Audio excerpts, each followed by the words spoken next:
Good morning, I'm Tanya Iser. I'm a senior investigative reporter with Channel 8. I'm joined this morning by Todd Shapiro, who will be our legal expert for today as we resume week 2 of the trial of Tanner Horner for the killing of Athena Strand. We are in the punishment phase. As we all remember, he pled guilty on day 1 of this trial. It's shocking everybody, including myself and the legal expert I had on that day. And we've been watching as prosecutors have been presenting their case step by step, asking this jury to give him the death penalty. Now I want to start off with our coverage from on Friday so we can kind of get everybody up to speed. Jurors saw pictures of the FedEx van Tanner Horner used to kidnap 7-year-old Athena Strand, including photos from inside the van taken by crime scene detectives. So if you were standing at that cargo door, that's what you would be staring at? Correct, yes. Prosecutors earlier in the trial showed a picture of Athena standing in that very same spot. You can see Horner in the driver's seat. Prosecutors are laying the groundwork to present the jury an audio recording captured by a camera inside the van. During opening statements, prosecutors told the jury the audio captures the last moments of Athena Strand's life. It's an hour. It's not 5 minutes. It's an hour. And it's not just one time that he's trying to kill her. It's over and over and over again. You can hear the banging in the truck. You can hear the screams. Prosecutors also showed the jury the Christmas Barbies Horner was delivering to Athena's home just before he kidnapped her and took off with her in his van. They also showed pictures of bungee cords and other items in the van that were tested for DNA. While Tanner Horner has pled guilty to capital murder, prosecutors plan to present their entire case during the penalty phase of this trial that's expected to last at least 2 more weeks. In Fort Worth, I'm Rebecca Lopez. If there is a moment when the jury will decide they've seen and heard enough to choose life or death for Tanner Horner, that moment could come next week. Prosecutors say the same cameras that recorded Athena Strand standing inside the FedEx truck as Tanner Horner drove away with her also recorded her death. When I say it's horrible, I mean it. Prosecutors will play that audio in court next week. It's not 5 minutes. It's an hour. And it's not just one time that he's trying to kill her. It's over and over and over again. You know, people think, well, he's pled guilty. Maybe why is the trial taking so long? He's already pled guilty. Criminal defense lawyer Juan Sanchez is watching this trial. He says even though Horner pled guilty, every detail, no matter how horrible, will be presented in court. Well, they want to put on all the evidence to show how bad it was. So we're going to hear from every witness no matter what. The jury has already seen Horner lead investigators to Athena's body. They've heard his confession. I tried to break her neck, making it as quick and painless as possible. And they've heard Horner talk about a possible split personality. His attorneys claim he's been mentally ill his entire life. They want the jury to give him life in prison instead. Tanner's injury actually began before he was born. Prosecutors say this case could take at least 2 more weeks. The trial and all its difficult and graphic evidence resumes on Monday. In Dallas, I'm Kevin Reese. Now that Tanner Horner has pled guilty to capital murder for the killing of 7-year-old Athena Strand, the trial has gone into the punishment phase. That's where jurors must answer 2 critical questions that will determine his sentence. They're called special issues. First, jurors must decide whether Horner would be a continuing danger to society. If even one juror says no, the death penalty is off the table, and the sentence automatically becomes life in prison without parole. But if all jurors say yes, they move to a second question. Are there reasons to spare him from the death penalty, including evidence about his character, background, or mental condition? If all jurors reject those reasons, Horner will be sentenced to death. If they cannot agree, the sentence again becomes life without parole. Attorneys say much of this phase could hinge on expert testimony. Horner's lawyers have argued that his autism should be considered as a reason to spare him from the death penalty. Jurors will now weigh those questions as they decide Tanner Horner's final punishment. Will he spend the rest of his life in prison or be sentenced to death for the killing of Athena Strand? Well, Todd, this last week was, we heard things that were pretty unspeakable, difficult to listen to. Let me kind of back up. What do you think about the decision of Tanner Horner to plead guilty? So I've thought a lot about this. I think the only chance he believes he has in not receiving the death penalty is to take responsibility. That's something about admitting that you did wrong, admitting that you did this will somehow potentially give the jurors a reason to give you life as opposed to death. We'll see how well that strategy plays out, but it sounds like clearly the evidence was just overwhelmingly obvious against him, and it would be kind of an insult to a jury to plead not guilty with all this evidence that they have and then turn around during punishment and ask for mercy. So I can understand it. I've done this plenty of times where the evidence is overwhelming against my client, but yet the plea bargain offer from the prosecution is just nothing they ever want to take. And so we put the case in the hands of a jury and let them make the decision. So you think would you have done the same thing in this case? I don't know about the same thing, but I can understand the strategy behind it. Right. And talk to us about, so we have watched over the course of 4 days of this trial, prosecutors, it seems like they're presenting their entire case, the case that they would have presented in a innocence phase of the trial. It feels like they're doing that systematically, point by point. Maybe it's a little shorter because probably you're having less cross-examination from the defense attorneys, that sort of thing. But why is that necessary? So, I mean, again, from a prosecution standpoint, they want the jury to believe that here is the complete case. You see everything that we see. We're presenting every strand of evidence for you to make this decision. And so it's a way for them to present their case, because remember, these jurors, when they were qualified to sit on this case, they didn't know anything factually about what was going on. They knew the allegation of capital murder. They were talking about the death penalty and the punishment range. But when it comes to the actual steps that were taken, the investigation, how they were led to this gentleman, what he said, what he did, all those things are important for a jury to determine what's the proper punishment in this case, and that's why they're being thorough about it. And is there anything that they would leave out? I mean, so in a case like this, the defendant has pled guilty. Is there anything you don't show from your case that you would have normally shown? I guess from a strategic standpoint, if you had 10 officers analyzing the same piece of evidence, do we need each one of those officers to give us his opinion about what he found or what he saw, if it's repetitive from what so I would say in that sense that potentially there's room to trim it down. I can't even imagine how long the witness list was in this case, the number of officers and investigators and detectives that certainly were involved. So you don't want to be repetitious and make the jury get bored with the situation, but at the same time you got to be thorough. So Tanner Horner, part of his, when they played his interrogations, right, so he gives lengthy interviews to the authorities, and when they say what you say can and will be used against you, they really do mean that. That's correct. And at one point, he actually, a week after she's killed, he calls the Texas Ranger back and says, "Hey, I'd like to talk again. I want to cut a deal. Will you let me out on a monitor for Christmas so I can spend Christmas with my son?" But anyway, it's stunning.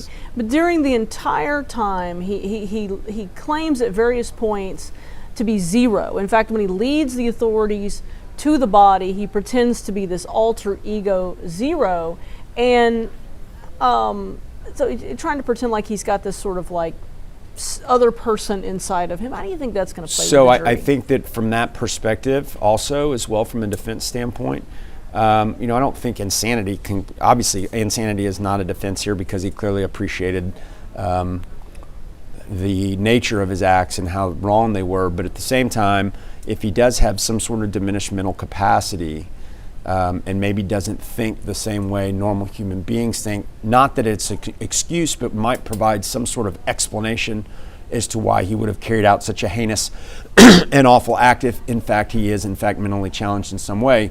And I guess that would be the defense. I'm sure they've got multiple shrinks and therapists that are going to come and talk about this alter ego, this zero guy, and see whether or not a jury buys the idea that actually took place, or was he just using that as a cover for his own bad deeds. Well, I don't buy it. Yeah. I mean, I agree with you. It seems like it's a convenient situation where, okay, it wasn't really me, it was somebody else. I guess waiting for whatever expert testimony is put on in regards to his mental state would probably tell the tale on that. And the reason I say that is that at various points he doesn't consistently use zero, right? Right. Selectively. It's very selective, right? And it seems like at moments in time it's convenient to pretend to be zero, but it's hard to believe that that's really the case. And his attorneys have argued in court filings that he had autism and Asperger's, I believe, is the of course the spectrum is wide. And they've also said in their opening statements that he had been exposed to lead, and then his mother drank while she was pregnant, and that so sort of all thing. this, sure. So every bit of that is an attempt to mitigate the damage here. They're trying to provide some background and some color as to who this person is and how he got to this most evil place in life. Whereas the prosecution is going to try to present as much aggravating evidence as possible to make the jurors feel like this guy has no other choice but to be put to death. So that is the back and forth between the two sides and strategy, how that's working.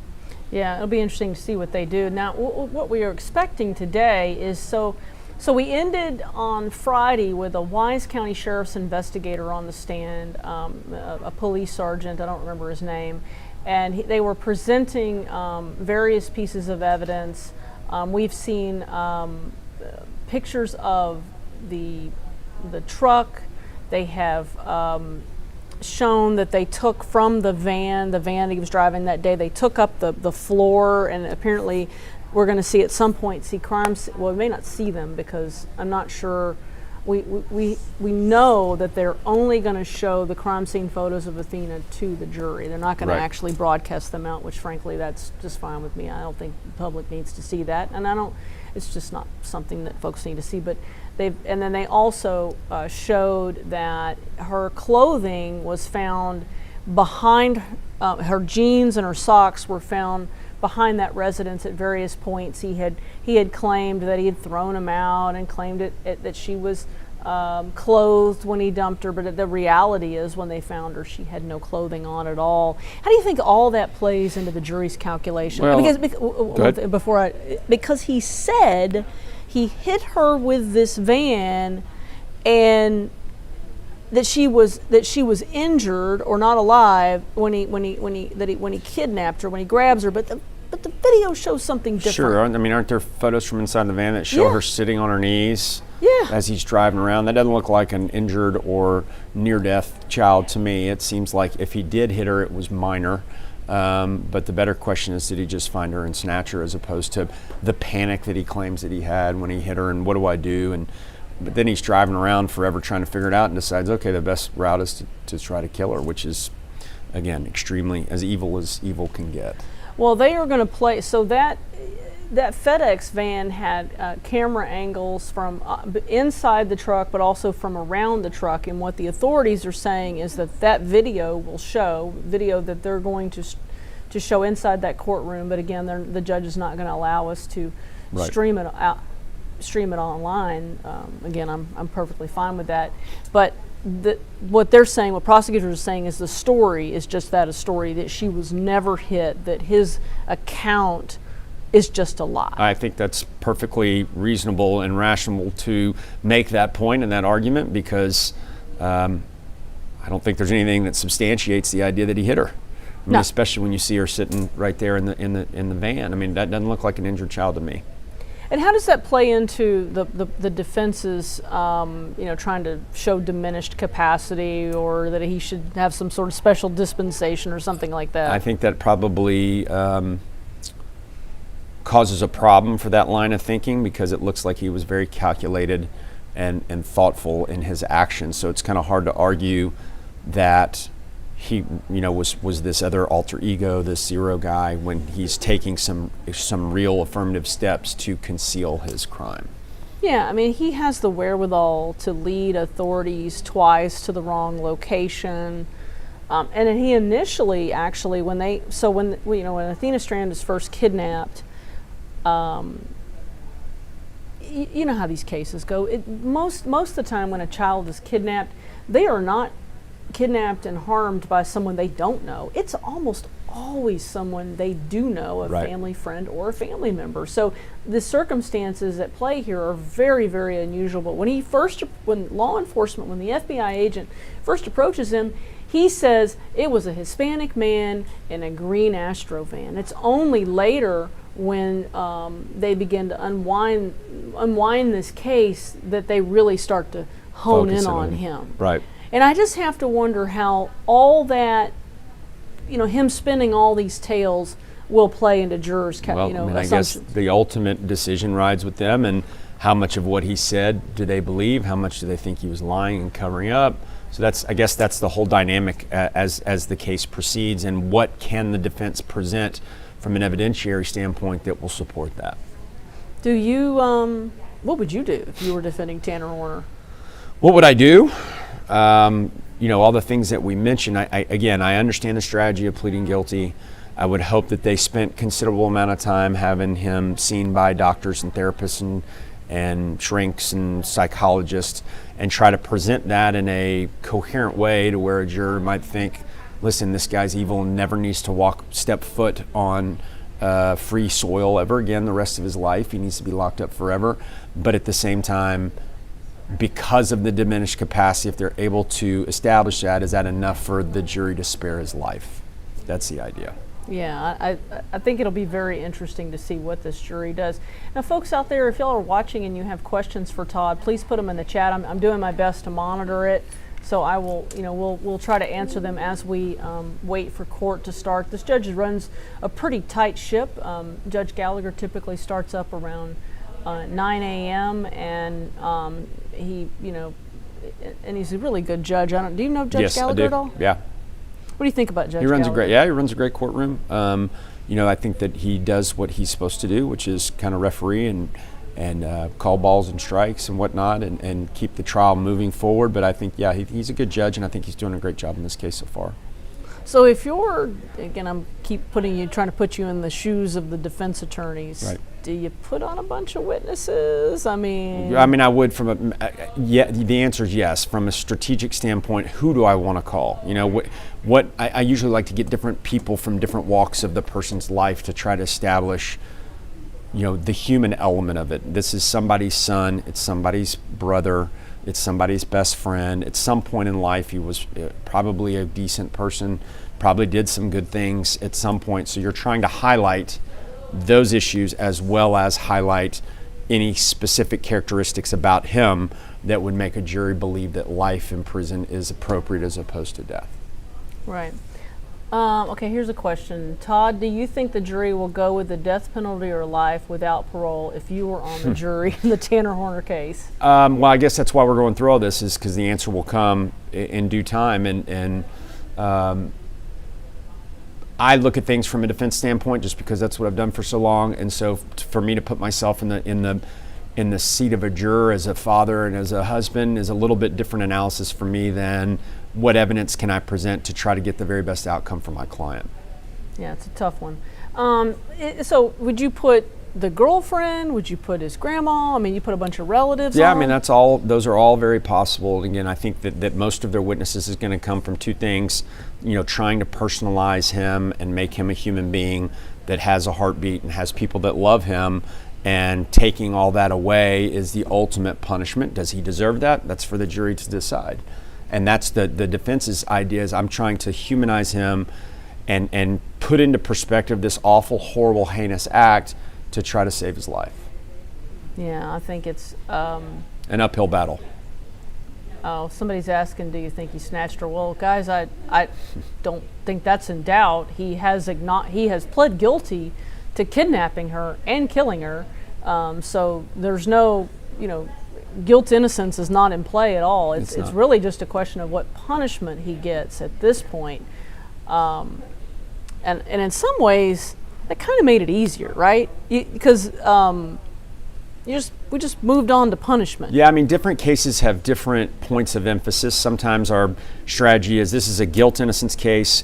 We've got evidence that we can get somebody acquitted, but we're putting all our eggs in that basket, because if we make it to punishment, due to the nature of the offense, this is probably going to not turn out well for the client. Other times, we know we're going to lose at guilt innocence. We know the evidence does not help us in the guilt phase, but we're going to get to the punishment phase where the majority of our evidence will be presented. So it just kind of, from this perspective, they clearly thought guilt innocence was, that just was a foregone 5-minute conclusion on a verdict. Let's just go right to punishment and hopefully gain a little bit of traction with the jury by admitting our guilt. Somebody asked Todd, do you think he's shown any remorse? I haven't seen any of you. No. I don't think so. And I think that the jurors' perception of him in the courtroom as the trial's going on, they're watching him very closely. How does he react? Is he reacting in a normal way? Is he showing remorse? Is there any outward physical signs of being sorry for what he did? I haven't seen that yet.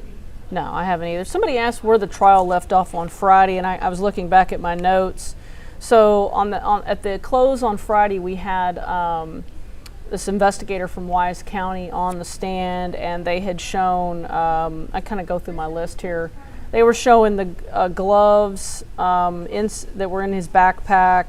They were showing that he had Prozac and ADHD medications. They showed what appeared to be marijuana, a baggie of marijuana. And then they showed black tennis shoes covered in mud.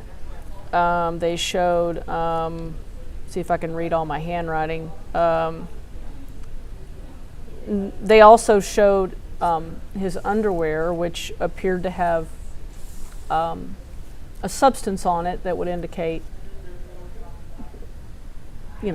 and because that's important, because I think what prosecutors are going to try to say, and what they said in opening statements, was that Athena Strand had his DNA in places that we would not like to mention. I think that was the exact or similar wording that they used.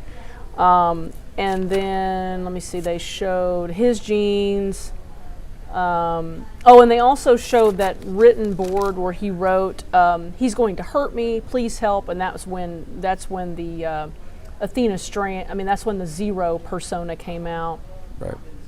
And then they talked about letters. I don't think we've really gotten into details on those letters that he wrote to law enforcement and his family. I think there was some indication that he might have either tried to commit suicide or talked of suicide or something along that line, and we may hear more about that.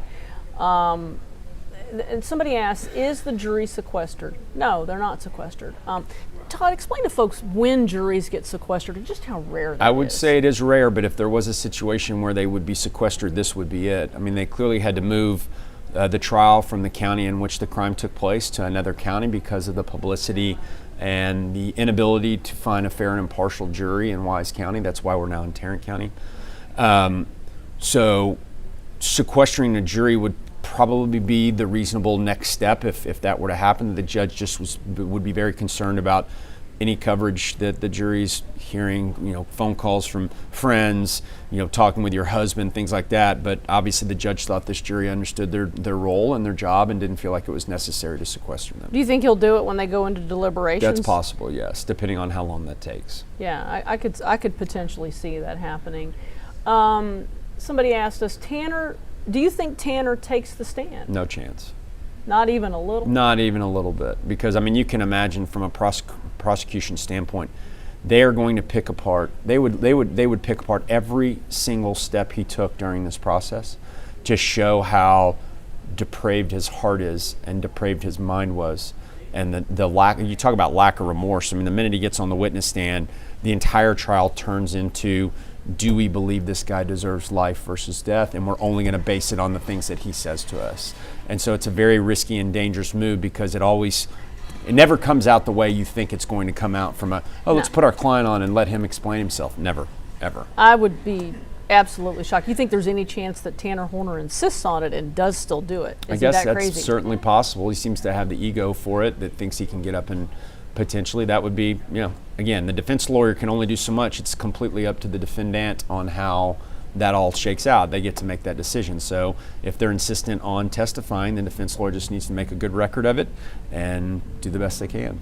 Yeah, because even the act of asking so when he asked the Texas Ranger to come back a week after the killing of Athena Strand, he has appointed counsel at that point. Right. So he's been arraigned, the whole 9 yards, and yet he still still calls law enforcement back and gives a 2-hour interview. It's pretty crazy. I mean, did he not think maybe I should call my lawyers and see if this is the right move? But clearly the guy's either doesn't care or he's too stupid to figure that out. Well, he's had 4 years to think about it, so maybe he's figured it out since then. Somebody asked, do you think they'll play the video and audio from the van? Yeah, they are going to play it, but the judge has said that we will not be live streaming either the video or the audio of that. There is a part of the video we do know that where it appears that presumably Tanner Horner covered up the camera. But the interesting thing about that is that in that 2-hour interview with the Rangers, it looks like that he was surprised about the existence of the video. I mean, he seemed to not be aware, which in a way made sense to me, because why make up the story that you hit her if you thought there was video that would show that you didn't? Right. Again, the things and the steps that this guy took during the course of this horrific event now are just dissected and looked upon under a microscope. He clearly made all these decisions and choices to do the things that he did, and now it's going to be played, live and in color for the world to see in the courtroom. How much longer would you expect this trial to go? I would think hopefully this week, some point. I would assume that the state's got to be somewhere close to wrapping their case up. I mean, can't be too far away. They've put on, how many witnesses have we had so far? Have you kept count? I don't know. I haven't kept count, but at least 8 or 9. I mean, how many they plan to call? Again, we've got a specific point or piece of evidence that we're trying to hammer home. How many different detectives or investigators do I want to put on to talk about the exact same thing? There's a fine line there between being thorough and being repetitive. Right. So I think that's the challenge of the prosecution, to make sure they keep things moving, and the jurors like, okay, we get it, we understand what happened, let's move on to something else, because we need something more to help us make our decision. Or is it that you've been preparing for this case for 4 years and by God you're going to put everything on? But I think that's probably part of it too. Yeah, I mean, I think that certainly goes into it, but I think they want the jury to feel the anguish and the fear and the anger and all the emotions that would go into a young, precious little girl having her life taken by this monster. And so that's where they're headed with all this. So just to recap, I'm Tanya Iser. I'm a senior investigative reporter here at Channel 8. I've got Todd Shapiro, who is our legal expert for the day. We are expecting court to get underway at any point. The judge should be starting any moment, and I wouldn't be surprised to see Tanner Horner be walking in here in the next couple minutes. On Friday, they concluded with a Wise County Sheriff's sergeant, crime scene sergeant on the stand, and I would expect that we would resume with that. And I kind of think that a lot of today will be crime scene type of things. I would not be surprised if today might be the day that they will show jurors those crime scene photos that we think, and we've been given indications to understand, will show that there was an imprint of kind of of from that truck on her face when they found her body. And I'm on the side monitor. I've got another monitor that y'all can't see right now. I'm watching. It looks like the camera shot is up, but we can't see into the courtroom yet. So I'm really expecting that things will get moving here just any minute. So somebody asked, does the jury have to prove he's a continuing threat to society? And the answer is yes. Because the continuing threat could be also in prison, right? I mean, because you could be a continuing threat to the guards or other inmates. Yeah, absolutely. And so walk folks through those special issues questions and how that works. Well, I mean, we have to have something very specific, distinct, and different to differentiate between life in prison for murder, or how do we take that ultimate step. No matter how much we all agree that this person never ever deserves to live amongst us ever again, taking a life is an extremely, extremely large step, as we all know, whether the guy deserves to live or die. So they have to make sure they get it right, and those special issues that have to be addressed is what differentiates life in prison from the death penalty. Okay. And so somebody asks, Todd, see, they want to ask you questions.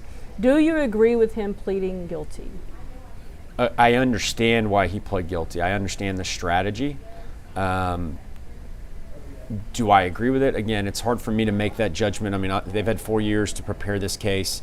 They know the inside and the outside of it, and so their decision his decision to plead guilty certainly didn't come lightly. So, do I agree with it? I agree that that is a strategy that I can understand why they used. Right.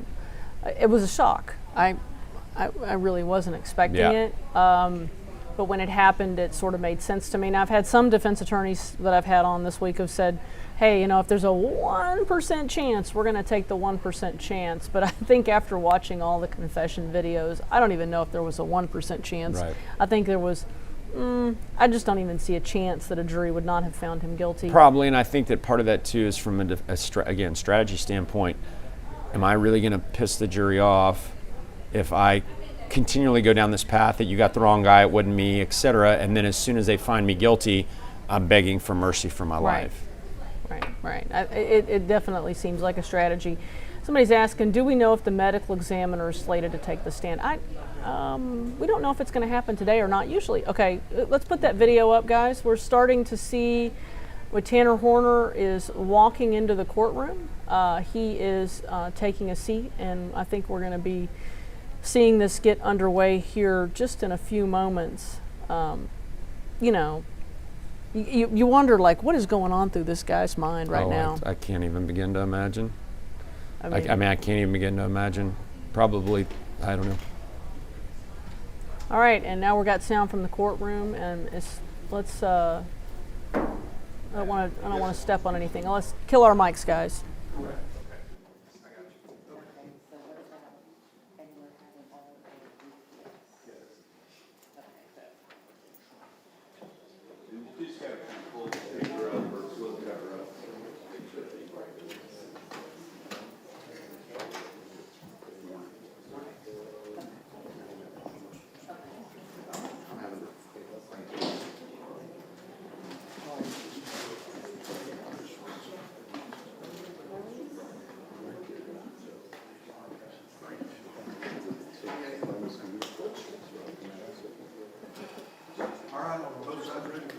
Yes, sir.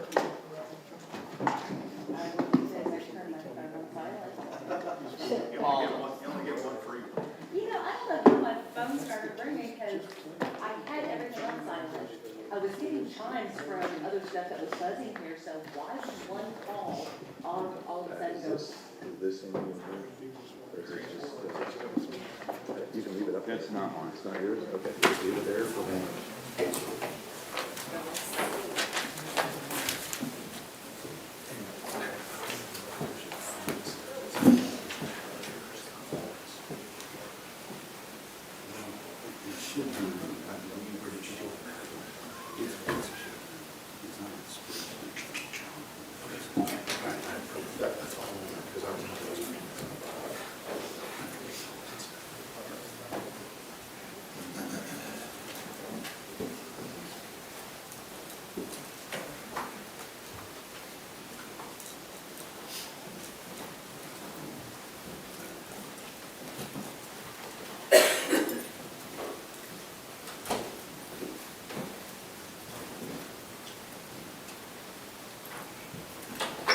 All right, everyone may be seated. Good morning. We are ready to proceed. Mr. Barry. Okay. Thank you, Your Honor. Investigator Yarrow, welcome back. I wanted to ask you a few more questions from your testimony on Friday. We talked about an incident at the Wise County Jail related to Tanner Horner that occurred after he had been incarcerated, in which there was, I believe, an attempted suicide that you then investigated. Is that correct? Yes, sir. And as part of that investigation, kind of tell me just a synopsis of what you did. The synopsis of the scene was I entered the cell Horner had already been transported to the hospital at that time. My initial is, just like any other scene, we're going to photograph the scene in its entirety. We're going to start by taking overall photographs. We're going to move to mid-range. We're going to move to close-ups. Slow down a little bit. So you took a number of photographs? I did, sir. Okay. And prior to court today, did Ivy look at some photographs? Yes, sir, I did. That were part of the photographs that you took that day? Yes. Okay. In addition to taking photographs, did you take some items into evidence? I did. And were some of those items documents? Yes. Okay. Specifically, what type of document? Handwritten letters, sir. Okay. And may I approach, Your Honor? Yes, sir.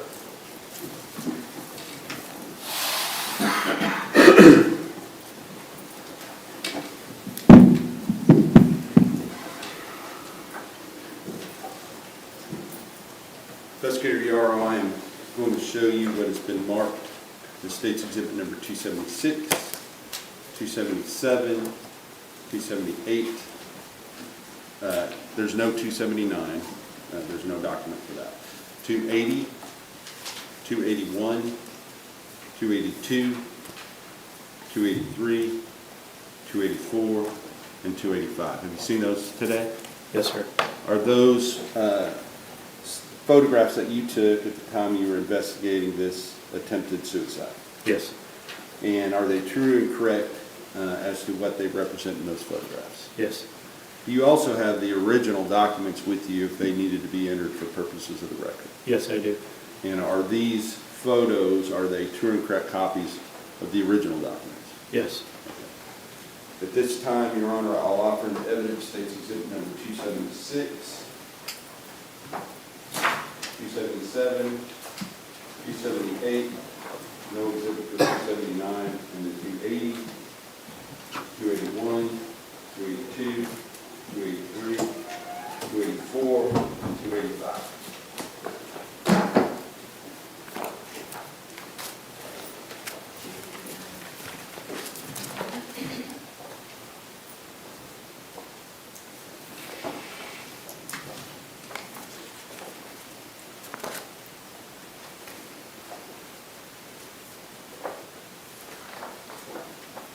Objections? State's Exhibits 276 through 278 and 280 through 285. Thank you, Your Honor. May I publish, Your Honor? Yes, sir.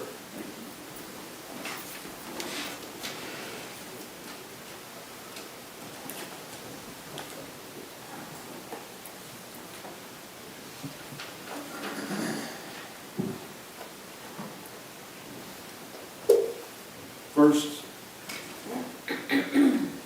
I'm going to display State's Exhibit number 276.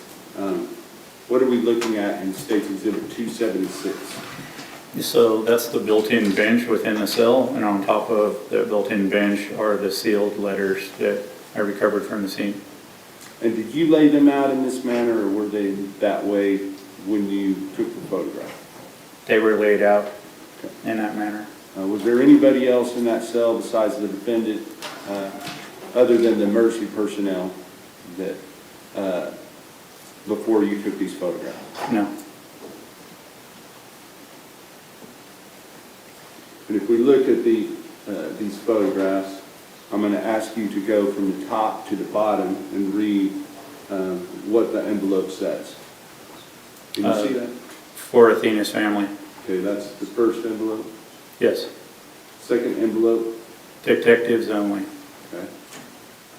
Third envelope. It's to Legacy Church. Okay. Fourth envelope. And then to Melissa Horner and Jackie, I'm not sure of the last name. Okay.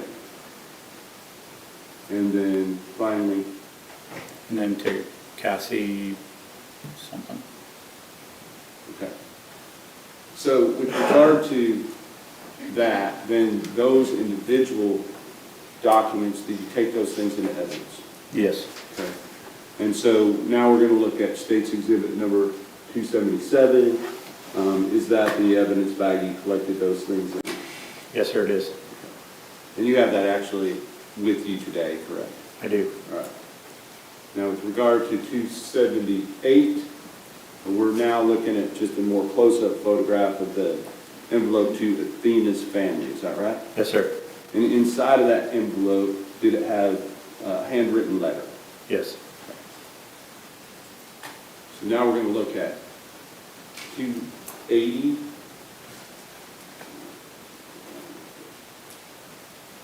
Okay, this is 280. Is this the true and correct copy of that handwritten letter, the front side of it? Yes. Your Honor, I'd ask to be able to publish this record by reading it into the record. Okay. Thank you.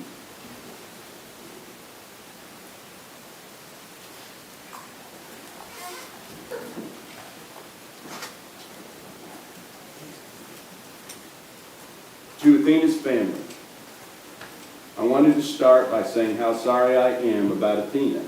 The entire time I've known my legal counsel, they've continued to tell me how I don't need to apologize, shouldn't apologize until the trial, and frankly, I can't hold it in any longer. I've done a terrible thing to your family, and I'm sorry. I can't tell you how many countless nights I've stayed awake, unable to sleep. I pray for all of you. So many were affected by my breakdown. Not just your family, but my own as well. You'll never get to see your baby girl grow up, and I'm sorry. Now my son is going to grow up without his father and protector. I owe it to you all to explain where my mind is at. Let me start by saying that I have Asperger's syndrome. In other words, I'm on the autism spectrum. I don't do well with change or things that are unpredictable in nature. When I first started out as a driver at FedEx, I was given a singular route, and that route wouldn't change for a while. After a bit, my employer started making random changes to my route, adding stuff from other routes, so they could make more money. I don't do well with change. Again, I can have meltdowns when unexpected changes to my daily routine happen. It was so bad one day I started to have a suicidal episode. I had to leave early that day or I was going to walk myself into oncoming traffic. The only thing that stopped me was thinking of my son growing up without his father. So I took off for a week and sought out help. I got put on medication and a week later I was back at work. I've let my employers know how I needed to keep consistent routine and I wouldn't have any issues. However, I was ignored. When I returned, they did the opposite of what was good for someone like me. They made me a floater. They put me on a different route every day, every time, going on to the next page. Now we're going to go on to State's Exhibit number 281. Is this a true and correct copy of the second page of that document, Investigator Yarl? Yes. Okay. May I publish, Your Honor? Yes, sir. Okay. I reminded them that I needed to be on a routine. It was like it would go in one ear and out the other. My mental health started to steadily get worse because of it. I couldn't just quit either. I had a son and I had to take care of. Then on top of all that, certain aspects of my home life started to fall apart as well. I guess they got sick of me constantly telling them I needed consistency because they sold me off to another company without me having any say in the matter. In hindsight, I'm starting to think they were attempting to get me to quit, which in retrospect was kind of scummy. After a while, with the new contractor I started with, Big Top Spin, my life started to kind of fall back into place. I got a car again, but I was still consistently stressed and had multiple minor meltdowns because even this new company had no regard for my mental health because they still refused to put me on a consistent route. The holidays came and my stress only multiplied. They forced everyone to work 6-day weeks as volume got higher and higher. It was all the wrong place and the wrong time. I'm sorry I allowed my mental state to be unstable. I'm sorry I took your little angel away from you. She didn't deserve it. You all didn't deserve it. My son didn't deserve to lose his father. My mother didn't deserve to lose her son. My fiance didn't deserve to have her wedding day stripped from her. I pray that my death eases your suffering in some way. The only thing I ask for, forgiveness, and for you to remember my son and show him some grace and mercy, for he no longer has his father. I love you all, and I'm sorry. Tanner Horner. Is that what it says? Yes, sir. All right. So now, with that envelope, is there also a smaller piece of paper inside of that envelope? Yes. Okay. So now I'm going to go on to State's Exhibit number 281. Is this the front side of that smaller piece of paper? Yes, sir. Okay. Side notes. FedEx Ground themselves are quite negligent when it comes to safety. They do nothing to make sure contractors' vehicles are actually road ready. Polaris and Big Topspin both tell their employees to lie on their beginning and end of day expectation because it's a pain to unground vehicles. And then the backside also had some writing, is that correct? Yes. All right. Now I'm going to go on to State's Exhibit number 283. I hope this letter both helps you ease your suffering and helps with your case against FedEx. Is that right? Yes, sir. Okay. I forgot one thing. I want to go back to the top of State's Exhibit 281. We did not read this part. It says, little asterisk says, just know I have found God through all of this. Is that right? Yes, sir. Okay. Now, Your Honor, we would ask that the state read everything. He omitted the closing. I believe you skipped one line at the very end. at the very end? Oh, I apologize. I did write, I love you all, and I'm sorry. Okay, so with love and sorrow and remorse, I love you all, and I'm sorry, Tanner Horner. Is that the part? Susan? Now, in addition to this letter, the other letter I want to talk about is the one that said for detectives only, all right? Yes, sir. So we're going to go to State's Exhibit number 284. This is the envelope, is that correct? Yes, sir, it is. And inside of that envelope, did it have a one-page letter with that? Yes. Okay. And may I publish this, Your Honor? Yes, sir.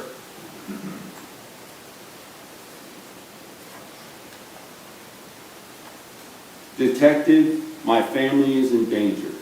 It's 2 days before my arraignment date, and I'm worried that I'll be killed either to or from my way to court. The day Athena was killed, I wasn't the only one involved. When I pulled up to the house, an older man had pulled a rifle on me and demanded my wallet. It's weird, he almost expected me to be there. After he checked my wallet, he gave me instructions. After handing me my wallet back, he told me to take the girl and bring her to a specific spot, parentheses, the area with the tall grass bamboo, in parentheses. He gave me a change of clothes for the girl and told me to have her change into them before handing her over to him. He had threatened my family and I didn't know what to do, so I just went along with it. Don't tell the media, BTW, IDK, if he's going to do something. If I'm killed on the way to or from the courthouse, I'll assume it was him. When I handed her over, she seemed like she knew him. It kind of freaked me out when she calmed down after seeing him. I shut my headlights off and followed them, and I saw him park his truck by that creek. The next day, I went by there after work and saw the girl's body. I put her body in the water. I needed to get this out, even if it was just in writing. Don't tell the media. Don't tell my family. They'll tell the media. Don't tell the family of Athena until after their lawsuit against FedEx goes through. This is between me and you, detective. As long as it stays between us, my family stays safe.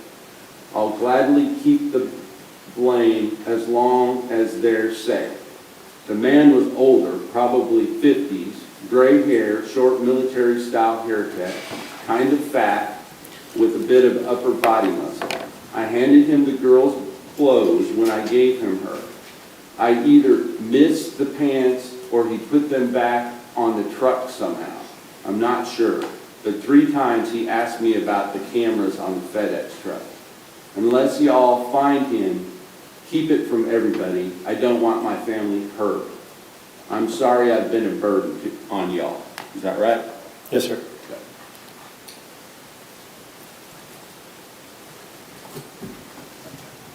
We can turn the lights back on.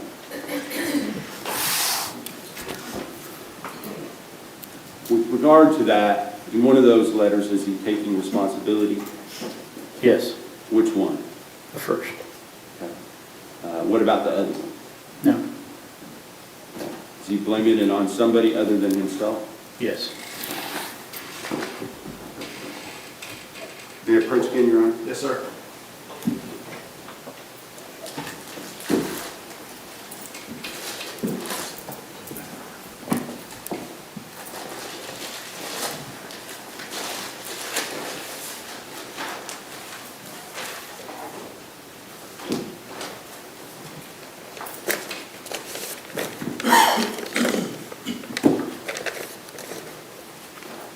Yes, excuse me, not yesterday, but last Friday, when you were testifying, we admitted a number of pictures of the clothing that you took out of the defendant's locker. Is that right?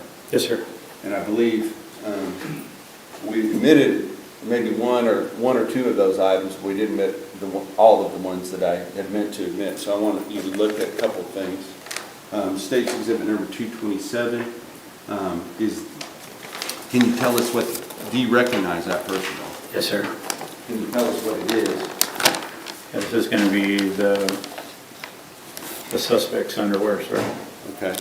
And did you collect those and take them into evidence after you did whatever processing that you were going to do? I did. Okay. And what kind of processing did you do on them?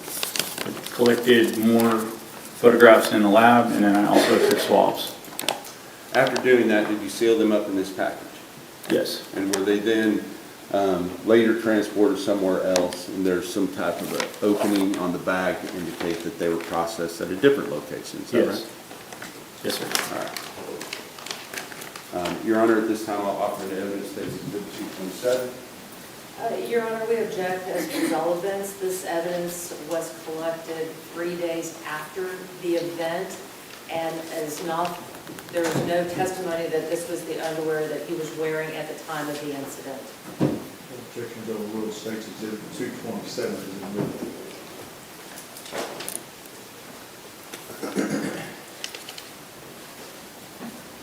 Now, I'm going to show you State's Exhibit number 228. Can you tell me what that is? Yes, sir. This is actually a long hair that I collected off of the inside of his underwear. Okay. And was that also, appears, opened later at a lab? Yes. And looked at? Yes. I will offer the evidence State's Exhibit 228. We do have the same objections for all of these exhibits. If they're all, I'll let you, what I'm saying is if you have the same objections, you don't have to repeat it. I would just assume it's the same objection. Well, I understand, Your Honor. The objection we have to this one is that this is... May we approach? Yes. Okay.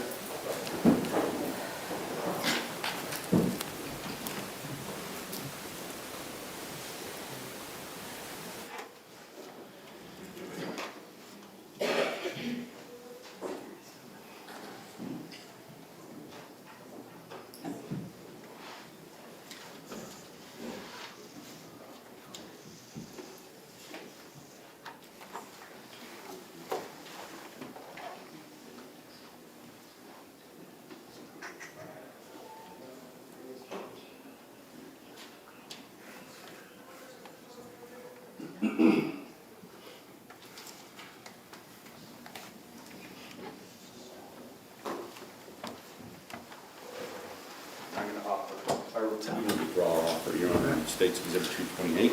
Okay. Now, with regard to State's Exhibit number 2, I started with 227. Now I'm going to jump back to 226.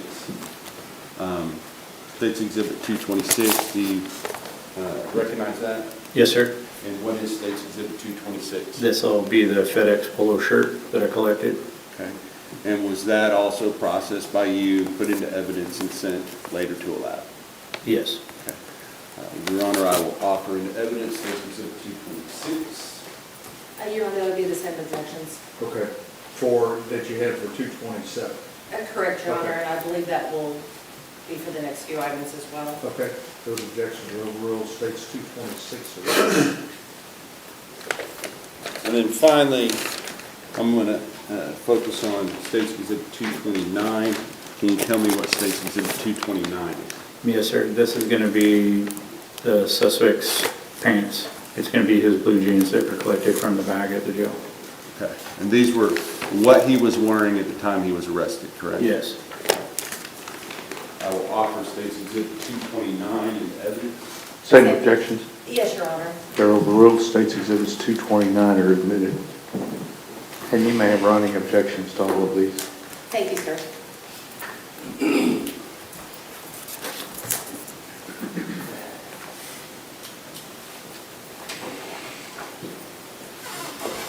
Your Honor, I will pass it. Cross-examination. Yes, Your Honor.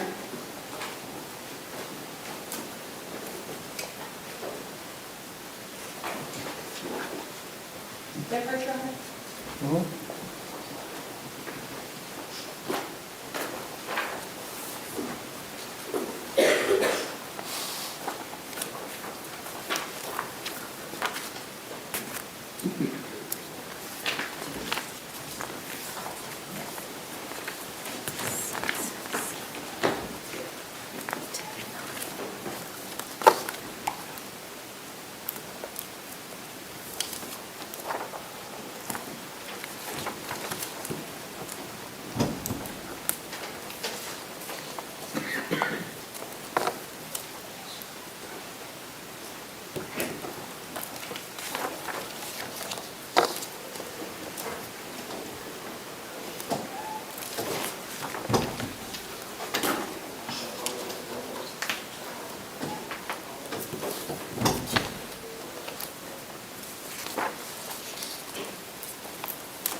Yes,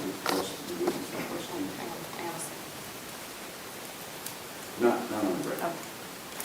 Yep. If you want to ask him something, you're on.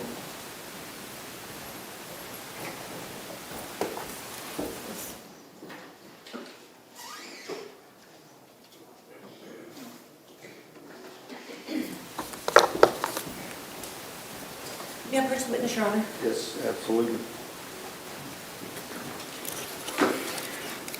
I'm going to hand you what has been marked as defense exhibits number 36 through 43, and I'd ask you to take a look at those. Morning, Counselor. How are you today? Doing well. How are you doing? Good, thanks.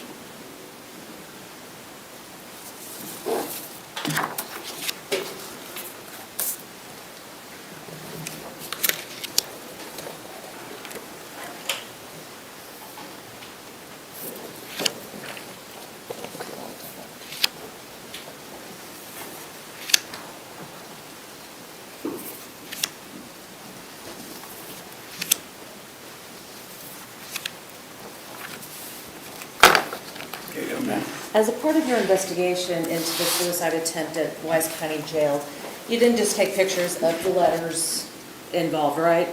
Yes. You took pictures of the entire cell. Correct.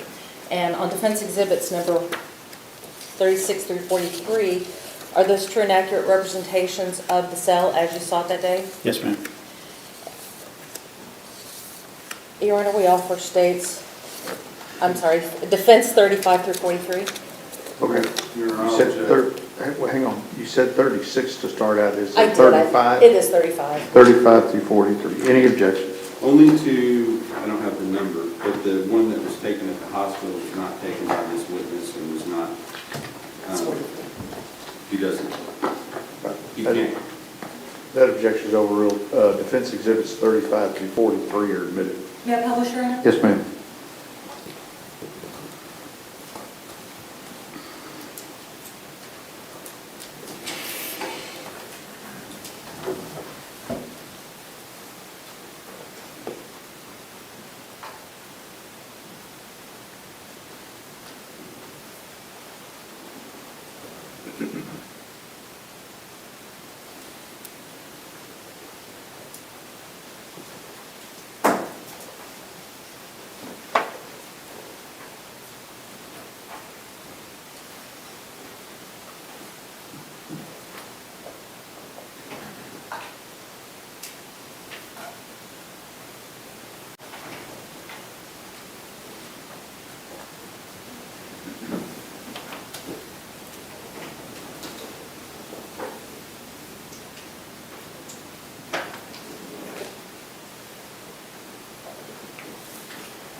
Redirect.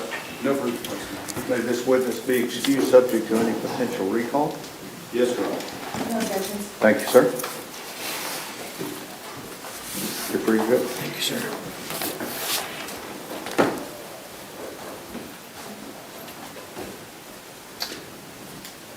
Who do you have next? Dave Rogers, Judge. Is this one of the witnesses I need to do something outside the throat? Yes, Your Honor, we need a quick court iron on him, and then you have that motion. Okay. Y'all retire to your jury room. I'll be calling you back out in just a few minutes.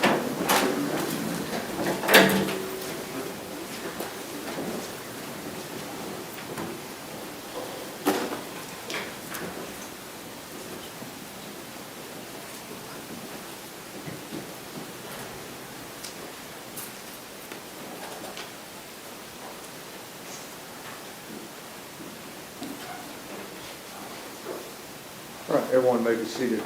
Let's get the witness. Yes, sir.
Good morning. Solemnly swear or affirm testimony testimony given in this cause will be the truth, whole truth, and nothing but the true self you got. Yes, sir. Have a seat. The rules in effect, so be sure to follow it, okay? Yes, sir. Yes, Your Honor. Ms. Dewey? Mr. Berry? Yeah, well, it's my witness, Your Honor, but I don't know what they have questions for. How do y'all want to I can start, Your Honor. Okay. Well, the issue is going to be, I think he's going to be used to introduce state's exhibits, what's been marked state's exhibits 116 through 178. Okay. So. And this is on your, out of your motion to eliminate? Yes. Okay. Well, I also would like to take him on board to see, did he actually take those photographs? If not, who took them? How was he able to argue their admissibility? And then after that, I'd like the court to do a 403 due process evaluation to see whether they're more prejudicial or probative, whether they're cumulative, whether they tend to prove any fact that's irrelevant. It would state hand me state's exhibits 160 through 176 and 178, and then Mr. Goble, while you're doing your questioning, I can look at the exhibits. Is that okay? Yes, sir. Okay. And just so we also are introducing state exhibit 143 and 152 as well. Do you need to see those? No, Your Honor. I've looked at those already. So do you anticipate that there would be any objections to 142 through 143, 143 through 152? And the phone, that's 153, sorry. Not for 143 to 149. I would ask move out 150 through 152. Same question that we proposed. Let me see 150 through 152. And I don't know if he needs to see the ones that I'm asking about. If he needs to, I can hand them to him. Which ones did you need? 150 and 150? 150 through 153.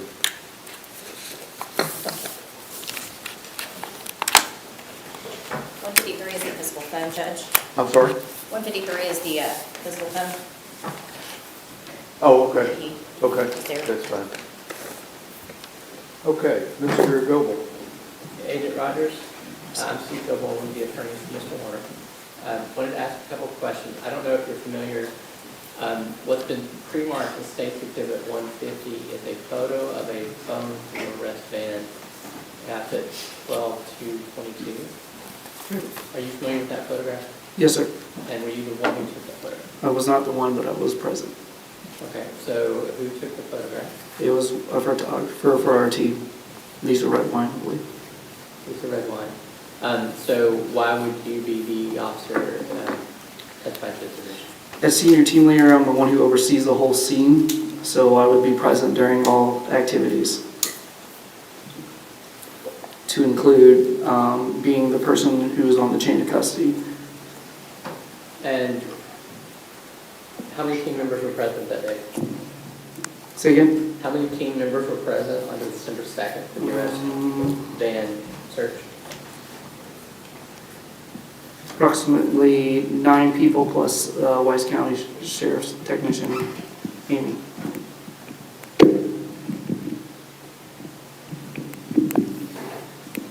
Same question for what's been pre-marked State Exhibit 151, photo of the phone in airplane mode from the same date.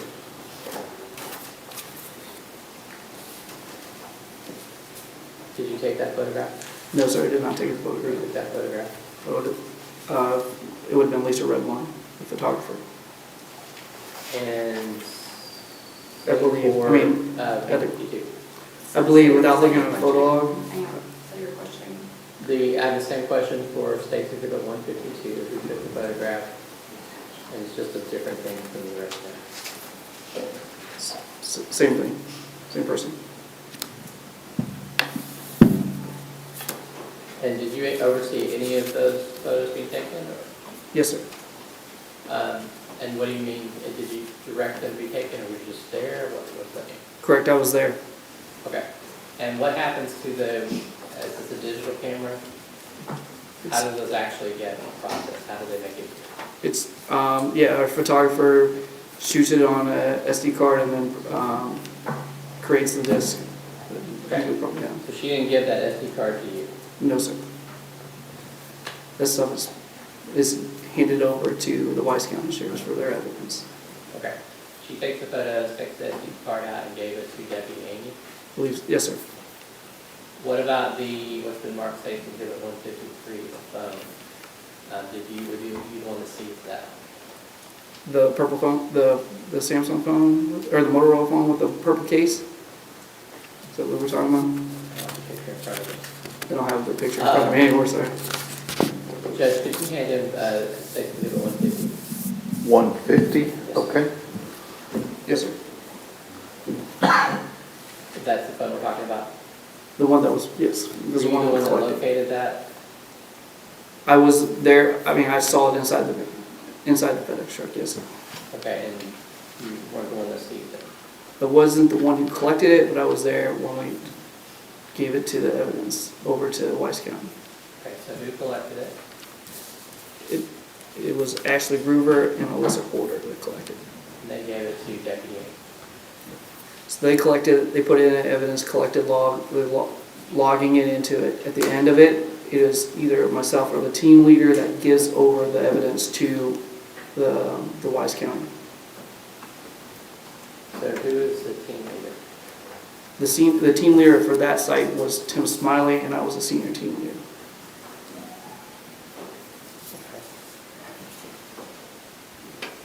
What's been marked safe exhibit 160 through 176 and 178? Were you the person who took those photographs? I am not the person who took the photographs. It is our photographer who did. Which photographer was that?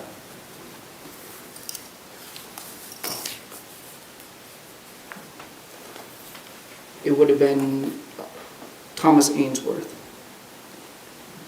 assisted by Lisa Redmond. What was your role on that? I was a senior team leader. I oversaw the planning and coordination of that recovery. How many people were on your team at that time? Our full team showed up, but only 7 people took part in the actual recovery. And when those photographs were taken, would that SD card have been given to Deputy Amy? All of the items would have been given to Detective, Amy. I'm sorry. State's exhibit 177 is a diagram. Photograph of the diagram is that? What number, 177? 177. And Your Honor, I don't believe that we're actually entering that in evidence. I don't think that's on the photos. I was going to say, I didn't see a 177. That's fine. Okay. I got 176.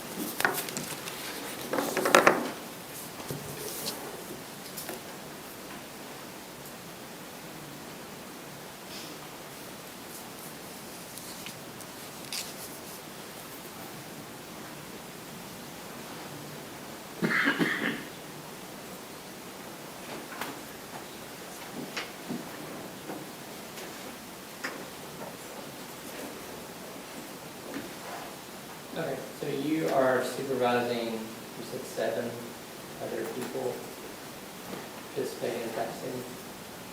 I was one of the 7, and I was assisting with the scene. I was actually involved in the scene. And how many total were present? 6 plus me, which would make it 7. Okay. We're at the recovery. There's more of our team in the vicinity, but those ones that took place in the recovery was a total of 7. That's pretty confusing. What does that mean on in the vicinity? So we came from processing the other FedEx truck and then our whole team goes out there, and then it was my choice of who was selected to go down to recover. Okay, were you directing the photographer which photographs to take? I don't direct her specifically, but she knows that she has a certain role, and that is to take the entry photos, evidence photos, and exit photos. Okay, and were you directing any of the people involved in evidence collection? We had a plan before we went down to do the recovery, yes, sir. So what does that mean, you had a plan? You'd identify what they were collecting? So how we are going to approach down, who was going to be in the water, who was going to be on the shore, how the photographs, where would we be taking the photographs at, how the body was going to be manipulated to take those photographs, and then to package or put the body into a body bag and then have it brought up to where it was released. So all of those was in plan.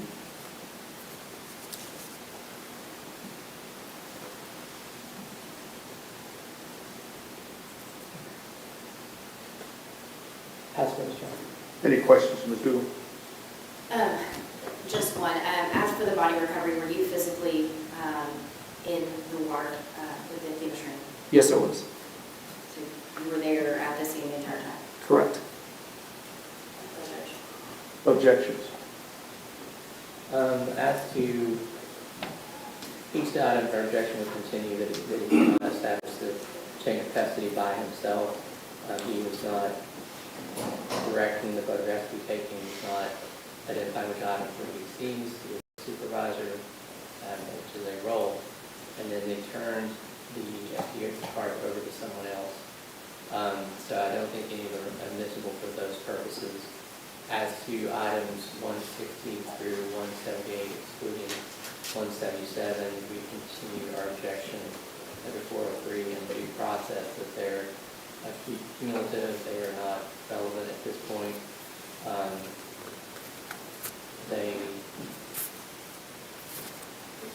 The court needs to take into consideration that they do show a body that is unclothed. The photos may be considered gruesome, and particularly the photo of the body bag, I don't think it adds anything to the punishment phase of this trial. Those objections are overruled, and if offered in the presence of the jury, the court will allow these exhibits to be admitted. You have a running objection, Mr. Goble? Yes, sir. Okay.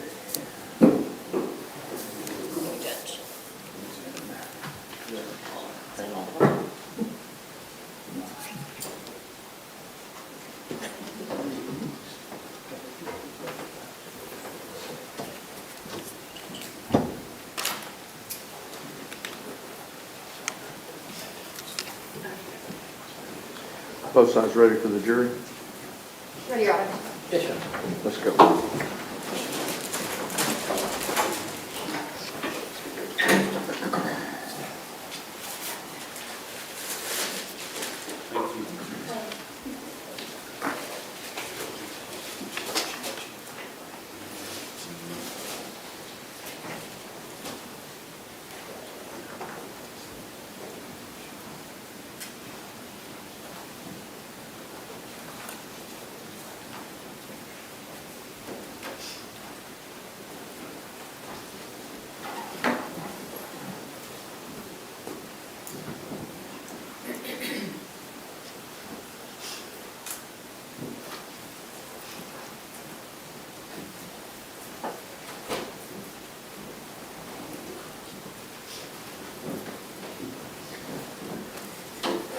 All right, everyone may be seated.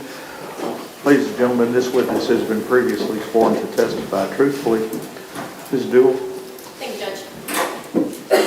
Go ahead and state your name after the jury. My name is David D. Rogers II. And who are you employed by? I am employed by the Federal Bureau of Investigation. And how long have you worked for the FBI? I've been with the FBI over 20 years. In your 20 years, what all roles have you had at the FBI? Initially, I was an investigator for domestic terrorism and international terrorism. Then I worked approximately 15 years as a weapons of mass destruction investigator, which is chem, bio, rad, nuke, explosive investigations. And then I took the role as a senior team leader for our evidence response team, our crime scene team, for approximately 4 years. And then I recently now a cyber agent for the criminal. And I have also been a part of our hazardous evidence response team since 2011. I've been a part of our evidence response team since 2018. And like in 2021, I took the role as a senior team leader who's over the entire team of 32 individuals plus alternates. And you talk real fast. Oh, slow down. Apologize. I just got notes like that too.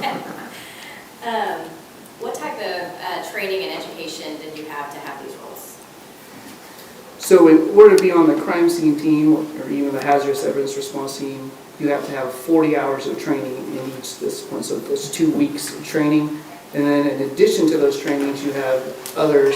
So I've had post-blast, which is explosive recovery training. I've had large vehicle post-blast training. I've had human remains recovery training. That is approximately a week. I've also facilitated some of those trainings with our anthropologists that are in the Dallas area. I've also attended other trainings that dealt with body recovery stuff. Were you asked to assist on the investigation in this case for Athena Strand? Yes, I was. And when were you first asked to assist? I was, as senior team leader, I was asked by my supervisor to respond out to the abduction site and went there on that behalf with a small group of people to be in the area in order to make a determination how many people, where we needed people to go. You mentioned that you were the senior team leader for this team. What is a senior team leader's role? My role is to coordinate and plan all the operations on scene, to include and also training and making sure that people on our team are certified to go and handle crime scene teams or crime scenes. On December 2nd of 2022, did you participate in what I'm going to call the initial search of an arrest van? Correct. If I call the van, the arrest van, do you know which van I'm talking about? Yes. And do you recall what license plate that van had? I believe it was GCP 0468.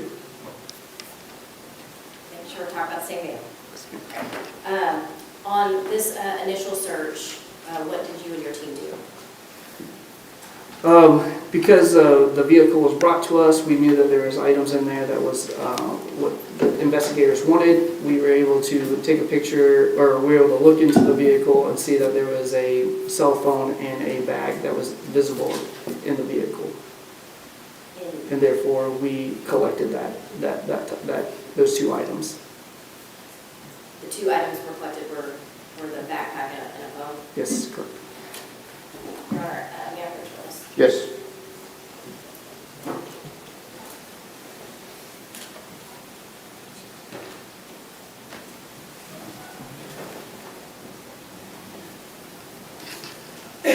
I'll show you what's been marked as States Exhibit 143 through 152.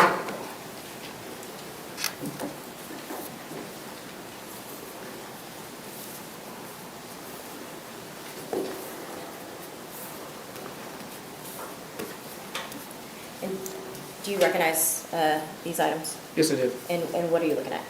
This is the FedEx vehicle that the individual was arrested in and had personal belongings in. And were you there when those photos were taken? Yes, I was. And do all of those photos fairly and accurately depict the scene and the items that were in place that day? Yes, it does. Your Honor, the state offers into evidence States Exhibit 143 through 152.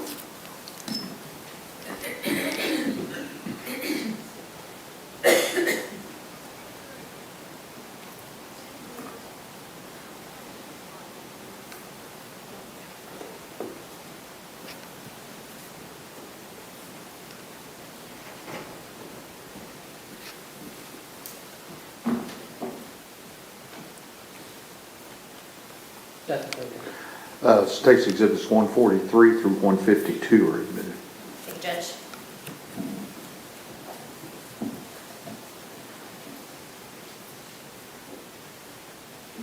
Your Honor, may I publish? Yes.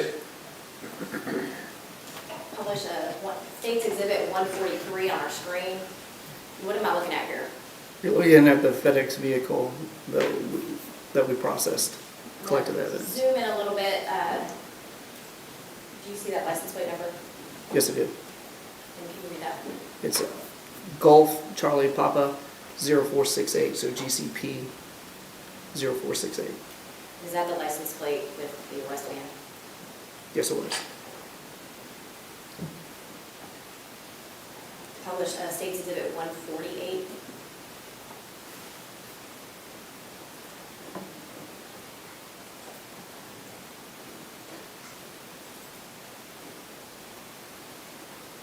What are we looking at here?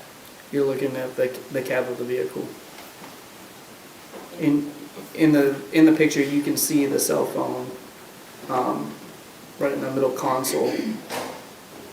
We take the photos of the entry photos is how we see it when the door is open, so nothing is manipulated from our end when we get in there. Are we showing all the photos here today, or were there more photos than what I showed you? Of that day? Yes. I believe this is all the photos. Yeah. And show you what's marked, or has been admitted as State's Exhibit 149? What are we looking at here? The cell phone still in the console with appears something on the screen.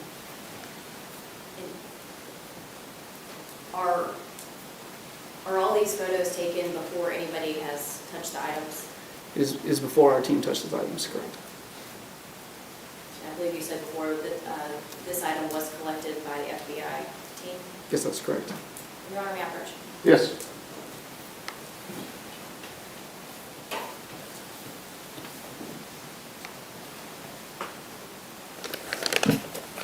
Showing you what has been marked as State's Exhibit 153. And do you recognize this item?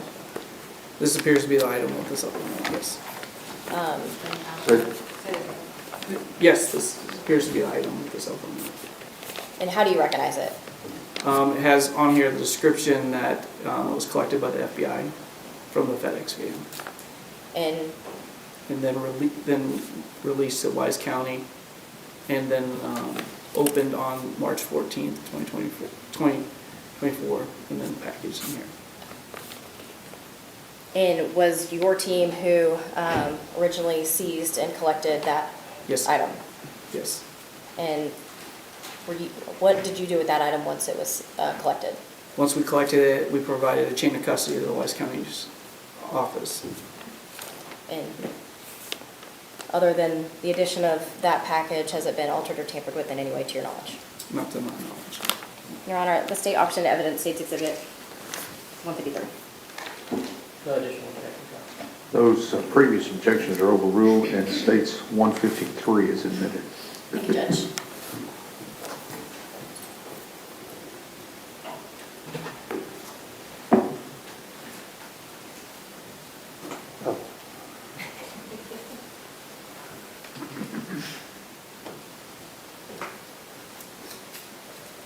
And do you go by Special Agent? Yes. Yeah, okay.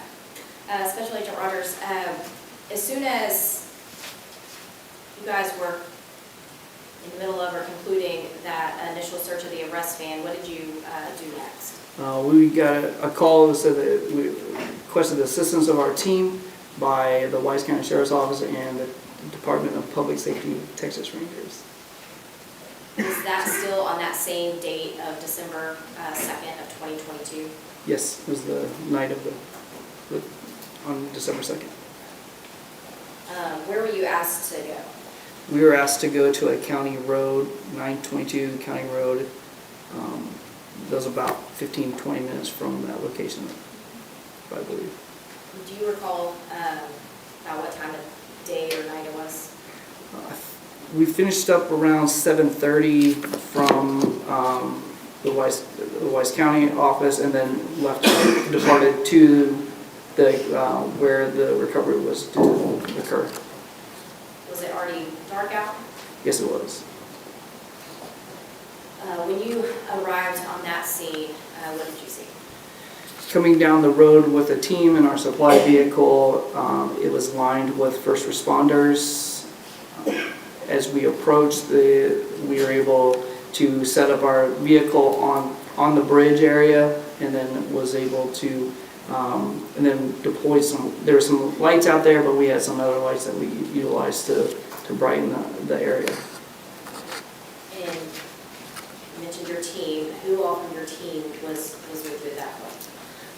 Collectively, it was all the people that were from the Weiss County Sheriff's Office that came out there, and then we got on the bridge, and then we had to assemble a smaller team of 7 individuals. And a smaller team of 7 individuals to do what? Obviously, it's a hard decision to make. We wanted to choose, with the assistance of the team leader and our senior members, we kind of compiled some names that we thought could handle the scene. Obviously, this is going to be a traumatic scene, so we wanted to make sure that we had people that could handle it. It's very easy to just select people, but we know what's going to happen in the aftermath of it. So, this team is made up of people who go above and beyond, that put the mission first ahead of their own personal costs, and it is their opportunity, our opportunity, to give those who have been silenced by tragedy a voice, and that voice is justice. And so we all Sustained. We all go. That's enough. Okay. No, that's enough. Next question. Thank you, Judge. As a senior team leader, is it your job, if you will, to pick who those 7 individuals were going to be? Yes, it is. Were you one of those 7 individuals? I was one of the 7 individuals. Yes, yes, ma'am. Was one of the 7 individuals somebody to take photos? Yes. And can you walk us through that process, like once you arrive on scene, what would you do first? So once we are received, then we're organizing the team of who's going to do what. We have an individual who's a photographer. We have an individual who's a photo logger. We have then individuals that are going to go into the water to do the recovery, into individuals that are going to assist with that, as well as processing the body once it's out. And were you present during this entire time? It was. And Your Honor, may I approach? Yes.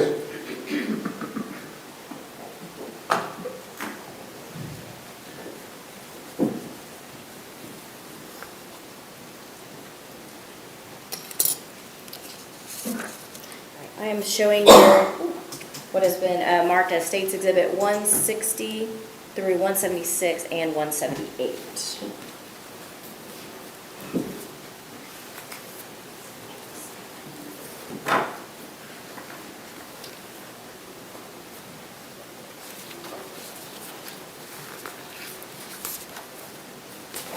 And do you recognize all of these photographs? I do.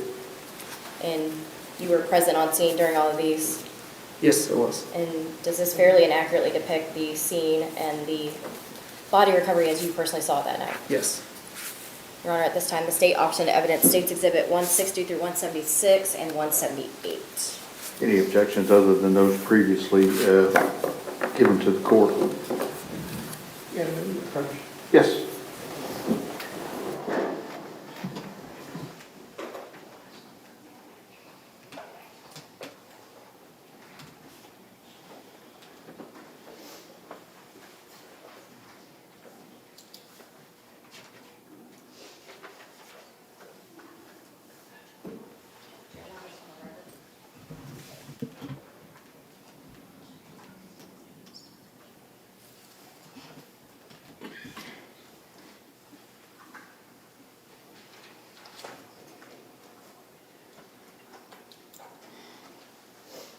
No additional.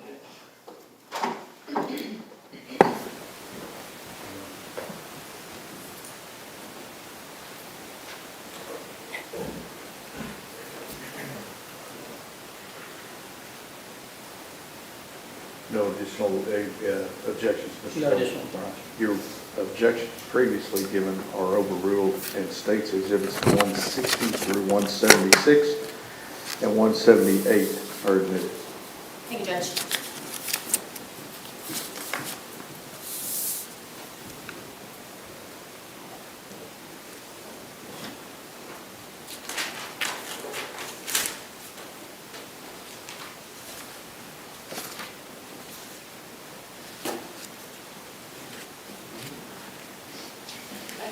Published States Exhibit 160.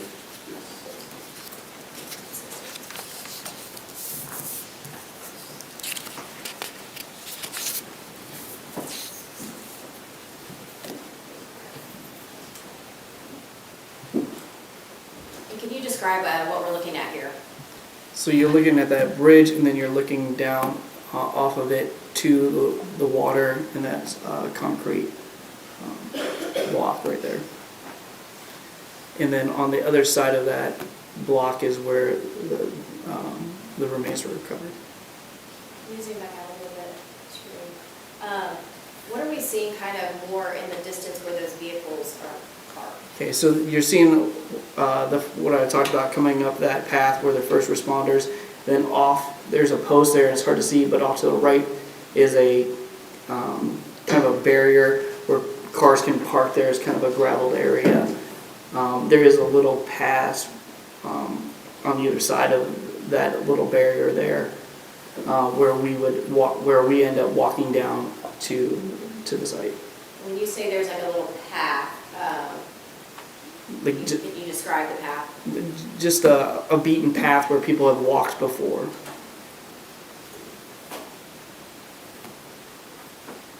I'm going to show you what's marked as States Exhibit 169.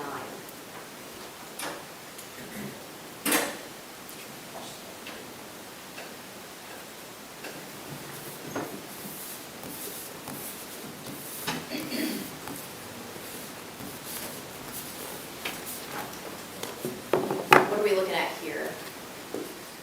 You're looking at a different angle, but closer to the right side of where that concrete block was, and just looking down towards the water. Where that concrete is, you can go down right, the left side of it or the right side of it. When you say go down, is it like a smooth path? Is it rocky? Can you describe that?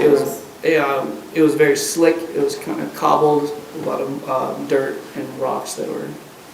And that concrete block, how high is that? Roughly maybe 4 to 5 feet or so. Can't really remember how tall it was. Were you one of the individuals that physically got into the water? Yes, it was. And can you describe to us your process for getting into the water and to like getting down those paths with your team, and who was there? Okay. So prior to going down, I gave team assignments for what people were going to do. We were going to wear Tyvek suits and then gloves as personal protective equipment to go into the water. Myself and Tim Smiley went into the water to recover Athena, and then we had 2 individuals that were on the shore. There was a rope because of how the edge of the water was. It was very rocky.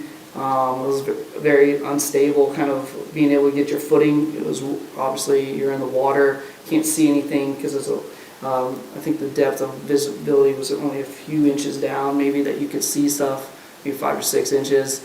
So we had someone that was on the shore with a rope, also in personal protective equipment to help us, because we knew that they were going to assist us as we were making our way out of the water, and then to kind of carry her out of the water and then put her on a flattened area that had another body bag laid down so we could so she wasn't going to be resting on the dirt. What's been admitted as 172?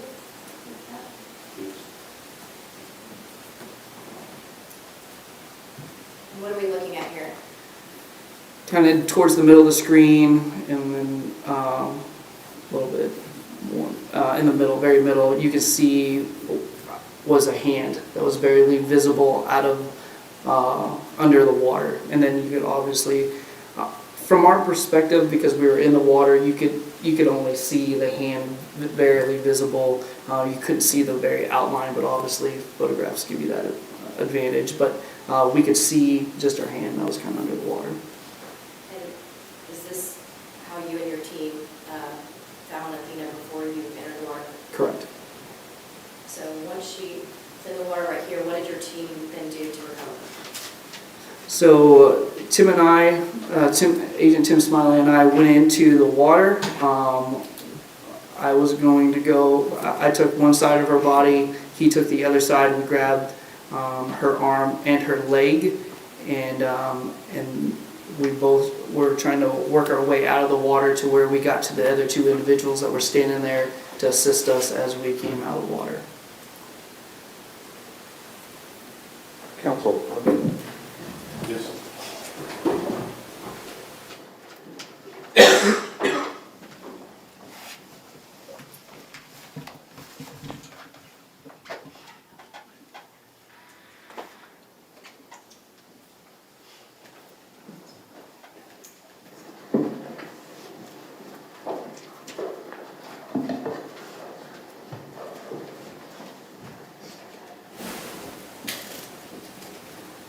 At this point, I think you were stating that you and another individual were in the water and y'all were, I think, were you handing her off, or what did you do next to get her on the ledge? So we, all four people were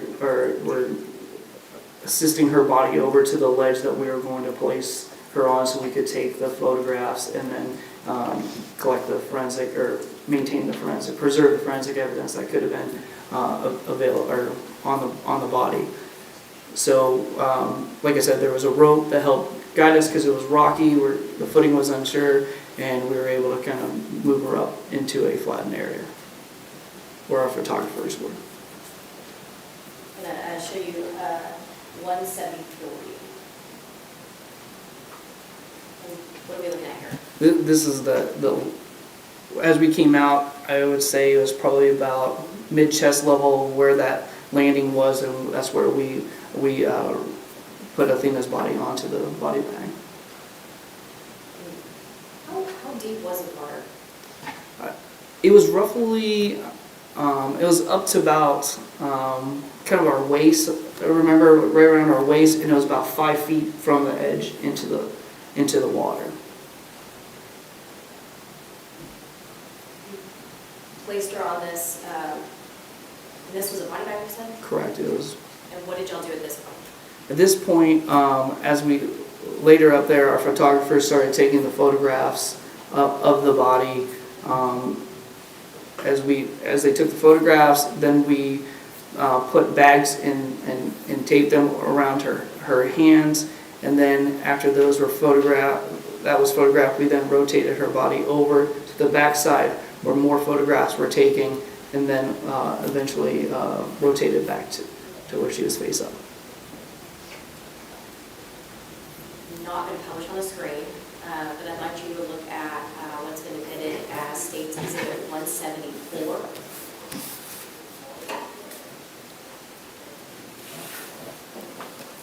And I'd like for you to just describe for the jury kind of what we're looking at and what you were doing at that time. The images of Athena laying on a body bag. She is upright, her face up. The time, you want me to go into what I recall on that moment? As we lifted her out of water and placed her on this bag, I remember her being really cold to the touch, firm, and then with the lights and everything that was on the bridge hitting down, her skin appeared to be glistening, almost kind of angel-like, is what I recall it. And then I recall bubbles escaping right where her mouth is. She was blowing bubbles, and as that moment where you kind of see it, then also the reality of it sits in the trauma that was very apparent on her body. May I first witness? Yes.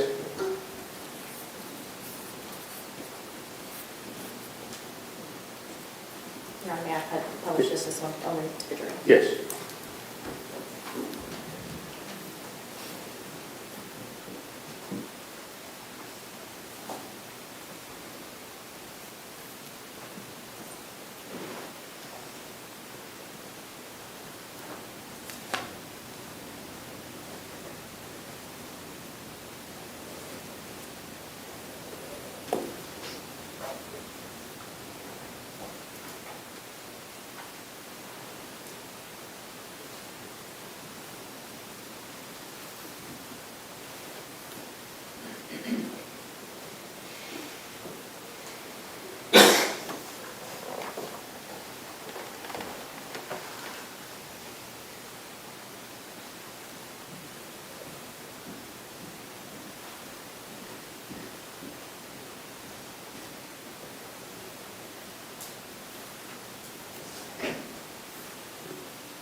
Special Agent Rogers, at this point, what did you guys do to finalize getting Athena into the body bag? So once all the pictures were taken and her hands were bagged, we then placed her in a body bag, which prior to that was, there was a determination that the body was deceased by the Justice of the Peace. And then we zipped up and then put our identification tags on it and then brought it up to the funeral home that was going to take the body and then have it go to the medical examiner's office. Who brought her body up to the funeral home? It was our team that brought her up. I'll pass those. Cross-examination. Briefly, Agent Rogers, you were not the person who took those photographs, Not those, no sir. and all the photographs and any evidence collected were turned over to Deputy Gaming. Yes, the Wise County, yes. That's what it's Redirect. Nothing further. May this witness be excused subject to any potential recall? Yes, sir. Yes, Judge. Thank you.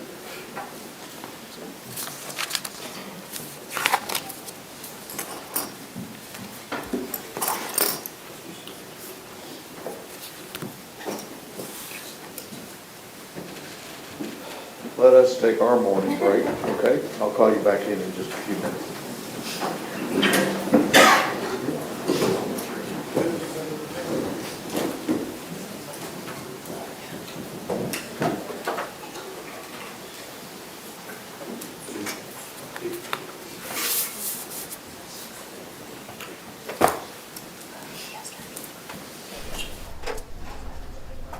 Okay, Todd, we have been watching as the jury has been shown these photos of Athena Strand. You can see that obviously they did not, show them, live stream them or show them, publish them in the courtroom. And we saw Athena Strand's mom become very emotional as they were watching this. Talk to me about what your feelings about what we've seen so far.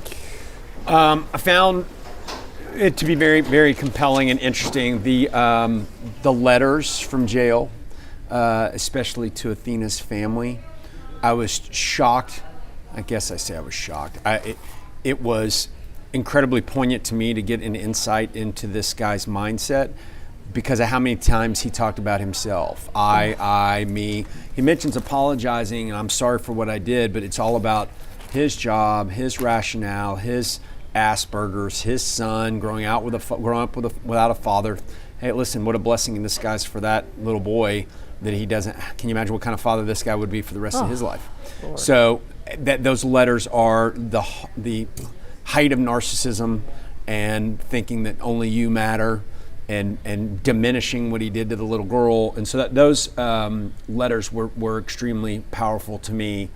And then, of course, we're hearing now from this FBI agent who we got a little bit of a glimpse into what they believe was her body buried in a very remote place, or submerged in a remote place. And it's gut-wrenching. It's very hard to listen to.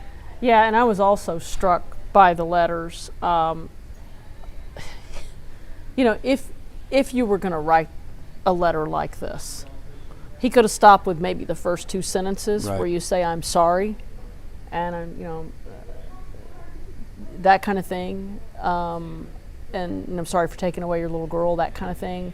But then when you launch into, I don't do well with change. It was so bad that I had to, I had some kind of suicidal episode. And then he goes on and on complaining about FedEx and how it's all about him. Oh me, oh my, they changed my route, they made me a floater, my life is so hard, and it made things tough. And I'm just going, dude, you killed a 7-year-old girl. I also find it interesting that he makes note at the very beginning of the letter, my lawyers told me not to do this, but I'm doing it anyways, which kind of adds to the will he or won't he testify possibility. So he obviously is, this is not the first time the question becomes, will he listen to the advice of counsel? Because counsel told him, don't write that letter. It's not going to come across the way you think it will. And hence, there we go. The letter from him, his words in his cell were incredibly damaging. I mean, if you could be more damaging than the actual evidence itself from the crime scene, the after effect of the things that this guy seems to be doing make things even worse. Okay. Hey, we're going to take Rebecca Lopez. She is our senior crime and justice reporter. She's at the courthouse. Rebecca, wow, the letters and just everything we've seen this morning. Yeah, this is tough because I was in there when they passed the jury the picture of Athena's body, and I caught a quick glimpse of it, Tanya. Extremely disturbing. They did not show that picture, obviously. We did not stream that out, but there were at least 2 jury members that almost didn't even want to look at the photo. They were extremely upset, as the 2 of the male jurors in particular, I noticed, looked very upset and looking at Athena's body, and then just hearing hearing them describe the agent describing how they found her body, that it was almost angelic and glistening. And that's when we did hear sobs from the mom in the courtroom, and obviously the family very upset. They didn't see the picture itself, but or it wasn't shown in court, but just a description. You can only imagine, Tanya. Oh, I cannot. Go ahead, Tom. Yeah, I've got a question, Rebecca, since you're there in the courtroom. The photo that we saw on the television screen was kind of a vague, blurry outline of potentially what could have been her body underwater. That was bad enough, clearly. Were you able to see, or did they publish to the courtroom more descriptive photos than that? Like where you can see her face or see what kind of wound what kind of damage was under her body, that sort of thing?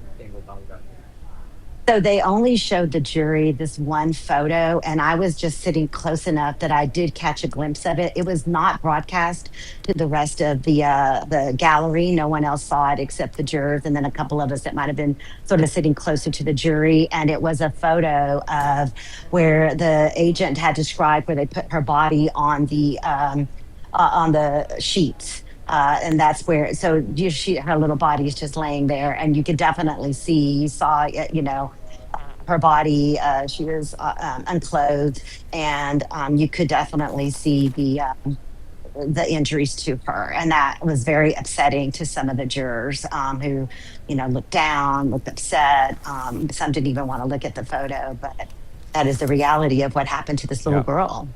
I mean, yeah, certainly for the jurors' perspective, as hard as it is to digest this and look at it and observe it, that's your job. I mean, that's why you were selected to sit on this jury. And so, it's terrible that they have to go through that, but that's what's required by our system.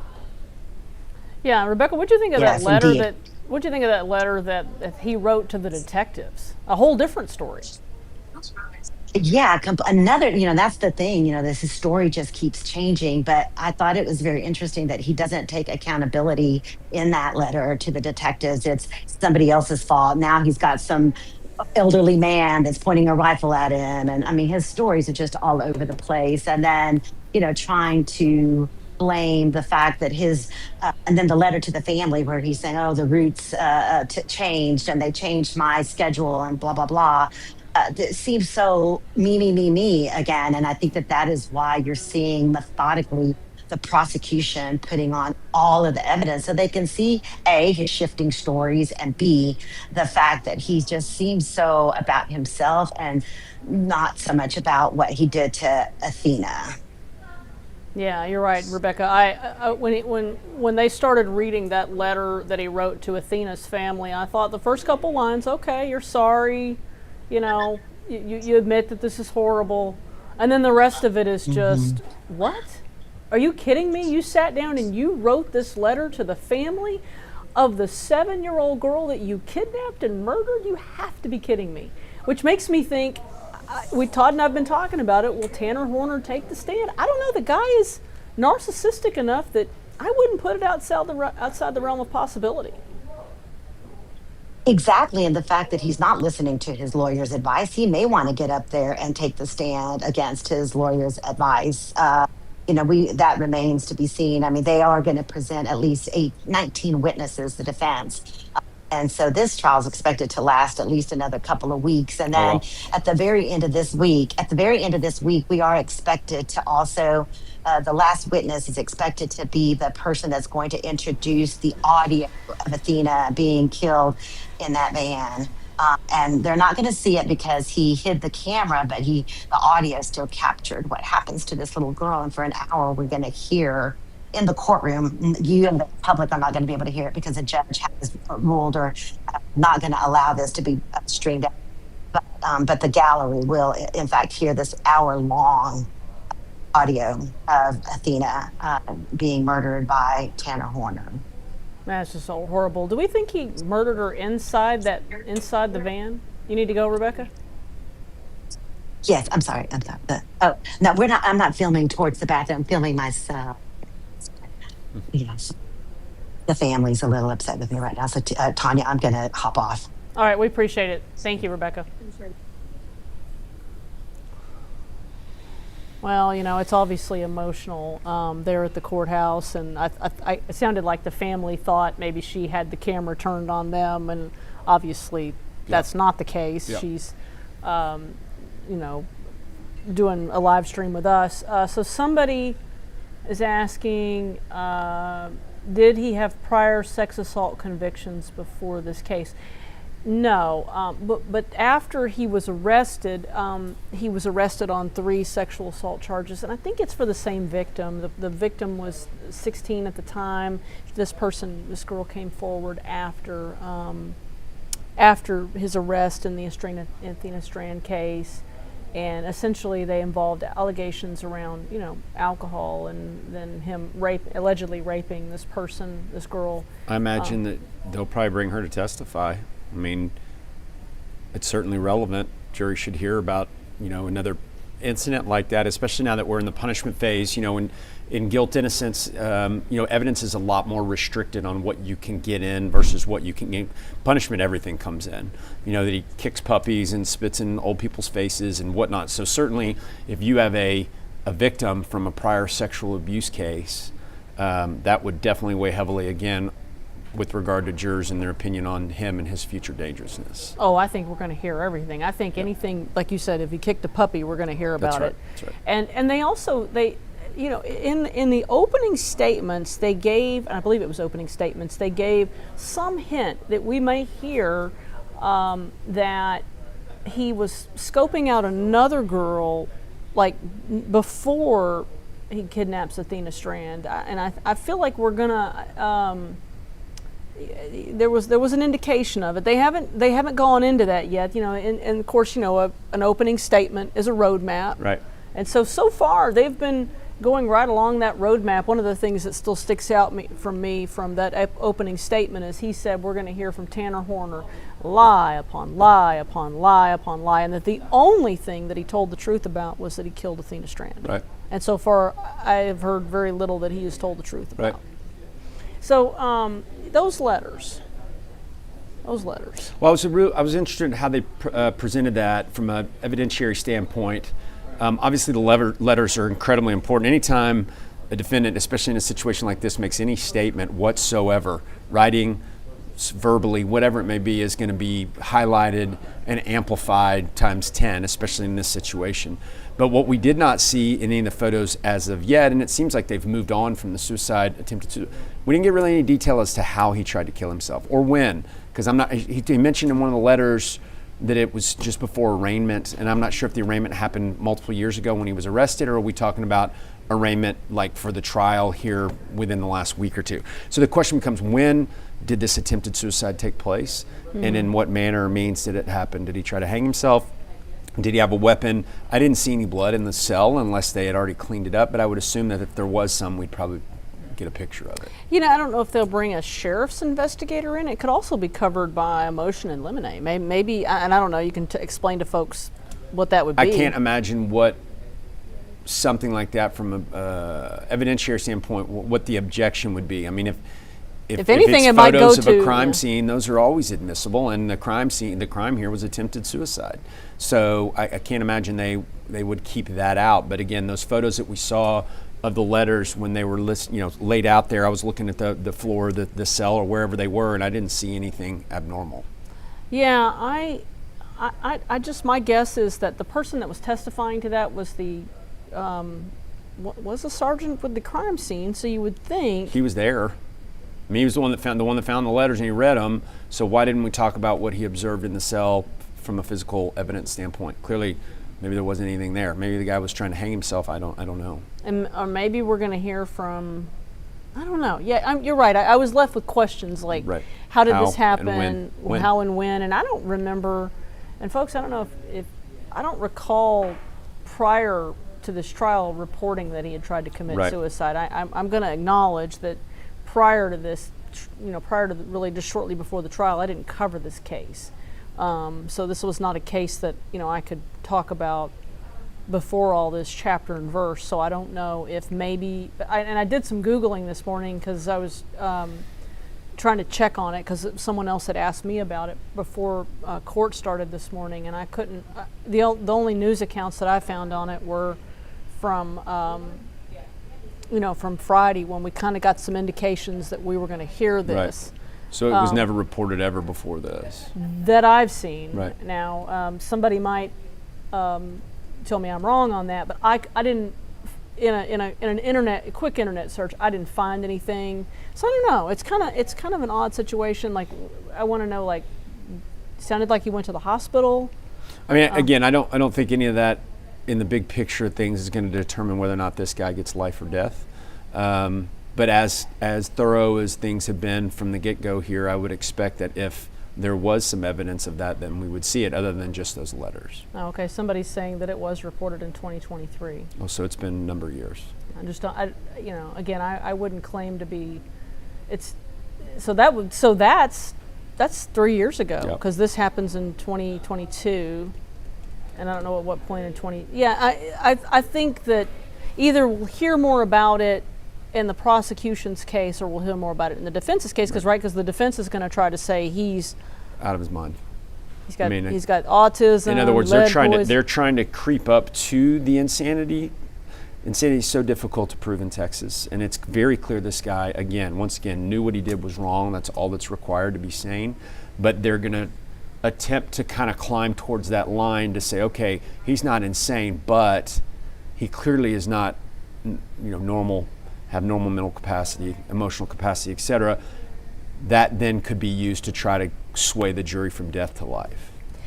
So the Supreme Court, though, has found, that obviously defendants who have intellectual disability, that they cannot be executed. But they're not saying he's intellectually disabled. They're saying he has Asperger's, which is not intellectual disability necessarily. Certainly, people who have autism, especially like on the extreme end of it, can be intellectually disabled, but I don't think he's intellectually disabled.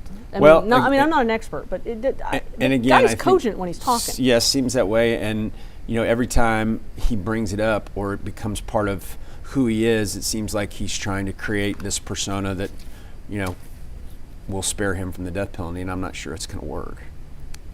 He just seems like a deranged psychopath killer and deserves everything that's coming to him. Let's put it that way. Yeah. Well, there's when you think about the death penalty, to me, this is kind of what, whether, no matter where you stand on the equation of the death penalty, whether you think we should have the death penalty or not have the death penalty, to me, this is what it does exist for. Yes. It is something, a case of this nature. Okay, so we have a lot. Pull the view from the courtroom up. We're seeing Tanner Horner come back in. We should be starting back up from the break. And then I don't know where we're going from here. I still kind of feel like we're going to be getting more crime scene type stuff. It feels like we're in. We haven't heard, like, they showed the guy recovered. We haven't heard about cause of death yet, have we? No. They haven't brought the medical examiner to testify as to how she actually died. No, not Was it yet. drowning, asphyxiation, blunt trauma? I mean, we don't know any of that, correct? We can see Athena Strand's mom, and of course talking to prosecutors. That's just got to be unspeakable.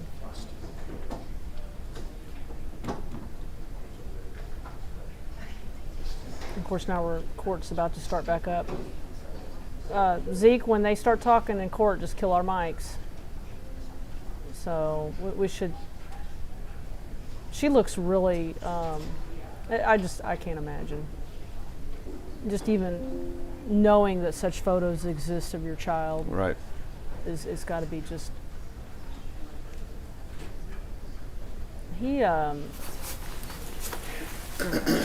Okay, here we go.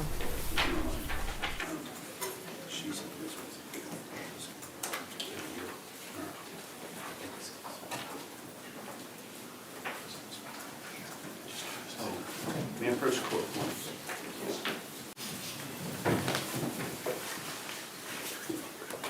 Good morning, how are you doing?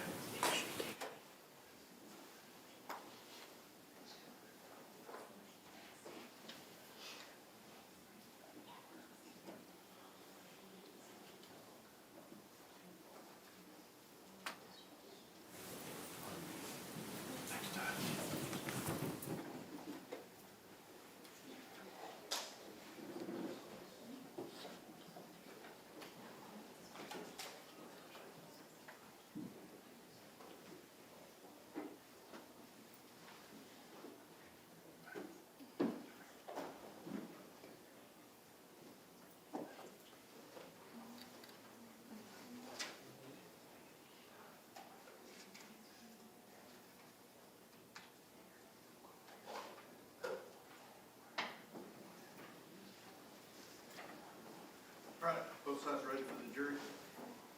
Yes, sir. Let's go.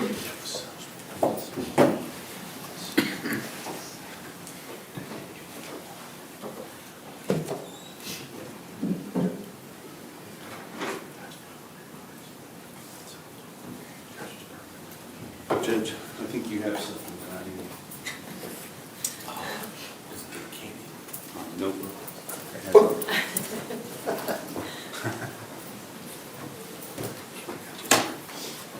Thank you, sir.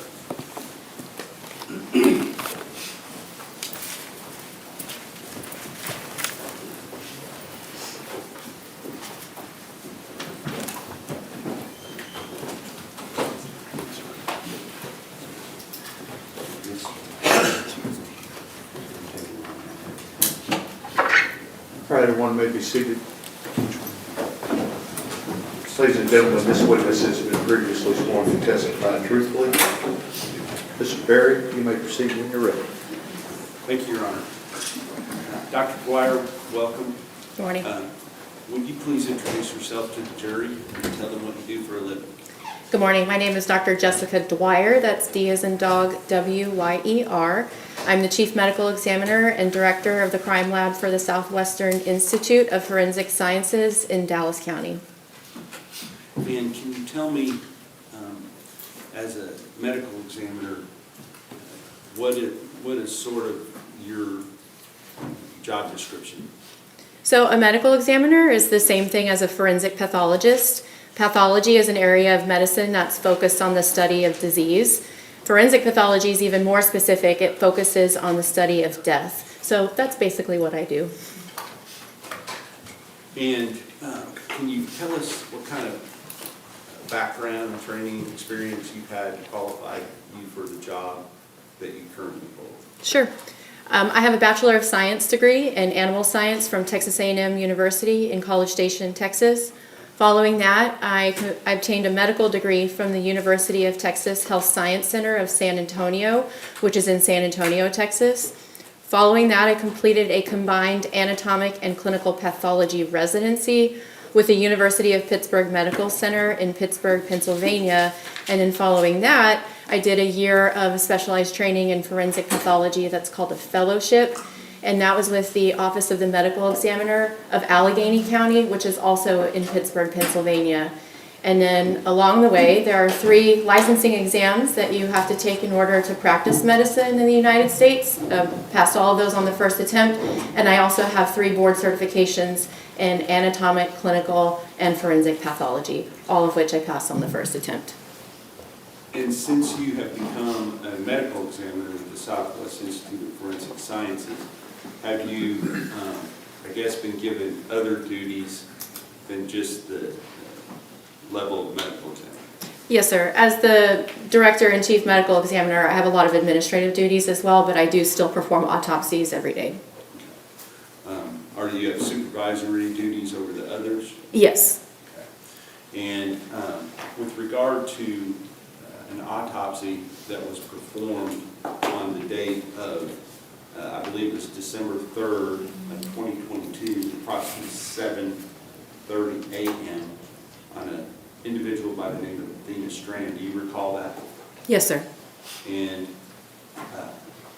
so I just stated the date it was on, but how was it that you first became aware of this case?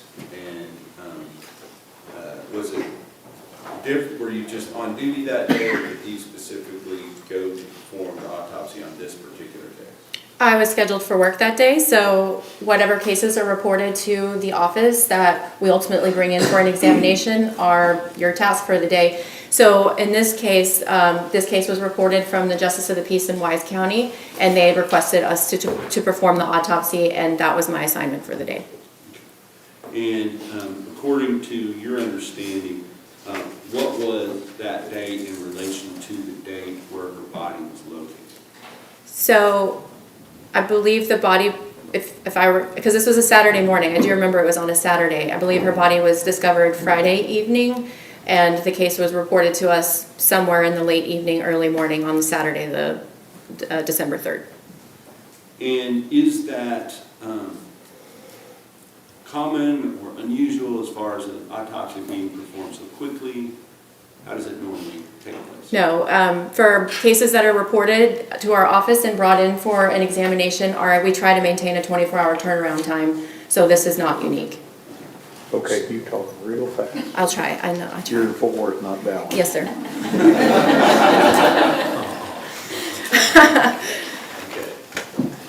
Okay. With regard to the autopsy on Athena Strand, can you kind of just walk us through just the basic process of what happens from the time that a body is delivered to the medical examiner's office until the point that you encounter it? So the process of an autopsy? Well, the process of getting it to you. Okay. Yes. So in this instance, the body is actually brought to our facility, specifically the morgue area. We do scan the body in. The body bag is sealed with a plastic tag that we keep closed until the time of the examination. But as the body is scanned into the building, it doesn't mean that we are automatically starting the autopsy at that point. So we have a cooler that they stay in until the autopsy is performed. And then not the process of the autopsy, just the intake part, correct? Yes. Okay. So once you are ready to begin the process of the autopsy, let me ask you this first of all. What's the purpose of the cooler? So it is kept at a cold temperature to just preserve the condition of the body. And does that slow the rate of something? Decomposition, slows the rate of decomposition, yes. And are there some documents that you usually have to have in order to do an autopsy? There are some documents that we typically have before the autopsy, yes. And can you kind of describe what that is? So our building is a 24-hour day, 7-day-a-week operation, but I am not physically in the building 24 hours a day, 7 days a week. Who answers the phone for our facility are our forensic investigators. So anytime a death is reported to our facility, it's the death investigator that is taking that information, determining if this case needs to actually be brought in for an examination, etc. So they will draft a report of all the things that were reported to them by whoever is reporting the death. So it's called an investigator narrative. So that's given to the medical examiner prior to the case, so we have an idea as to what's the circumstances of the death and kind of helps us triage our cases for the day. So you had some understanding of what was the circumstances before you did the autopsy? Yes, sir. Do you also have to be given some official authorization from somebody in the county that it comes from in order for you to do an autopsy?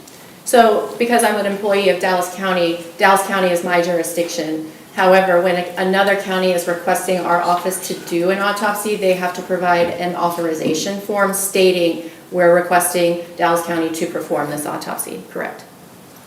Now, as you are conducting an autopsy, do you take notes, fill out diagrams, things like that, to record your findings so that later you can put them in your autopsy report? Yes, sir. And can you describe what that's called?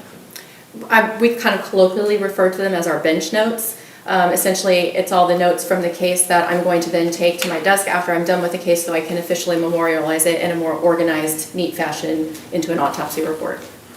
Now, before an autopsy report comes out, is there another short form report that is often issued by the medical examiners before the final autopsy report? So we do have a cause of death report that you can request through our office, and what it is it's on official letterhead, and it just provides the cause and manner of death for the decedent with the signature of the pathologist performing that examination. And then, of course, the final document would be your examination report. What is that called? You're talking about the finalized autopsy report? Yes. Yes, that's the neat version. It also incorporates any findings from toxicology or some ancillary testing that we may or may not request, but that is the comprehensive finalized report. May I approach your honor? Yes, sir.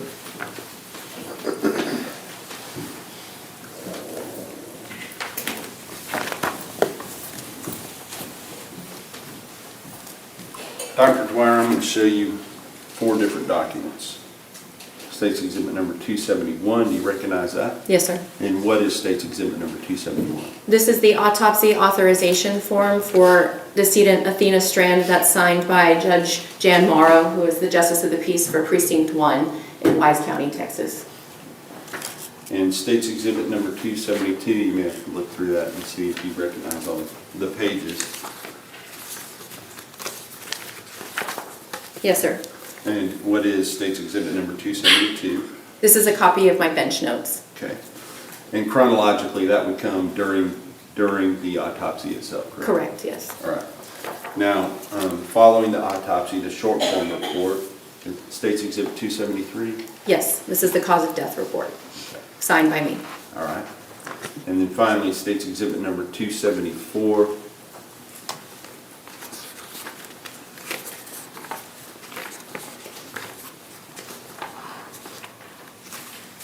Yes, sir, this is a copy of the finalized autopsy report. Thank you.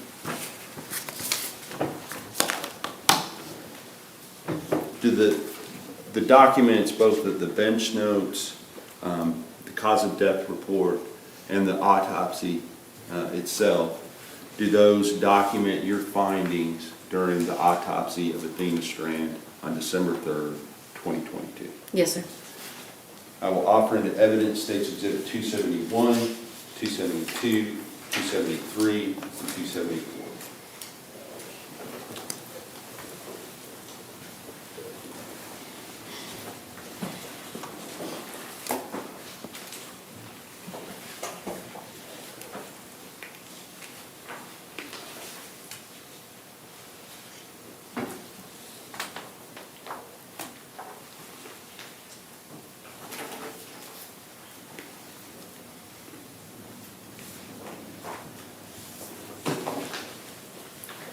No objection. State's Exhibits 271 through 274 are admitted. Thank you, Your Honor. May I publish? Yes.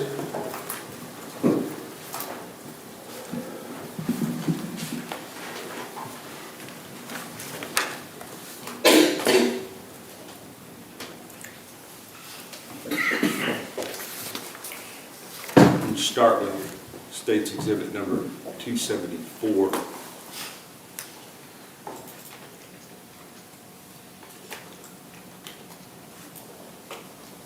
I'm going to leave all this up here because it shows us what the page number is as we're looking at it on your autopsy.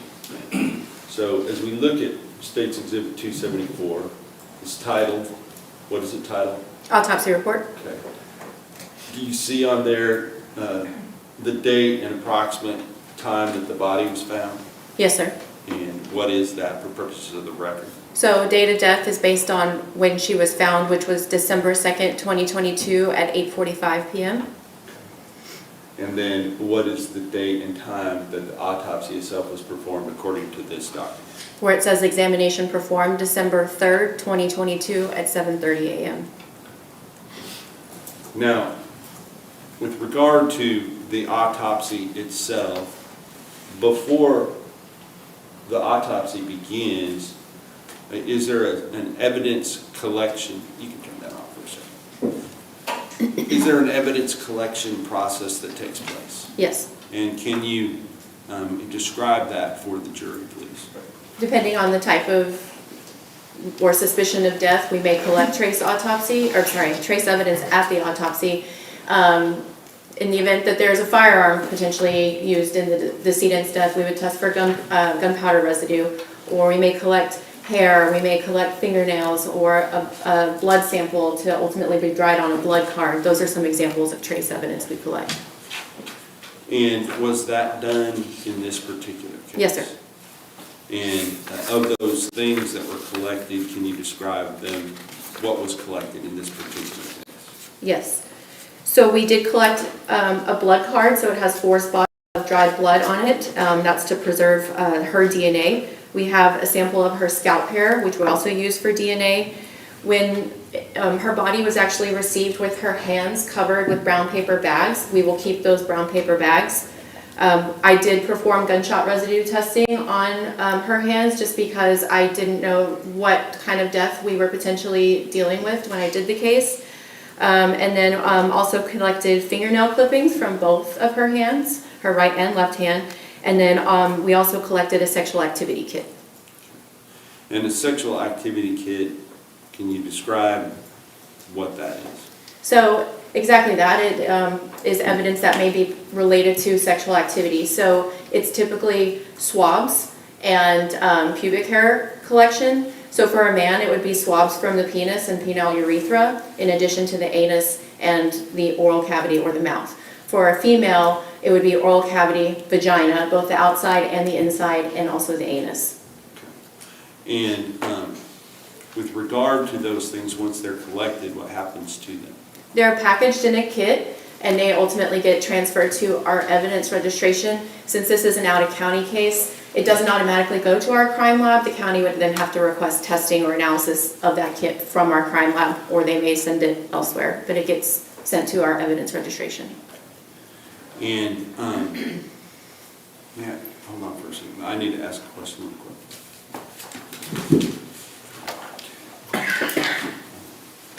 States exhibits.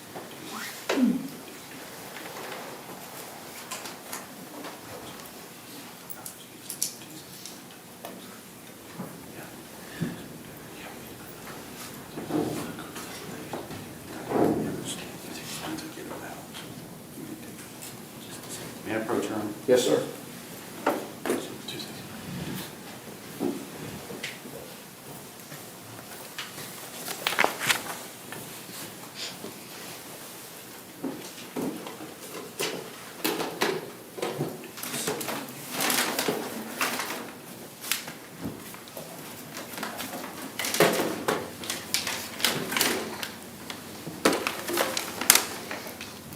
I'm going to show you what has been marked for identification purposes as 260, states 269 and states 270.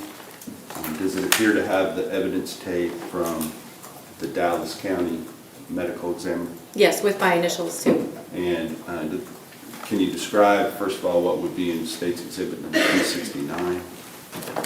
So a lot of this writing and yellow tape is not mine, but what I can tell you is that this is typically how I package evidence from a homicide or potential homicide. And there is a sticker itemizing this particular item that correlates to the number for this decedent. And then we will seal the top of the bag with tape and red evidence tape, which I initial.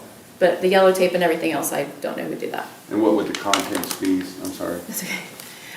Everything that I just listed that I collected would be in there with the exception of the sexual activity kit. And then states exhibit number 270? Yes, sir. This is the sexual activity kit. Okay. And these both relate to the body of Athena Strand and the autopsy done on December 3rd, 2022? Yes, sir. All right, thank you. I will offer State's Exhibit number 269 and 270 into evidence. No objection. State's Exhibits 269 and 270 are admitted. Thank you, Your Honor.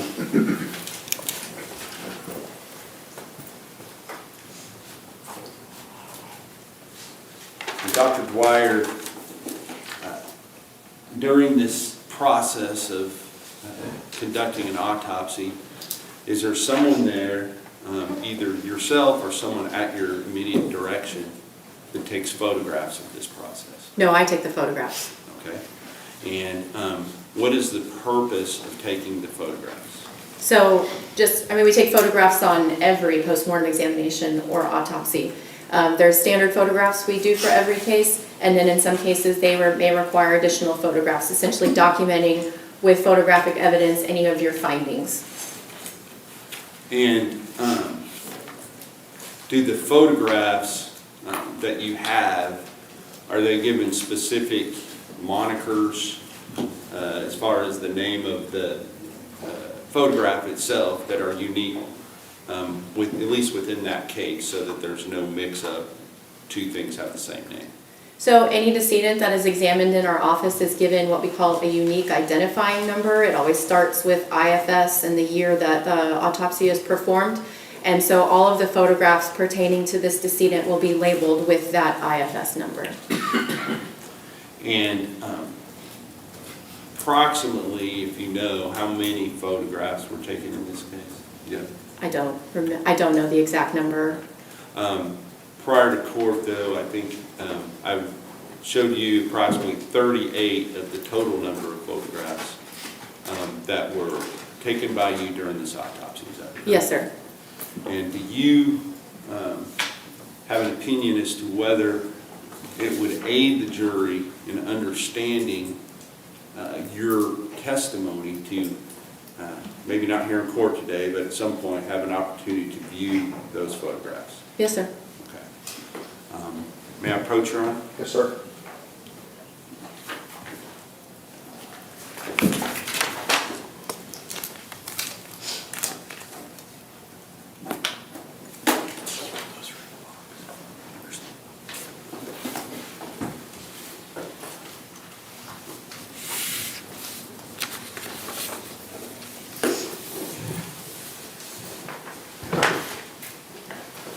Dr. Dwyer, the reason we're doing it this way is to avoid unintentionally displaying photographs that we do not at this time intend to display. Okay. So each of the photographs that I'm going to ask you about has been covered with a slip cover, so that if I ask you about it, you're going to have to slide the slip cover or the photograph up, but just if you be careful not to display it unintentionally. Sure. All right, thank you.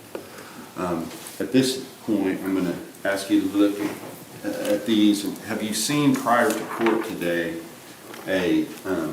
what I would call a contact sheet that has the different state's exhibit numbers that go with the different photographs in this case? Yes, sir. Okay.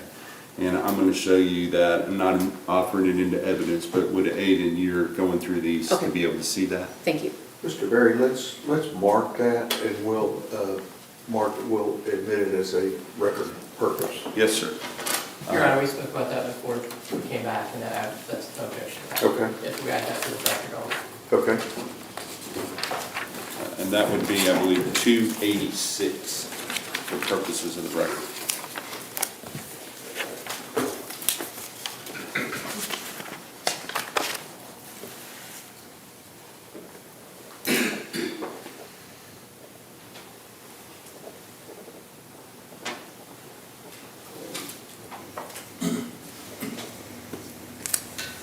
Thank you.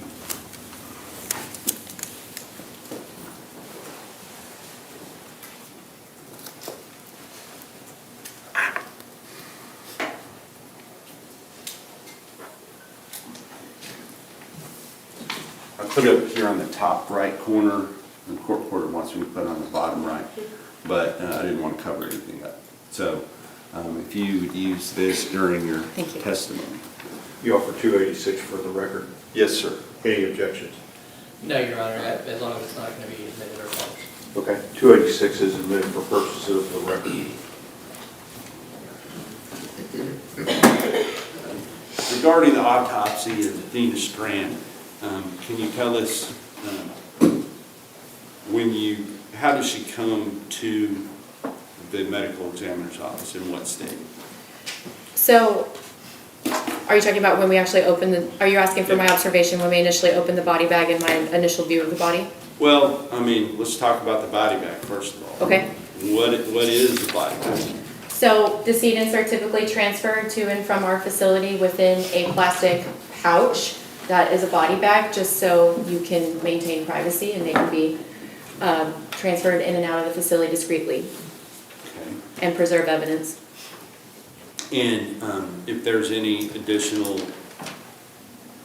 debris, fibers, other things that have come off of the body, is it also to help preserve those things?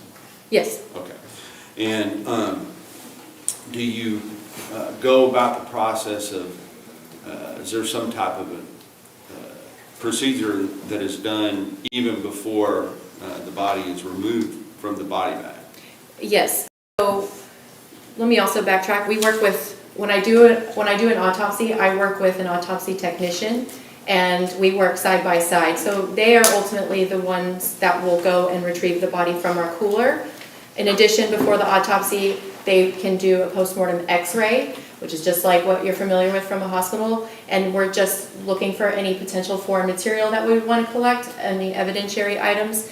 And then the body is brought to the autopsy station, and then we break the seal, open the body bag, and I will document the condition of the body with photographs. We typically refer to those as is photographs, because it's before we do anything to the body. And were those things done in this particular case? Yes, sir. And can you tell us whether or not there were any foreign objects that that were identified as part of that x-ray? No. Okay. Now, with regard to the body itself, you said that you took some as-is photographs, and I would ask you to refer in your book there to, and if you need to remove those from that book to be more discreet, however you need to do it, it's fine. Thank you. But State's Exhibit number 231 and 232, could you personally look at those and tell me if those are the as-is photographs that you were talking about?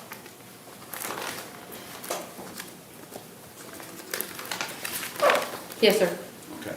And we're going to go through this process in a way where, rather than displaying them, I'm going to just ask you to describe what you're seeing for purposes of the record. And that way, if there's any question about it later, they can refer back to your testimony. Okay.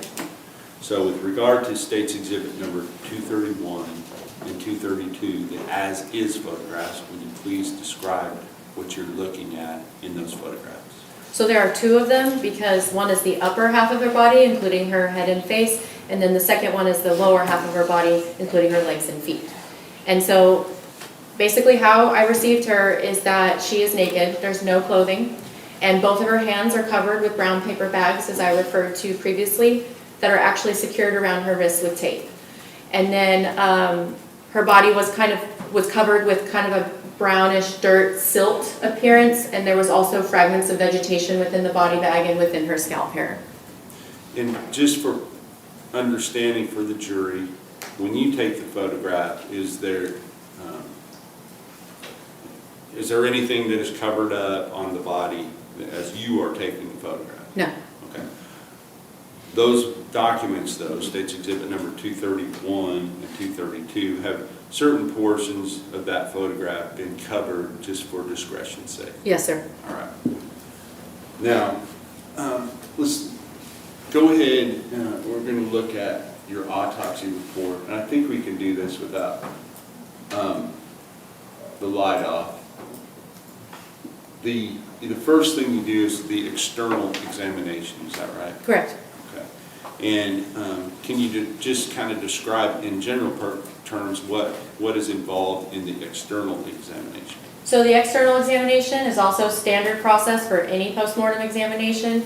And I always describe it as I start on one side of the body, say a foot, work my way up the entire side of that body to the head and then to the opposite side of the body.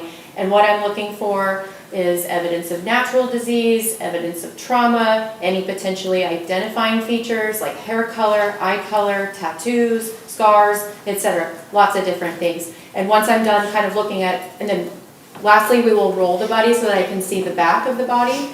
And then once that's complete, that's the end of the external examination. And as part of this external examination, do you photograph the body both before and after it is, I guess for lack of a better word, cleaned? Yes, sir. Can you describe, once the as-is photographs are taken, what happens next? So once the as-is photographs are taken, we would collect trace evidence, if again, depending on the type of case, but you would not want to do that after you've cleaned the body. So we'll collect any trace evidence and then fingerprint the body, and then we will clean the body. And that way you remove any clothing, any evidence of medical intervention, any dirt, blood, etc., so that you can see the body in its entirety. Now, I noticed in your report, and I believe we're still on page 1, that you talked about the hair being wet. Yes, sir. Was that from being cleaned or something else? No, it was received that way. And commonly in an autopsy, if a person had been wearing clothes at the time that they were deceased, what would you receive? Just the body or something else? If they had clothing on at the time that they were pronounced, the clothing would still be on the body, or clothing that may be with the body come with the body. And was any clothing brought to you with the body of Athena Strand? No, sir. Now, with regard to the evidence of the body itself, can you just kind of give us, you weigh the body? Yes, sir. Right. What was the weight of this little girl? The weight is 67 pounds. And what was the height or measurement? 52 inches. In layman's terms, or feet and inches? I Oh don't man, know. make me do math. I'm showing my Tarrant County side.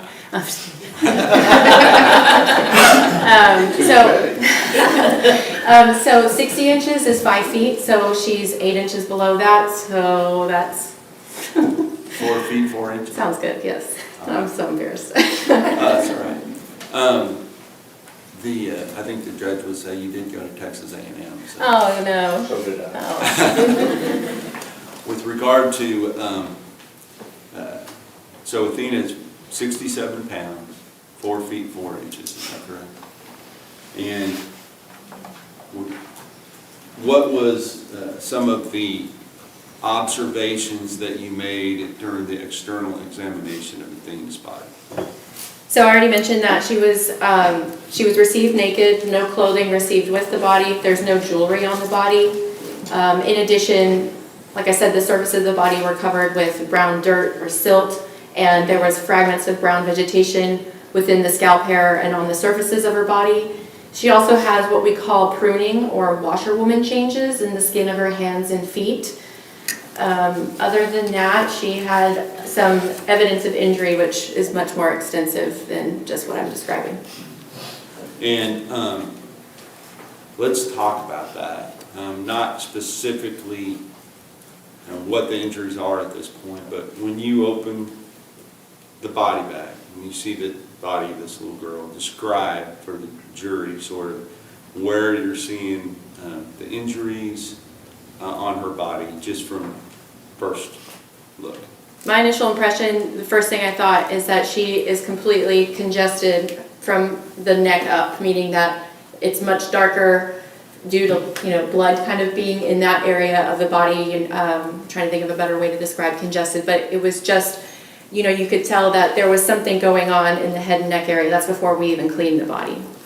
And congestion, is that related it's hard, I want to kind of give a lay person's understanding what that means. It's, the best way to describe it is blood's backed up in the vasculature. And I'm not sure I understand anymore, but what's vasculature? So all the blood vessels that circulate blood throughout your body are the vasculature system. So it's arteries, veins, and connecting those two are capillaries. And is that something that you see in certain types of deaths versus others? Yes? And can you describe that for the jury, please? Well, let me say congestion on its own as an isolated finding can be nonspecific. And you can see it in sudden cardiac deaths. You can see it in drownings. You can see it in asphyxial type deaths. So it's nondescript on its own, but a constellation of findings can be more helpful when you're making a diagnosis. And when you're saying a constellation of findings, are you talking about the overall findings taken together? Yes, sir. All right. Now, once she was cleaned up, could you still see this congestion, the blood near the skin, from her basically mid-chest to the top of her head? Yes, sir. And would the fact, I guess I have to frame it to you in a hypothetical situation, if a person had received injuries close to the time of their death and then was immediately put in a cooler type situation, either a colder body of water or a cooler like you have in your laboratory, would that essentially sort of, Objection, Your Honor, leading. what would that do? Sorry. Okay, your objection to leading is overruled based on the last statement. So if I'm repeating your question, Yes. if someone had those findings and then died, would they be altered by being put into a cooler? Yes. No. Okay. Would it slow the normal rate of something that might change the appearance over time? So the coolness of the cooler is to preserve the condition of the body by decreasing the rate of decomposition. That's just a known fact that decomposition slows when it's cold. So if a body were put into a colder body of water in November, would that also help slow the rate of decomposition? Yes, sir. Okay. Now, with regard to the body of Athena Strand, we're talking about the external examination. Were there further, go to the next page. This is the page 2, it states exhibit number 274. You kind of went on to describe some more of her findings in the external examination. Yes, sir. And I don't necessarily feel like you have to read every word, but if you would give it sort of a synopsis and then maybe also explain as best you can in layperson's terms so we can understand it as well. Sure, just starting from the top. Yes. So basically, I even mentioned that the head and face exhibit trauma. There's generalized congestion of the head and face, which I just mentioned. I note that her hair is blonde and it's wavy and it's long and that it's damp. And then her eyes are green in color. When you look at the whites of her eyes and the lining of her eyes, you see florid petechial hemorrhages, which are florid just means they're everywhere. Petechial hemorrhages specifically refer to these tiny pinpoint hemorrhages that you see throughout the eyes. Let's see. She has, her teeth are kind of a mixture of what we call deciduous teeth and erupting adult teeth, which is appropriate for a 7-year-old. The neck has trauma, the chest is trauma. I did not appreciate any trauma on her vagina or within her vagina. The vaginal hymen is present and it's intact. I did examine her anus. She had some fecal material on the perianal skin, but I did not see any trauma to her anus. And then her extremities, so the arms and the legs, also showed trauma. Her fingernails are all intact, but the fingernails themselves are dirty. The toenails are also short and dirty. The soles of her feet are dirty, but otherwise unremarkable. And then the back has trauma. Okay, so let's talk a little bit as we go through this, because there are some photographs, I believe, that correspond to some of these things. specifically State's Exhibit number 235. Could you examine that and tell me what you see in that photograph?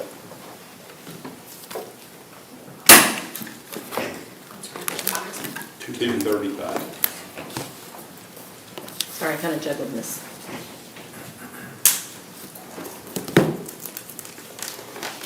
Yes, sir. If you just give a brief description of what's shown in that photograph.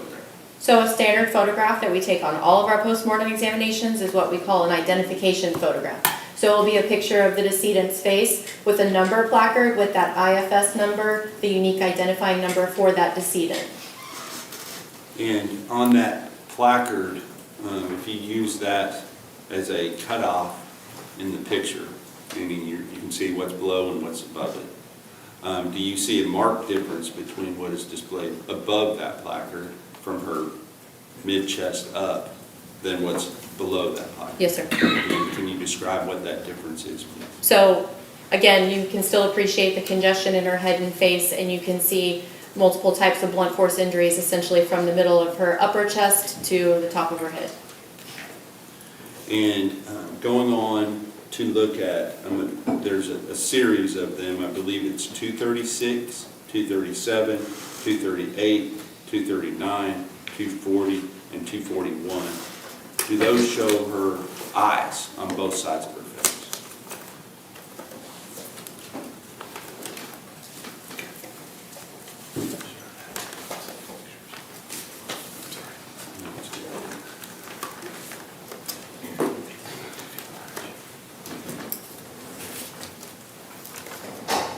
Yes, sir. And you described, I believe, what you referred to as florid petechial hemorrhages.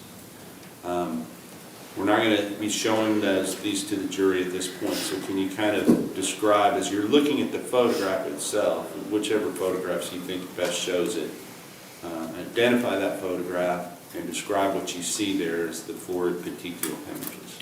Sorry, let me...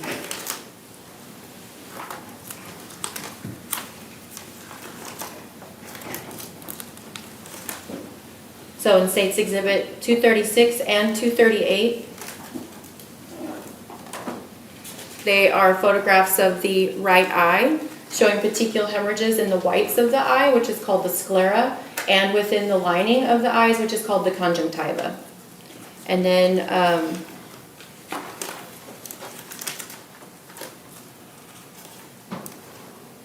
same for State's Exhibit 239 and 241. And what is the significance or possible significance of finding these florid petechial hemorrhages in the eyes, such as in the case of Athena Strand?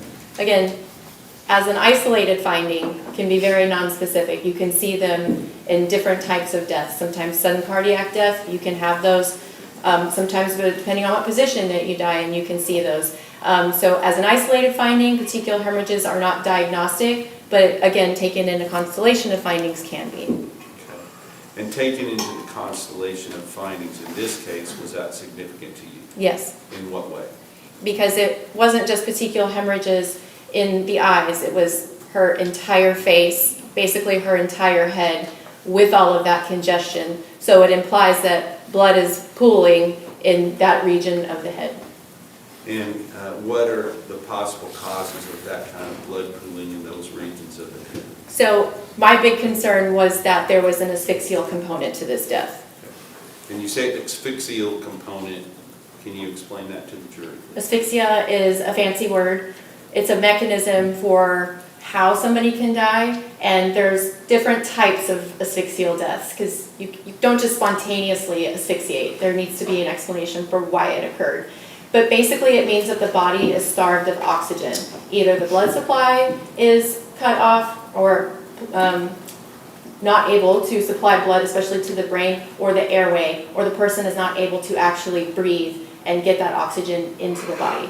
So examples of asphyxial death: smothering, strangulation, mechanical asphyxia, chemical asphyxia, carbon monoxide is an example. But that's an overview of asphyxia. Understood. So you said smothering and strangulation are one of the possible. Two signs. possibilities. Two possibilities of asphyxia. Yes. So, and you understand that in this particular case, that the defendant, Tanner Horner, has pled guilty to the offense that he was charged with. Yes, sir. And that was by causing the death of Athena Strand by smothering and or strangling and or asphyxiating Athena Strand with his hands, his feet, or his body. Yes, sir. Does that make sense, given the finding that you're describing right here? Yes, sir. Okay. In addition, do you, first of all, with asphyxia itself, is that a type of blunt force trauma? Or strangling and smothering and strangulation? Yes. Okay. We had a question clarified. The question was, with asphyxia itself, is that a type of blunt force trauma or strangling and smuggling? Strangulation. If I can. And strangulation. Strangulation and smothering, are those a type of blunt force trauma? Blunt force trauma would indicate that the body comes in contact with a blunt object. That could fall, those both could fall under the umbrella of blunt force injuries. Okay. So, in addition to that type of blunt force trauma, if you see other indications of blunt force trauma? Yes, sir. Can you just from the opening photographs, kind of describe what you're seeing that indicates to you that there was other blunt force trauma? So, types of blunt force trauma would be as something as superficial as what we call an abrasion or a scrape. You know, it's a friction injury on the surface of the skin. Or it could go deeper to where you have an impact and you actually break the vasculature under the skin, and now you have a contusion, also known as a bruise. Or it could go so far as the blunt object overcomes the elasticity of the skin to where now you've got it creates a gash, or what we call a laceration. So abrasions, contusions, and lacerations are all examples of blunt force injuries. What I saw on the decedent was a mixture of abrasions and contusions. I did not see any lacerations on the skin. But it had both the abrasions, which are what you described at a more skin level, is that correct? Yes. And then the contusions, which are deeper into the musculature of the body, is that right? Yes, under the skin. So it would be what we call the subcutaneous soft tissues or the muscles, all of the above. All right. So let's go on here. Before you go into the actual evidence of injuries, do you note any potential scars, things like that on the body so that you can distinguish that from the injuries themselves? Yes.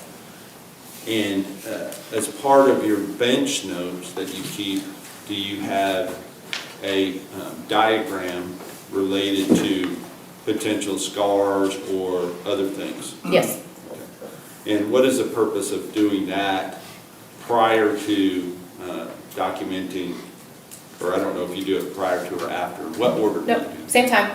I just, for organization purposes, I don't like to have too much messy writing all on the same page. So this is what I do for all of my cases. I have a separate page for like the potentially identifying features, hair color, eye color, scars, tattoos, etc. And then I do a separate page for any evidence of injury. But they're done concomitantly. All right. That's a big word. What does that mean? At the same time. At the same time. All right. Thank you. With regard to once you've done that, and were there any major scarring or other injuries, evidence of prior injuries on the body of Athena Strand? She just kind of has some scattered scars. I think somewhere on the extremities, on the abdomen, but nothing specific. Anything unusual for an active, precocious 7-year-old girl? No. Okay. Now, with regard to the evidence of injuries, let's start talking about that. You talk in your report on the bottom of page 2, you begin with what you call blunt force injuries. Can you distinguish, just as far as terminology, what the difference is between blunt force injuries and some other types of injuries? So I described previously that a blunt force injury is when the body comes in contact with a blunt object. Contrast to that would be sharp force injuries, where the body comes in contact with a sharp object like a knife or scissors, a razor blade, etc. Those are a different pattern of injuries. We do not have those here, but just to contrast it with blunt force injuries. Thank you. Now, when you are beginning to document the blunt force injuries on the body of Athena Strand, do you start in a certain area and go other areas after that? Yes, it's my convention. I like to start with the head and neck, and then I'll move to the trunk and then the extremities. But that's just my convention. Okay. And is that something that you do on every autopsy? Yes, sir. All right. So let's talk about the head and the neck of Athena Strand. Okay. Because that's the order that it's in your autopsy, correct? Yes, sir. And I want you to kind of give your basic findings, and if you need to, we're going to talk about some of the photographs that go with those in a moment, but Okay.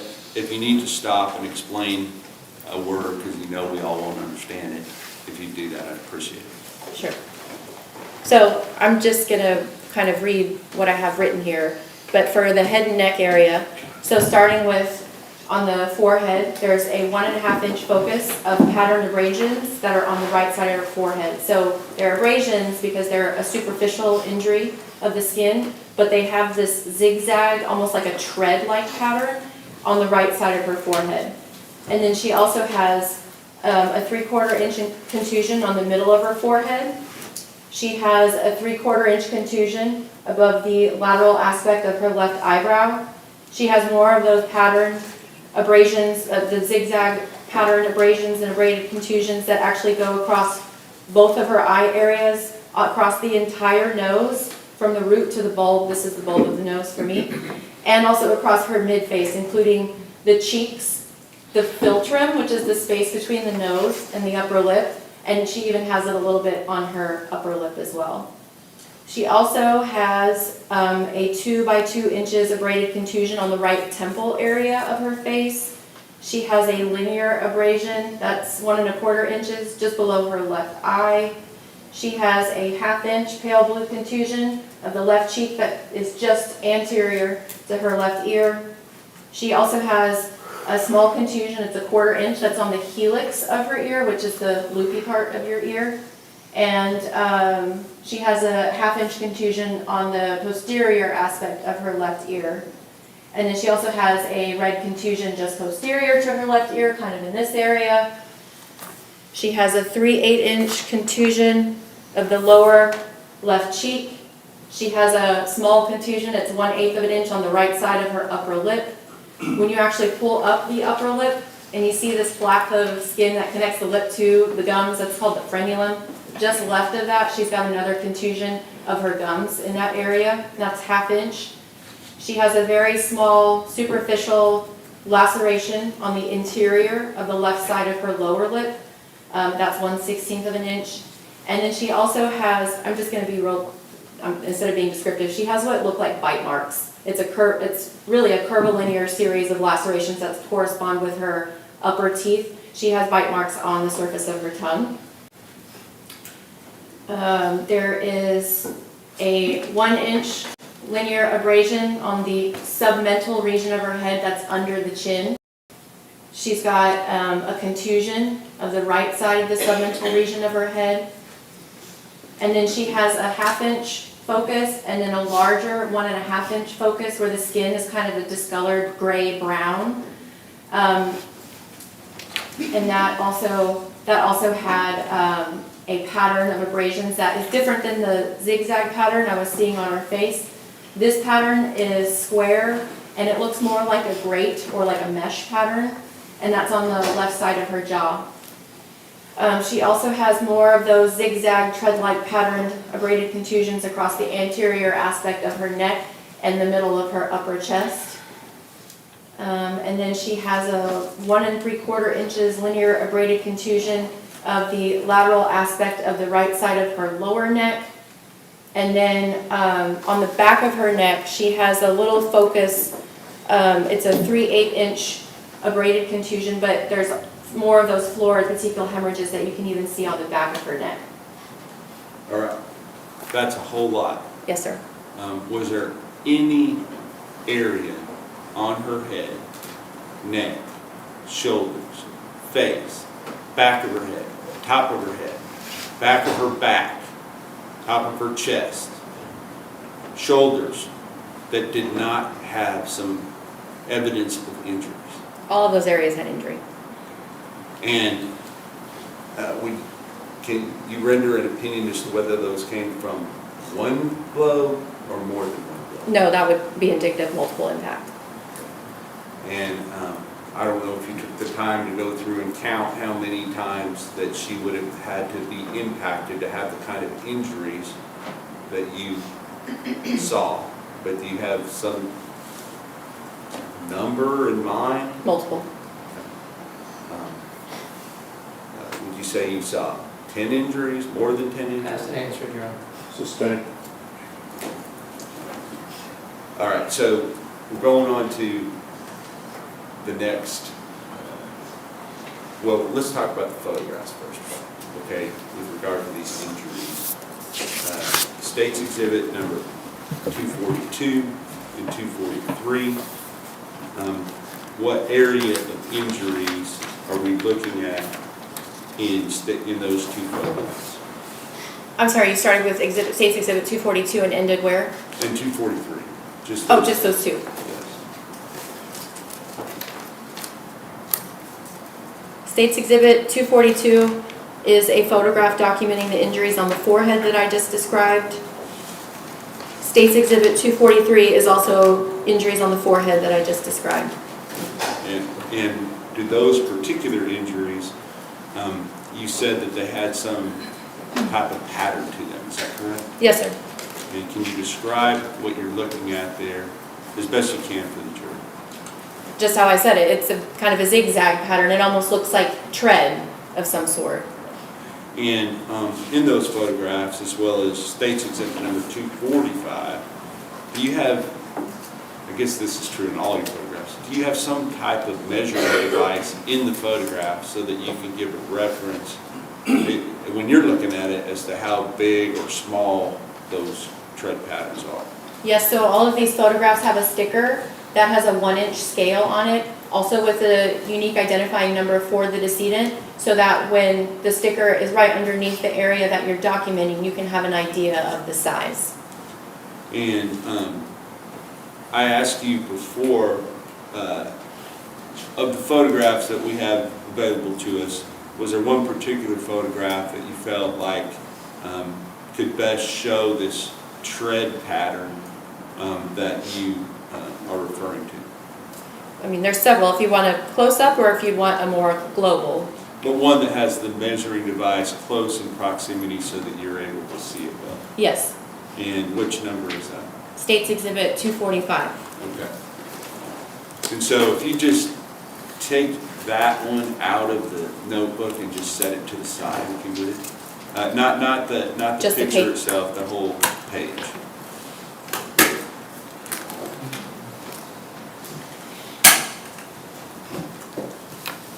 We'll leave that for now. Okay. I'll come back to it in a little while. Now I want you to talk about well, first of all, what does State's Exhibit number 245, what part of her body does that show, and what do you see as to describe it to the jury?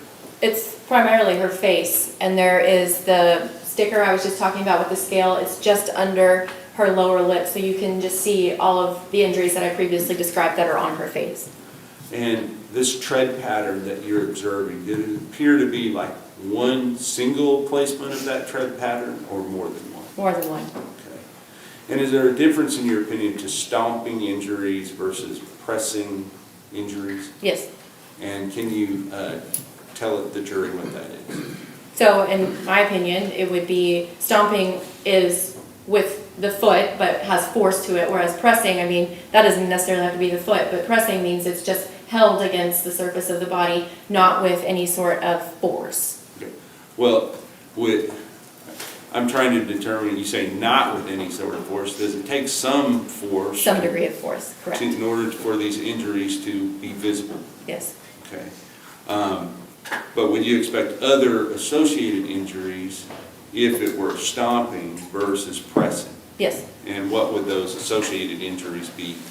I mean, I would think that especially if it was on the face, you have a lot of delicate bones that are in the face, so I would expect there to be some fracturing with a stomping injury. Are these injuries considered by you to be abrasions or contusions or mixture? Mixture. Okay. And kind of explain, you know, as you're looking at it, where do you see abrasions, where do you see contusions? On this photograph, States on this photograph. So on States Exhibit 45, again, it's all of those types of injuries that you see primarily just in the face area, the forehead, the nose, both eye areas, cheeks, and even the lips.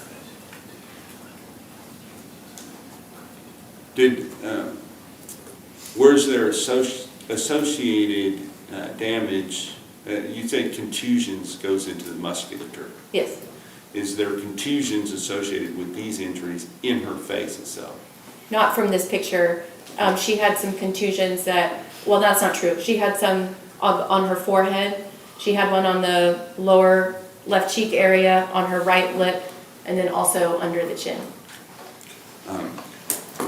With regard to, so let's go on to States Exhibit number 246 and 247.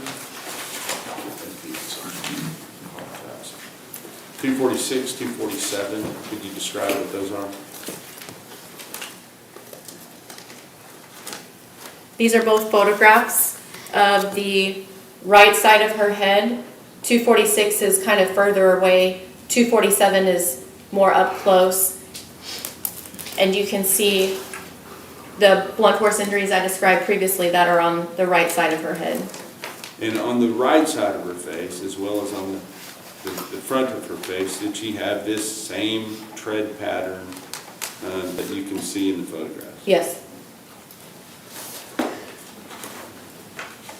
Now going on to States Exhibit number 248, and I believe this, we've already looked at 244, but 248, does that show the other side of her face? States Exhibit 248 is the left side of her face. And then I think it was 244, which is that also the left side? That's the left side of her head, so you can kind of see it's further away than 248, which is more up close to the left side of her face.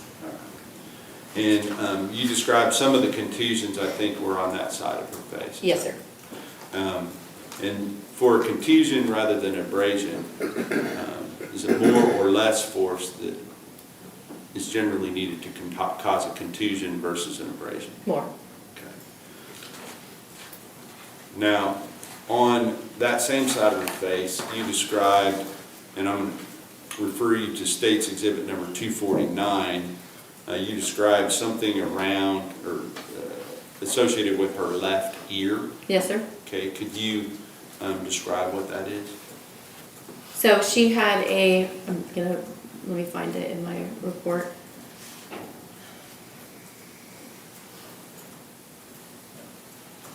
I believe it's referring to your report. Yes, okay, here it is. She had contusions measuring up to 1/4 inch on the helix of the ear, which I said is the top of the ear here. And she had a 1/2 inch contusion on the posterior aspect of her left ear, in addition to a contusion on the part of the head that's behind the left ear. And you talked about a pale blue contusion on her lower left cheek. Yes. Where is that specifically, like you point out in her own body? Here. Okay. And associated with that injury, was there a different type of pattern that you could observe? So the other area where the skin was kind of discolored and also had this square focus of pattern abrasions is on the left side of her jaw, kind of in this area. Understood. Now, let's talk about her mouth. You talked about a contusion on her upper lip, I believe. Yes. And if you're looking at States Exhibit number 251, is that displayed in that photograph? Yes. Can you tell us, for purposes for the jury, what about that you noted that on her upper lip? That it's all I noted is it's a 1/8 inch contusion of the right side of her upper lip, right here. When people get fat lips, for various reasons, but this one, did it have a markings associated with it other than swelling, or is? No, sir, just discoloration that looks like a bruise. Discoloration, I guess that's what, when I say markings, that's what I mean by discoloration is your word. Okay, you talked about some of the things on the inside of the mouth. And we have some photographs, just for purposes of the record. I'm not going to ask you to look at all of them. But I'm referring you to State's Exhibit 253 and State's Exhibit 254. You noted some injuries that were inside of her mouth, I believe? Yes. Can you describe those, please? State's Exhibit 252 is a picture of the lower lip pulled down so that you can see the line of her gums or gingiva, and you can see that there are some petechial hemorrhages within the gum line. 253 is a picture of her upper lip pulled up, so that again you can see there's even petechial contusions there, and petechial hemorrhages there, and there is a contusion on the left side at the gum line. So up inside of her mouth, where the gums basically go up and then come back down. Meet the cheek, essentially. Cheek to the gums, Yes. is that right? And then State's Exhibit 254 is another picture of her lower lip pulled down, and you can see that there is this small laceration, so it's an actual small gash, but it's 1/16 of an inch, so it's small, but it's of the mucosa or the surface of the left side of the inside of her lower lip. And was that consistent with some type of mechanism causing that injury that you? It's in proximity.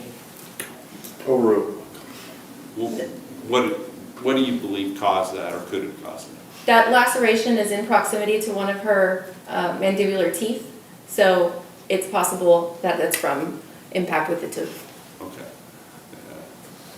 Now, you also described a moment ago some biting injuries. Mm-hmm. Where were those located? So those are on the surface of the tongue. So if you stick your tongue out, just right on the top, and it's a curvilinear pattern of these kind of spaced out lacerations that are consistent with teeth marks. And we don't have a photograph in evidence of this, but it is, can you describe what you did in order to determine the depth and the extent of those injuries? Yes.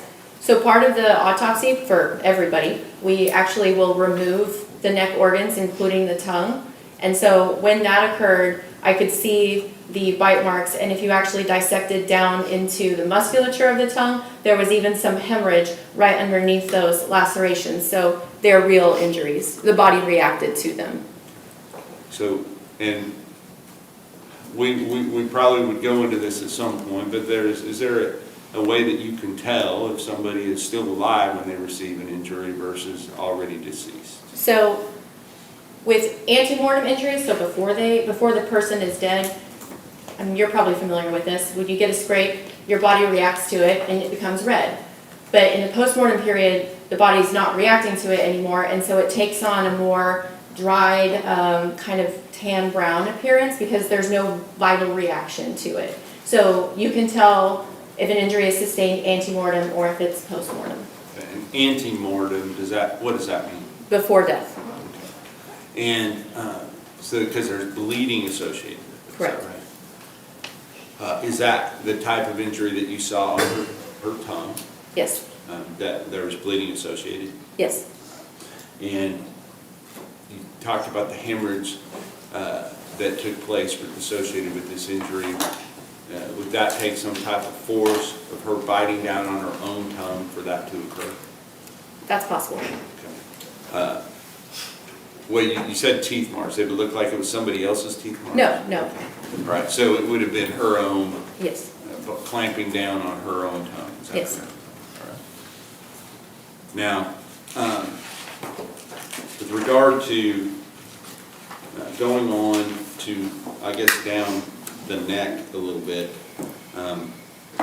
You, looking at page 3,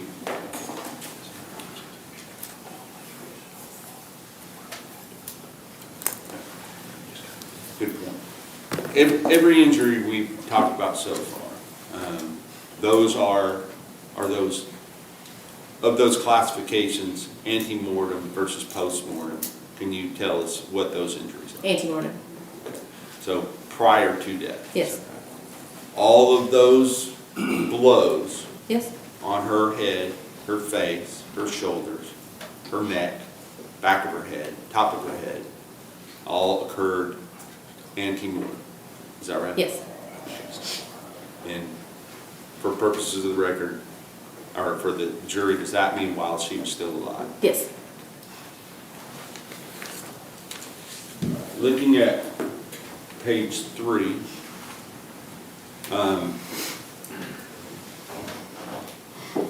you're still going on the head and neck area, correct? Yes, sir. Right. So at one point on that, you say there is a 1-inch abrasion on the middle of the submental region of the head, and then you, in parentheses, under the chin. And there's a red abraded contusion on the right side of the submental region of the head. Can you just explain what submental is? So this area directly under the chin. So not quite neck, but it's just this particular area. And can you look at State's Exhibit number 256?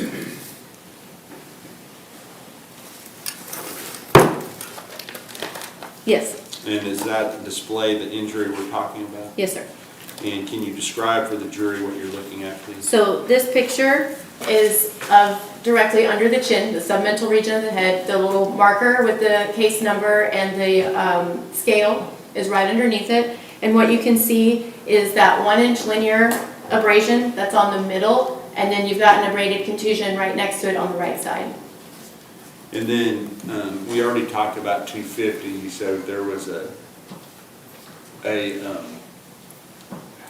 pattern abrasion on her left lower jaw line. Is that Yes, correct? correct.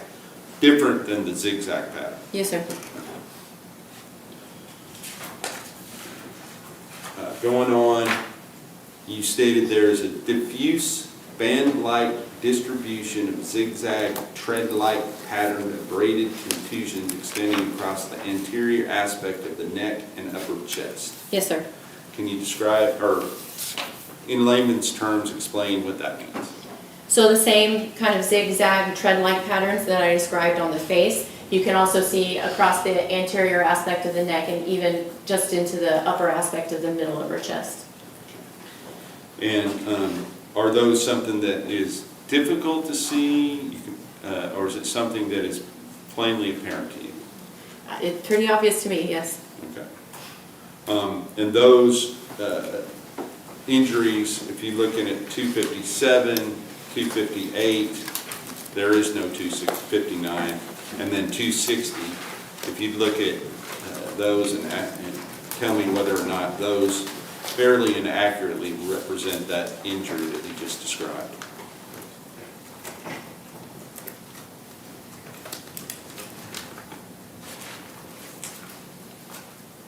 Did you say 260 as well, or just 250? Yes, 257, Okay. 258, and 260. Yes, sir. Okay.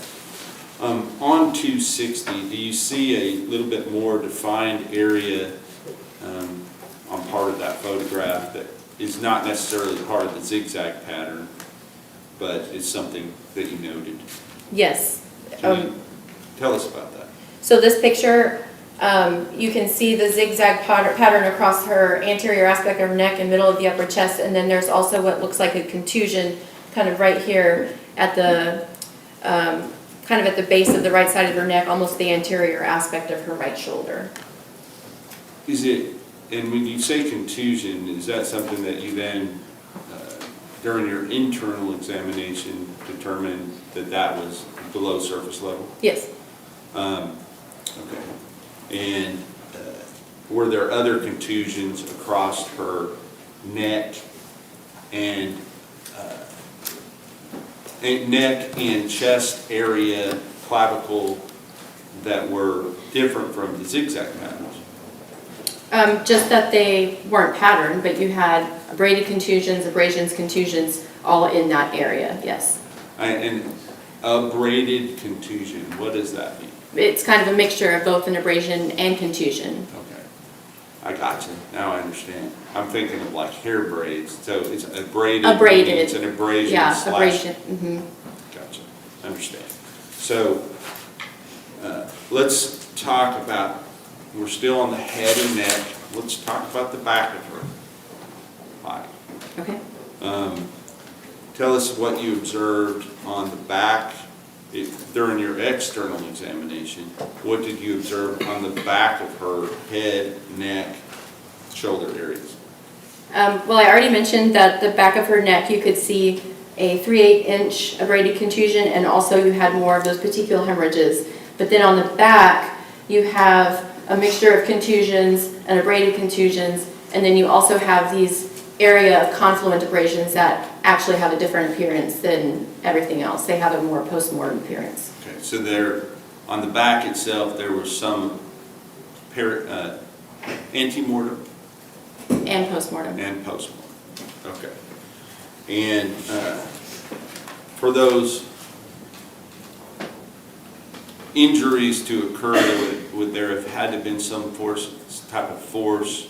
I'm talking about the post-mortem ones. Mm-hmm. Some type of force or contact with the skin post-mortem that would have caused those. So, because it's an abrasion, because it's Yes. on the skin only, it's like a friction injury by definition. So if you're dragging something, a body that is already deceased, is it possible that... Action leading.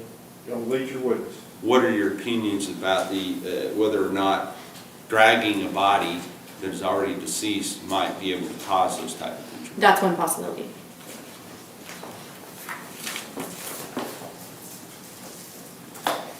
You talked about a palpable hematoma within the soft tissues of the face. Yes. But no fractures. Kind of talk to us about that. So you could feel in some of those areas with contusion that there was some fullness in the skin underneath it. So again, just suggesting that either there's edema or swelling or blood in underneath some of those injuries. But I did not appreciate palpably or even on x-ray any fractures of her facial bones or her skull for that matter. Given the amount of external injuries, was that surprising to you? I don't make assumptions. Understood. And yeah, I don't want you to make assumptions either. With regard to, is it common though that sometimes you might see fractures associated with these type of injuries? I've seen it both ways. Okay. You did note that this was no evidence of stomping injuries, is that right? I would never call it a stomping injury, but I don't see any fractures both palpably or on the x-ray of her facial bones or skull. So, but they would be consistent with this pressing we talked about? Yes. Gotcha.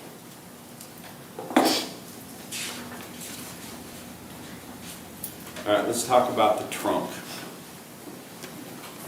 Going on. Where do you, when you talk about the trunk in your autopsy, what are you referring to? So I'm referring to the region of the body that includes the chest, the abdomen, and the back. So kind of this central part of the body. Okay. And can you just briefly kind of tell us what evidence of injury you saw on her trunk area? So some we've actually already covered. She had the same patterned abraded contusions that looked kind of zigzag or tread-like across the anterior aspect of the neck and upper chest. She had an abraded contusion that was 1.5 inches of just kind of overlying the right clavicle bone in this area. She had a 3 by 1 inches focus of band-like, so similar to a band, abraded contusions across the anterior aspect of the left shoulder. She had a cluster of petechial type hemorrhages or abraded contusions on the left side of the chest, just medial of the left nipple, so kind of in this area. She had a 3/8-inch contusion and a 3/4 inch linear abrasion on the lateral aspect of the left side of the chest. She had a 3/8 inch pale blue contusion of the anterior aspect of her right hip. She had multiple red contusions measuring up to 3/4 inch on the middle of her upper back. And then she had these areas of kind of that tan brown confluent abrasions across the back. They were slightly more so on the right than the left side of the back. And she also had them on the posterior aspect of her right upper arm and her right elbow. And then she had more contusions on the left side of her upper back, abrasions measuring up to 1/4 inch on the left side of her upper back, a 1-inch abrasion on the right side of her upper back, and then a cluster of petechial type hemorrhages on the left side of her back, and then more abrasions on the middle and lower back. And then she also had a cluster of contusions that were measured up to 1/4 inch, so pretty small, but they're on the right buttock. I'm not going to take the time to go into great depth about what injuries she had on her extremities, but did she have injuries on her extremities? Yes, sir. That were associated with, or would have been consistent with occurring during the same time as these other injuries? That's possible, yes. Okay. And is there any area of her body, other than potentially her right arm, that did not have evidence of injuries? No.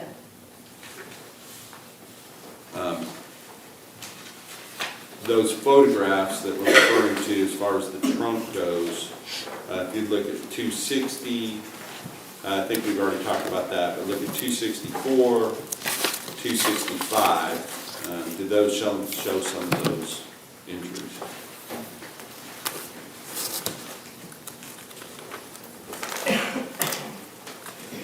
You said 260 to 265? Just 260, 264, 265 are the two that I'm wanting here to look at right now.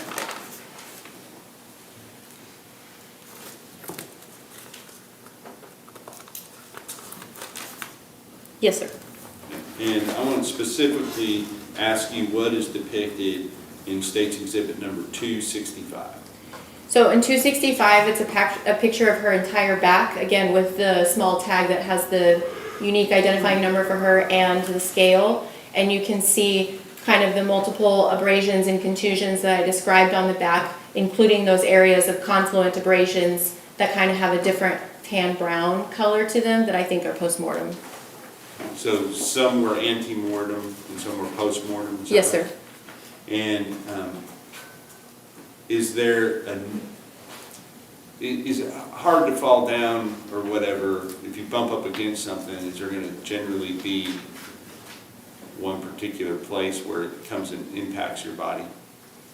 If something, unless it has multiple impact points on. Objection, leading your eye. Sustained. You understand what I'm asking you? Let me rule on the objection. Your objection is sustained. Don't lead the witness. Yes, sir. With regard to the number of injury or number of points of force used just on the back, do you see, can you give an estimate of, just looking at it, how many there might have been? I would just say multiple impact sites. Okay. And these type of injuries that were on her back, are they the type of injuries that have what you would consider contusions that go into the musculature? There's both abrasions and contusions, yes. Are there multiple contusions as well? Yes, sir.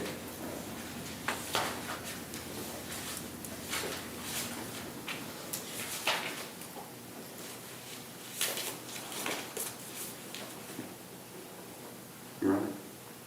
Do you want to approach real quick?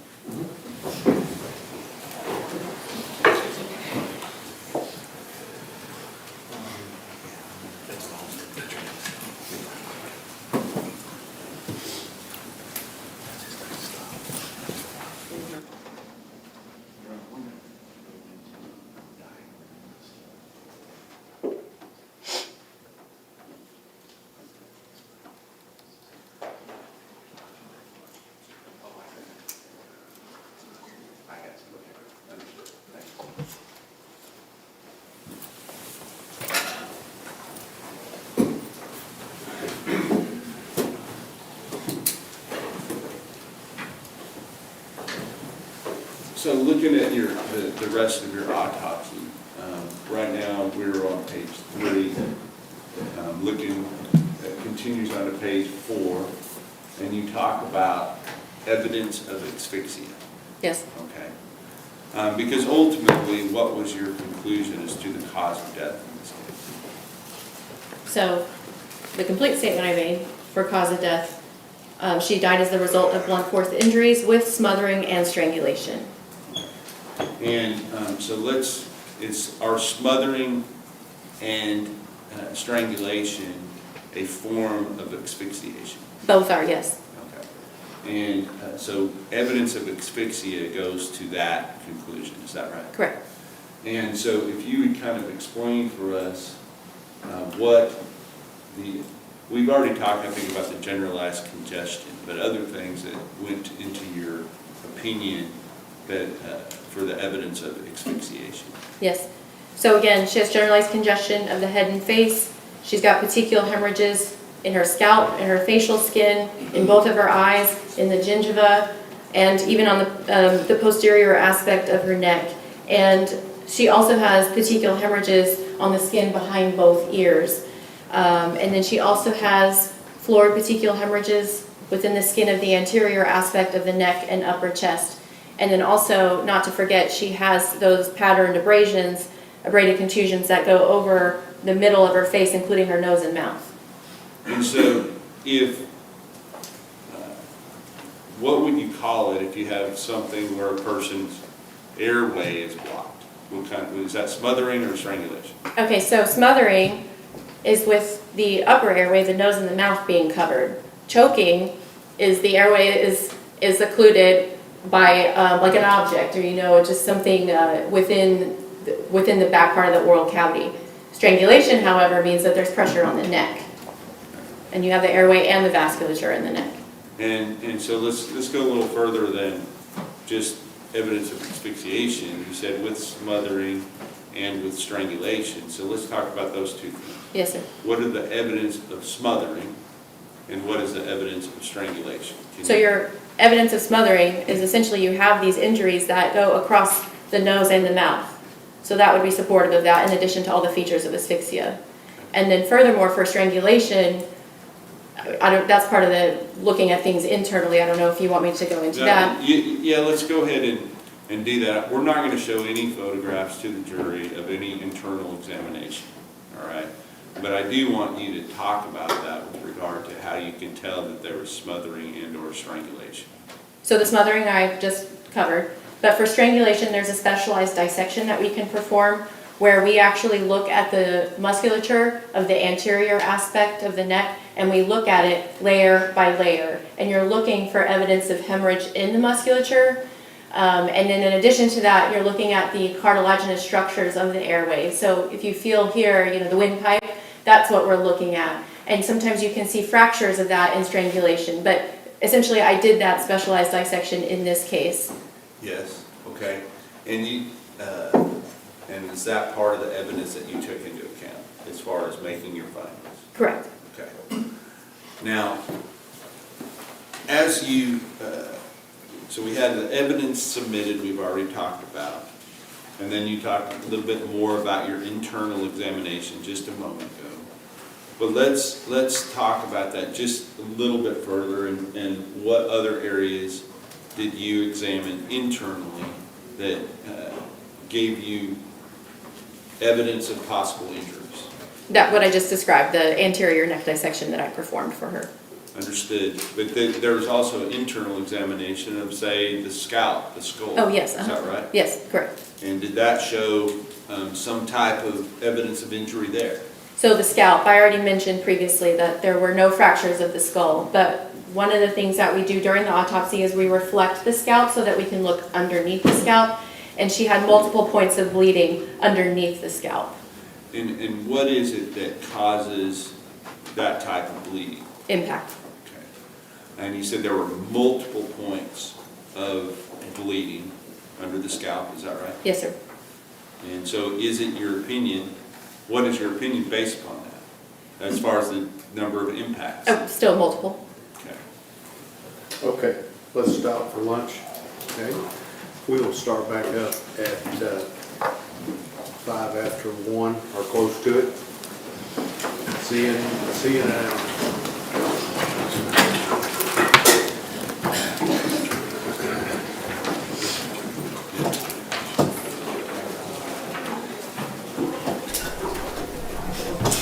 Okay, so we have been listening to the medical examiner describing the injuries that Athena Strand had. Just clearly this child died a very horrific death. I mean, her conclusion is that she died from blunt force injuries with smothering and strangulation, Todd. Sounds about like what we probably would have expected. Yeah, very difficult to listen to. I mean, anybody with a child, let alone a human being, just period, just can't even begin to put themselves in the position of not only what this little girl went through, but those around her that loved her that have to hear this has got to be, it's indescribable. So, yes, the medical examiner, who's extremely thorough, obviously very smart and accomplished, she's really laying out from the state's perspective every single injury that this child suffered. We can only imagine what the photos probably look like that they're going to show the jury, the actual photos of these injuries.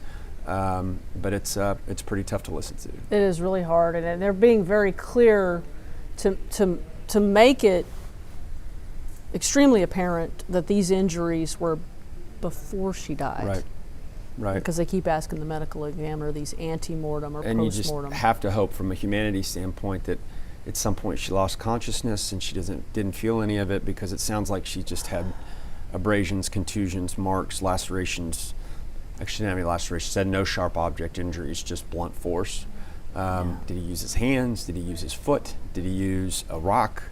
None of those things are really known, but it's pretty tough. It is. It's super hard to listen to, and this when she keeps talking about this tread mark on her face and zigzag patterns, I think we'll get a better sense of what that is. Whether that is his tennis shoe, and we also we know that when they took that FedEx truck that he was driving when he abducted and killed her, that they took out part of the floor of that truck, and I think part of the step. I think they took part of the step.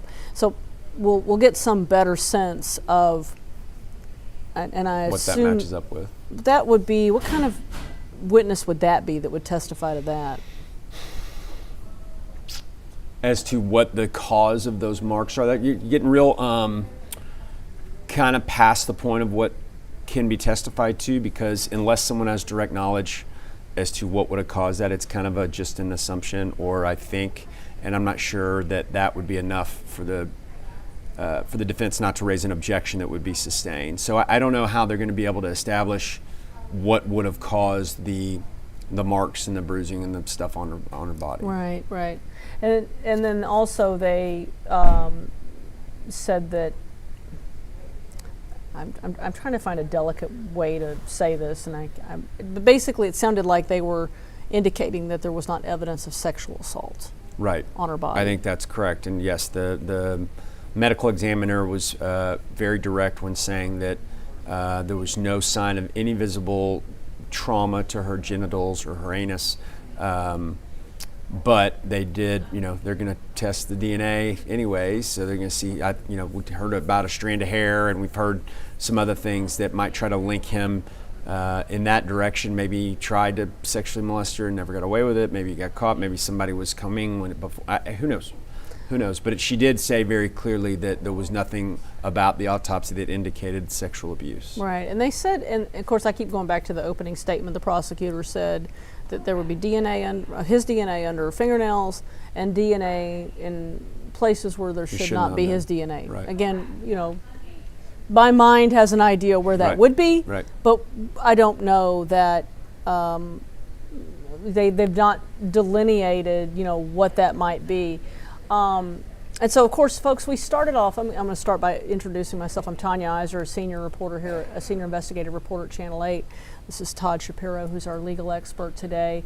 And we started off the morning with this investigator, and they got into evidence these letters from when Tanner Horner, actually, and Todd, I was able to determine that suicide attempt was back in 2023. Got it. So so they got these letters in, and of course these letters were pretty stunning. You know, he apologizes to Athena Strand's family and apologizes for killing her, and then goes on to talk about a whole lot of his woe is I and all his problems and I, and then of course writes a letter to the detectives, you know, claiming that there's some other person, not Zero this time, some other person, some man with a rifle who's just made him do it, or that he handed off Athena to that person, and that person's really the one that did everything, that did the killing. And they didn't read. There was 2 other letters. There was looked like some to his own family, maybe. Yeah, there was looked like a family member, and then to the girlfriend. Right. And so they didn't read those letters. You know, who knows if we'll hear those or not. Oh, and then to a church, Legacy Church. So I don't know if we'll find out more about, you know, what those other letters said. But Todd, any other reactions to what we've seen and heard this morning? No, I mean, look, they're laying out their case as they have to. As difficult as it is for us to listen to, I'm sure it's only amplified in the courtroom with the family and the jury. But these are essential parts of the state's case that must be presented to get to where they want to go. So although it's painful to listen to, although it's sometimes monotonous and dry with the medical examiner, very scientific, matter of fact, those things have to come out so the jury can hear the entire story. Right. And so that's why it's going in this kind of method, step by step, and they're doing a pretty good job of laying it all out. Yeah, they are, and it feels like. Do you think that it's as much the same order as it would have been if he had not pled guilty? Yes, I do. Yeah. That's kind of the standard, way of presenting a case from a prosecution standpoint is, again, to chronologically kind of lay out step by step how things go. And yeah, it seems like they're as if they're trying the case to guilt innocence verdict as opposed to punishment at this point. Right. It very much feels like that. So, you know, when the day that on Tuesday when he pled guilty last Tuesday, you know, the initial reaction was, oh, well, this is going to be a shorter trial. Yeah. Maybe a little bit, but I don't think it's going to be by a lot. And it sounds like it could go on for a while. I think that Rebecca Lopez told us that this defense is planning on calling at least 15 witnesses. Somewhere between 15 and 19. I mean, it's quite a bit. Yeah, and depending on who those witnesses are and cross-examination, all that. Yeah, I mean, that could take a while. Yeah. Let's see. Just a couple questions that are here in the chat. Somebody's asking, do they not get tried for attempted suicide in Texas? No, I mean, I guess I've never seen anybody charged with that. I know it.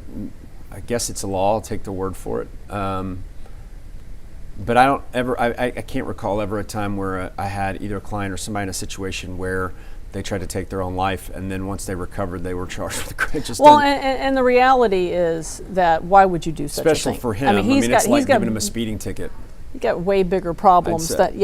He's got way bigger problems than whether or not he tried to kill himself. Right. So that's his problems are pretty big and wide. His problems could have been solved if he was successful.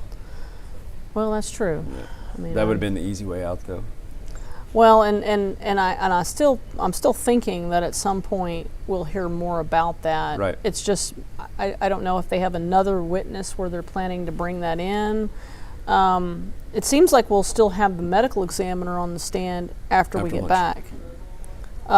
Because, and what else? I mean, I think she's got to get all the pictures in and basically say these are all accurate representations of what I took. And then at some point they're going to have to publish that to the jury. Clearly we won't be able to see all that on our screen, but that has to happen. I mean, they're talking a lot about the pictures and the injuries, but they haven't shown anybody anything yet. Well, I got the sense from the prosecutor that they were going to make it like available to the jury. So they don't just hand it to them, right? Sounded like it. That was kind of my impression. And that could be true.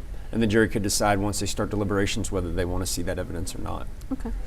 Well, we're going to bring Rebecca Lopez, our senior crime and justice reporter, in. She's been sitting in the courtroom. Rebecca, Todd and I have been sitting here listening to this testimony from this medical examiner, and heartbreaking, again, does not begin to cover it. Just your reactions to what you heard this morning.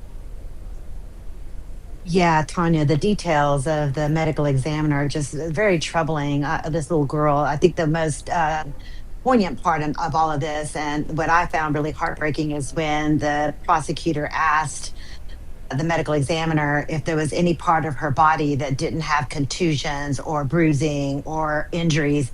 And she said no, every single part of her body had some sort of injury. And, that is obviously very upsetting. The family has been in there. You can imagine the mom has been here every day along with her supporters. And to listen to that has to be gut wrenching for them. Earlier, when I was sitting in there, and they did pass out the report, the picture to the jury, and allowed them to see the picture of when they took Athena out of the water and put her on a sheet.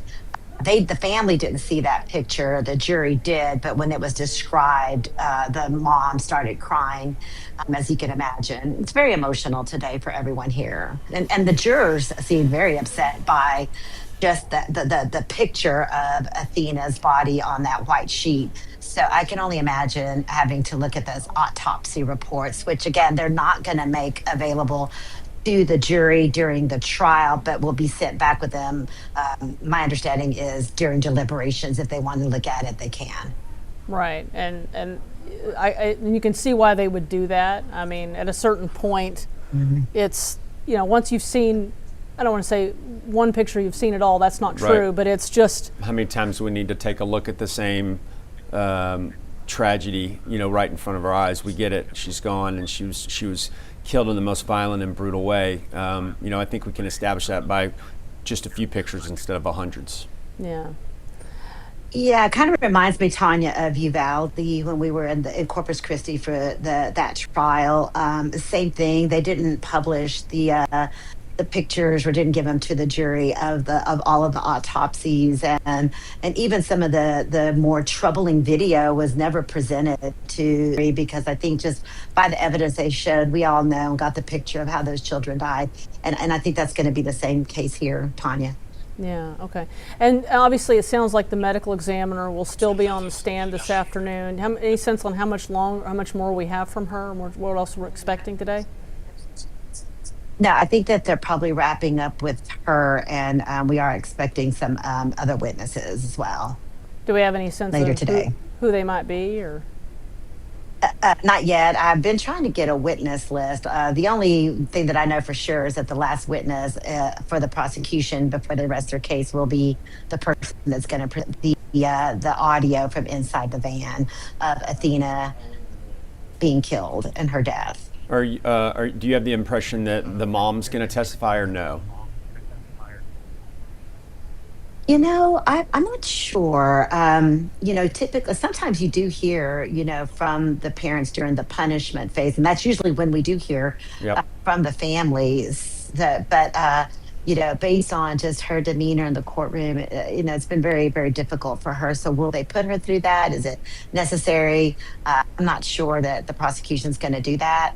And then the other question is, will he take the stand? So right. Now that I think about it, she can't testify because I think that the rule was invoked, which means every potential witness is outside the courtroom prior to their testimony. Now, the judge could have made an exception for her since she is the mother of the victim, but usually if there's someone sitting in the courtroom, they're not going to allow them to then testify in the trial. Right, which might make sense why we saw the stepmother early on. Yeah, I think that they did make an exception, but I'll clarify that with the judge. Okay. All right, Rebecca, we're going to let you go so you can go grab a bite to eat, and Todd and I are going to have lunch, and we will be back at about 10 till. Thank you, folks.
Good afternoon, I'm Tanya Iser, senior investigative reporter here at Channel 8 of Todd Shapiro, our legal expert for today.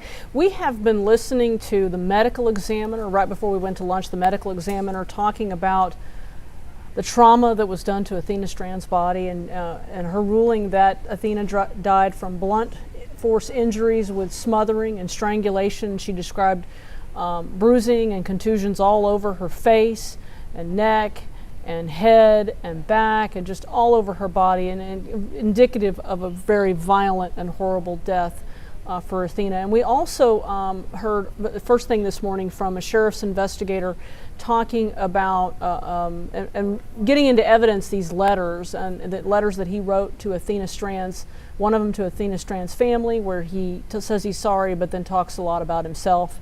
And then also a letter that he wrote to detectives where he tried to claim that there was some guy with a rifle who really is the one that forced him to grab Athena and then took Athena away and killed her. So a lot of interesting testimony this morning, Todd. What do you think? Well, I mean, yeah, very interesting. The medical examiner so far has been pretty enlightening about, we were asking earlier in the day, we really haven't heard too much about manner and means with regards to death. We know that she was found in some water, but we never found out kind of what the official cause of death was. And it sounds like from what we've heard so far that it was some combination of asphyxiation, strangulation, and blunt force trauma. As the medical examiner had stated, there's no sharp object trauma, meaning no knives, nothing that penetrated or pierced the skin in that way. But it sounds like a very, very violent and very brutal and very awful way to die. Yeah, and just the description, I mean, the litany of injuries, just all over her body, it was pretty horrible. And then, of course, they showed pictures this morning of that, I guess, river location where her body was found. Body of water of some sort. Body of water, and that it was clearly very difficult to get down there, and then of course just the investigator talking about the steps, then it was the FBI agent talking about the steps they took to retrieve her body. It was kind of heartbreaking to listen to, and it was clear that they not only were trying to protect evidence, but they were also trying to be respectful of the fact that this was a 7-year-old child. Sure, and I'm sure, look, as trained and as focused as these police officers are, whether the FBI or local sheriff's department, whatnot, they're human beings too, and they've got kids, and they've got everybody's.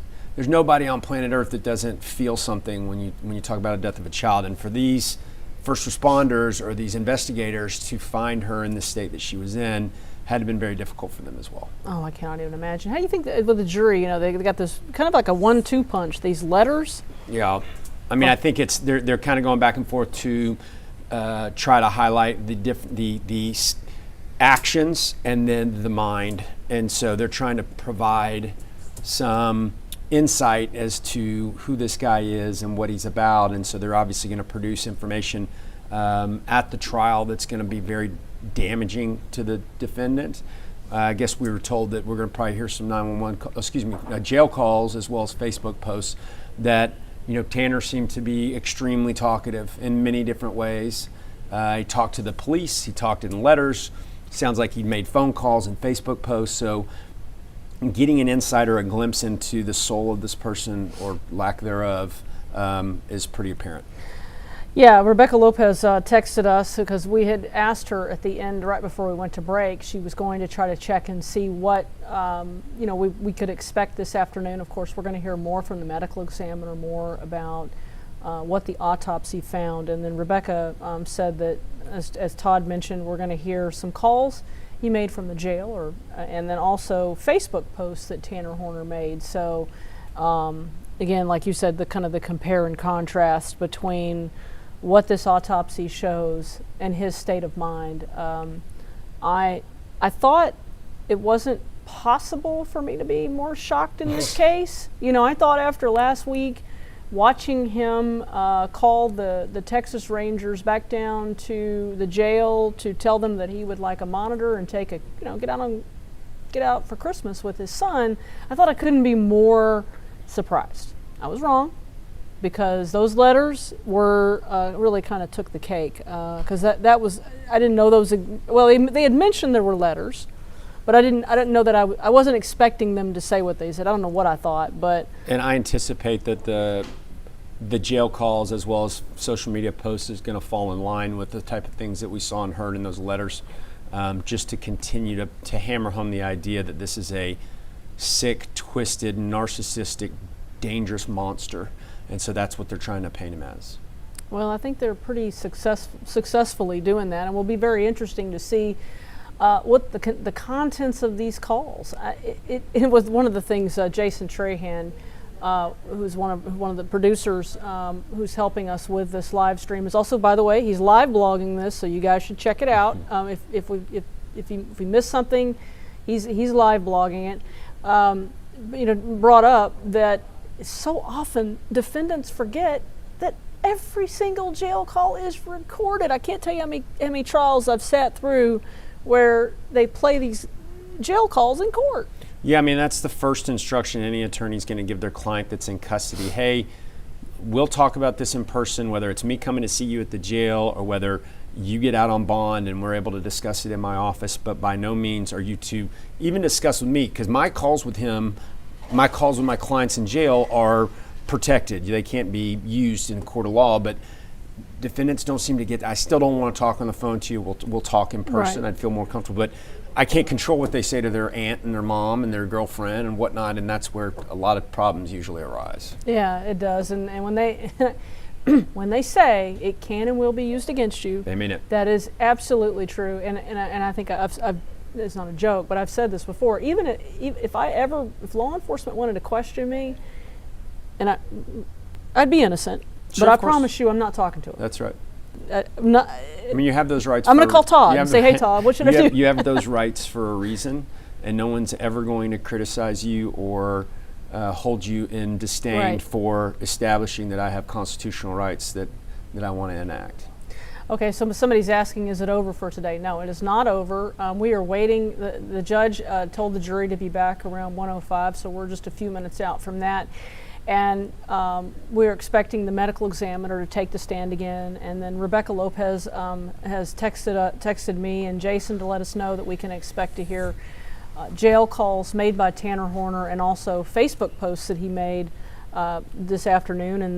And so I assume just... and I don't know the answer to this, and you probably do, from the date of disappearance or death of Athena to the date, and I'm assuming he's been in jail ever since he was incarcerated the first time. Like when they arrested him, he hadn't gotten out. I think he was taken into custody, and y'all can correct me, I think it was, they found her body 3 days after she was kidnapped, and I think he was taken into custody basically like that 2.5 days or 3 days, right? Because he takes law enforcement on kind of a wild goose chase, looking around, taking them twice to this wrong location, and then finally, pretending to be Zero, takes them to the correct location where they find Athena's body face down in that body of water. So those Facebook posts that they're referring to had to have happened between date of disappearance and date of him going in custody, because he's not posting from Facebook from jail. Unless they're Facebook posts that predate. Is that possible? It is. I mean, not really sure how that would have any impact on what he did on the date in question. I'm thinking more that it's going to be something after the incident that, again, reveals what's going on in this guy's mind. Well, and what's also interesting is that, after he kills Athena, he goes to work. He goes to work the next day. In fact, when they catch up with him, he's delivering the packages that he didn't finish delivering from the day before. So he leaves the box of Barbies, the career Barbies, behind like a mobile home structure where Athena lives. But there's like 4 or 5 other packages that he's supposed to deliver that day, but I guess he gets busy and he doesn't deliver them. So the next day he goes to work and he's delivering them, and that's part of what they catch up with him and he's doing when. So it speaks to I don't know. It'll be interesting. Also, we don't know what they found on his cell phone. We know they took his cell phone, and he also gave them the code. Right. And in his interview, one of his interviews, he gives them the code to the phone, which probably another thing. I mean, he's very helpful. It's very odd. He's a piece of work. Have you ever represented anybody like this? Well, I like to tell people just in general, not 95% of people that we encounter as defense lawyers are good people that made a bad choice. Bad decision, got them put in a bad spot. That doesn't make them bad or evil people, but there is a smaller part of the population that absolutely is bad and evil and needs to be taken out of society without question. And so I've dealt with some really bad people. Have I ever had anybody that killed a 7-year-old intentionally and hit her body? No, I have not. But yeah, this guy seems to be at the top of the mountaintop on that category. Oh yeah, he ranks pretty high on the level. I've covered a lot of cases in my career. Probably one of the biggest ones was more than 10 years ago. We had Eric Williams, who was the former Justice of the Peace that killed the DA and his wife, and a former prosecutor, and I covered that case from beginning to end, and he's of course on death row now, and he meticulously planned out this crime. Right. And so in my mind, for me, he's one of the most evil people that I've ever covered. But this is like a different sort of evil, because Eric Williams, it's not okay what he did, but he killed adults, and horrible as it was, this is just a different type of evil. Yeah. But okay, somebody's asking, did they read the letter written to the family? Yeah, they read it in court. If you want to go back and listen to it, they read that letter that he wrote. He starts off, I've got some notes on it. He starts off apologizing to the family, and then saying how sorry he is, and then he very quickly starts talking about how bad he has it. They keep changing his route, and it's causing him trouble, and he's got Asperger's, and they've made me a floater, and a lot of I's in there. And then he also talks about how his son will grow up without him. So there's a lot of, so if you want to go back and listen to that, they did definitely read I would think that letter in court. I would think that the best part of all of this, if there is a best part, which again, no winners, obviously only all losers.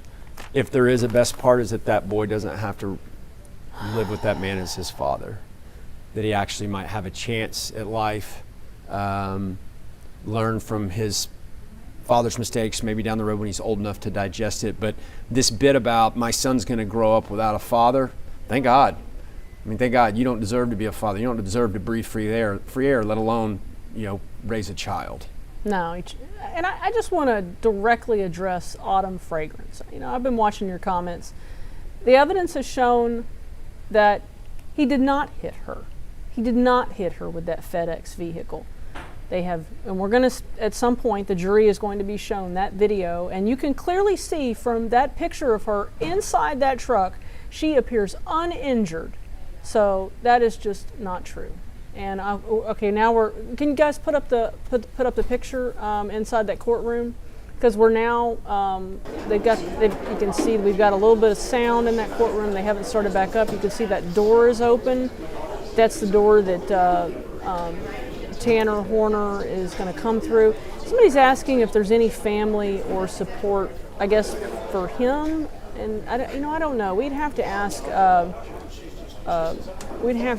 Rebecca about there, because there's Tanner Horner coming into the courtroom, and we're expecting, of course, the medical examiner to continue on with her testimony. And then, she was pretty clear that there wasn't evidence of sexual assault, but the prosecutors have certainly indicated that we can expect something of that nature. And let me, I want to reiterate something, or at least be as direct as I can on that. There's varying degrees of sexual abuse and sexual assault. Whether or not he ever actually penetrated her seems like that was unlikely, but we haven't heard whether or not they found any of his DNA in her, just no trauma so far. So there's certainly a possibility that he touched her in a way that was sexually inappropriate. It doesn't necessarily mean that he completely penetrated her or actually had sex with her. Right, okay, so their court's about to start back up. Zeke, will you go ahead, as soon as they start talking in that courtroom, will you kill our mics, please? They're standing, so that would indicate that the jury is about to come back in. And again, we're going to see the medical examiner finishing up on the stand. I would think she was probably pretty close to the end. Seemed like it. It seemed like they were finishing up with her. And then, of course, we're expecting that we're going to hear these jail phone calls and see these Facebook posts. Somebody's asking about the sexual Well, there is no guilty plea here, folks. Somebody's asking a question about that. No, there was not a guilty plea on the sexual assault. Okay, let's take a listen. Good afternoon. Mr. Berry, you may continue. Yes.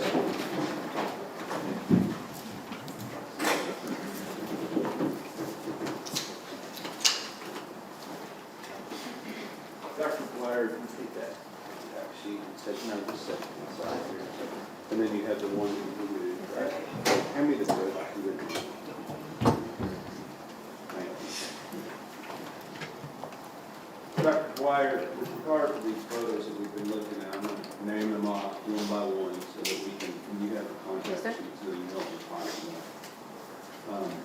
State's Exhibit number 231, 232, 233, 234, 235, 236, 237, 238, 239, 240, 241, 242, 243, 244, and then the one you took out was 245. Yes, sir.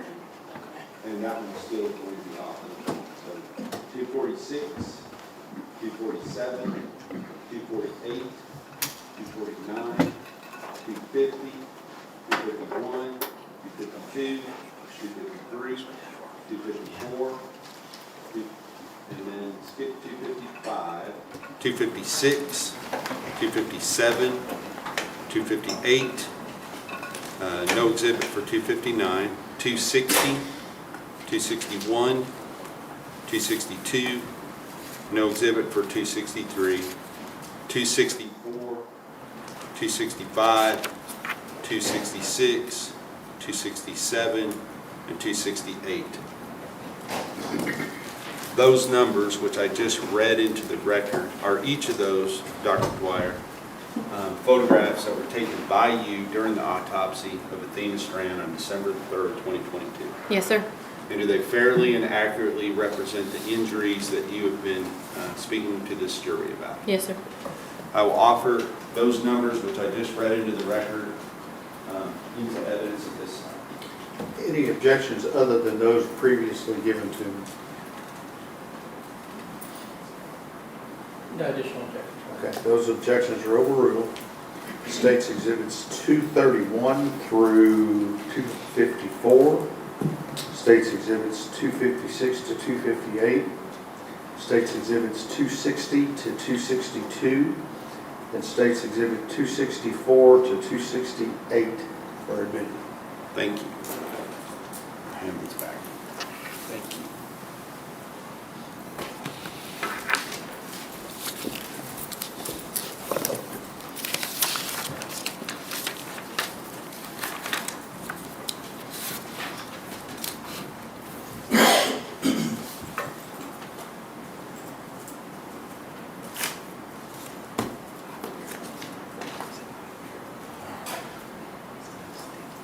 So at the end, we were talking about, or before lunch, we were talking about evidence of asphyxiation. I believe we've already offered into evidence these different items that were gathered during the autopsy. Yes, sir. Then you had the internal examination, and you talked about the, what did you call it with regard to the neck, tissues around the neck? That's a specialized dissection, the anterior neck dissection, which was included in the description for evidence of injury. Okay. And then you talked about the head. Let me go on to the next page, which is page 5. Tell me about the findings related to the head, if there's any additional findings that are relevant as far as this goes. So conventionally, with my autopsy reports and how our office organizes them, all of the evidence of injury will be in a section called evidence of injury. For the internal examination, that will be everything outside of the injury, so what's normal essentially. And I'll refer in certain categories to the C evidence of injury section, but at this point, it's just all of the quote-unquote normal findings. Gotcha. So those are not things that would indicate any additional injuries other than what you've already described in the earlier part of the autopsy? No, sir. Okay. So we're going on to page number 6. What are we looking at here, middle of page number 6? So during the autopsy, we will collect fluids for postmortem toxicology testing that is done in our laboratory at the Southwestern Institute of Forensic Sciences. I do not personally perform the tox analysis, but the results of their report will be incorporated into the autopsy report. And essentially, were there any findings? Negative for everything. Right.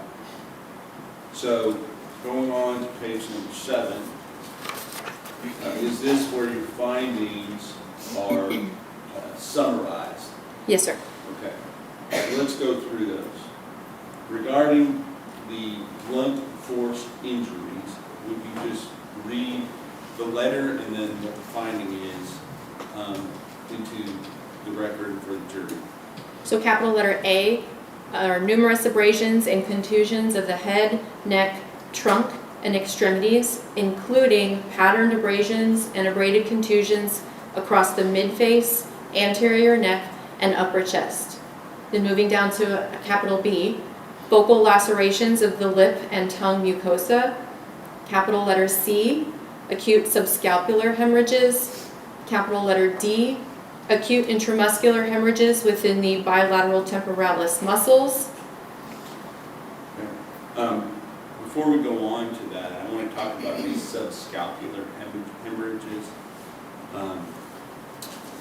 Was there any, when you're looking at somebody's head, how do you describe the front, the back, the sides? So we have whenever we're describing injuries in general, we follow what's called the standard anatomic position. So if you picture the standard anatomic position would be you facing me, arms at your side, but your hands face forward. And that's how we determine direction in a standard process.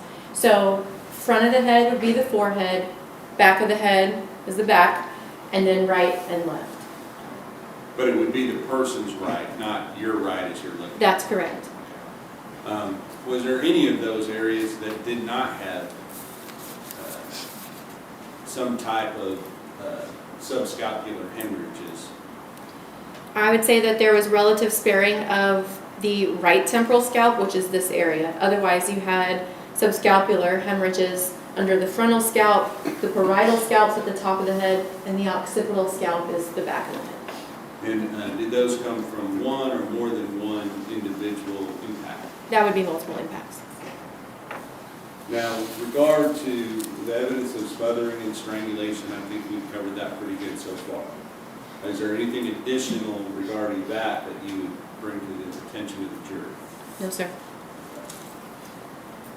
And then you have this number 3. What is the number 3 one? So, again, by convention, we typically will include some circumstantial information to the case. That's usually how we kind of end our findings. And in this instance, I noted per report the decedent was found dead and naked in a river. And then as far as the ultimate conclusion, would you read that, please? Based on the case history and autopsy findings, it is my opinion that Athena Strand, a 7-year-old white female, died as a result of blunt force injuries with smothering and strangulation. And then regarding the manner of death? Homicide. And can you explain how homicide is different from other types of death? So I think it's easier to sometimes define what's cause and manner of death.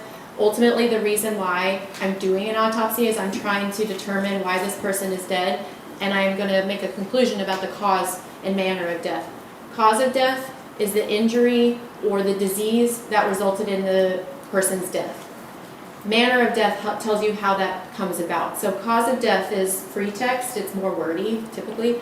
Manner of death, you only have 5 options: natural, accident, suicide, homicide, or undetermined. Based upon the injuries that you observed on Athena Strand, do you have an opinion as to whether or not she suffered pain and suffering as a result of these injuries?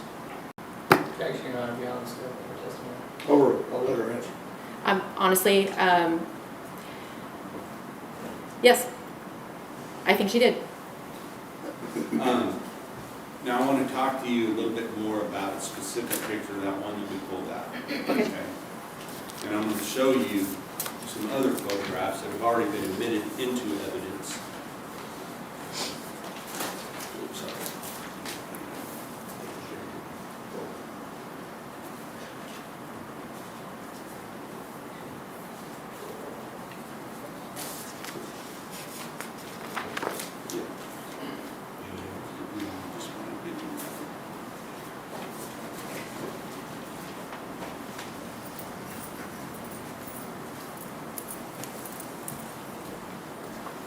Dr. Groyer, I am going to show you what has been marked as 4 different exhibits. State's Exhibit number 203, State's Exhibit number 204, State's Exhibit number 205, and State's Exhibit number 206. And I want you... I'm sorry? Excuse me? Oh.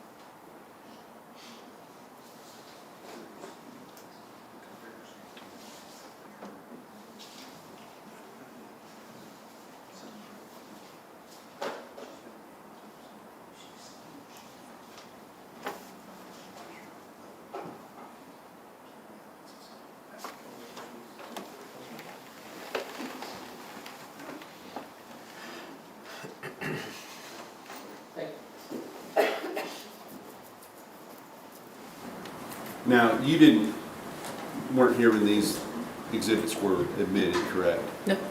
But was there some type of a photograph of a shoe that was submitted through to the Southwest Institute of Forensic Science? Yes. That was contained within the autopsy photos, even though it wasn't taken as part of the autopsy? That's correct.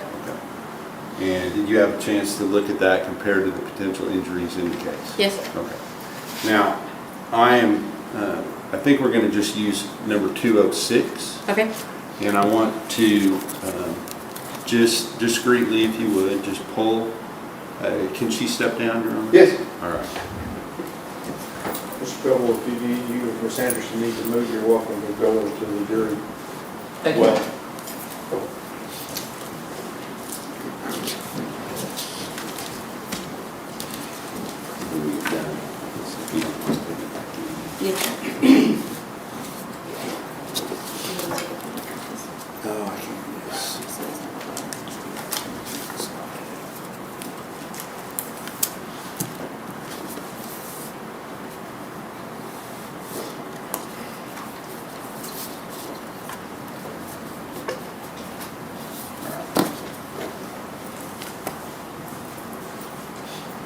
Dr. Dwyer, I asked you to identify of the photographs that were taken during the autopsy, which of the photographs that you felt best represented with scale the tread patterns. Is that correct? Yes, sir.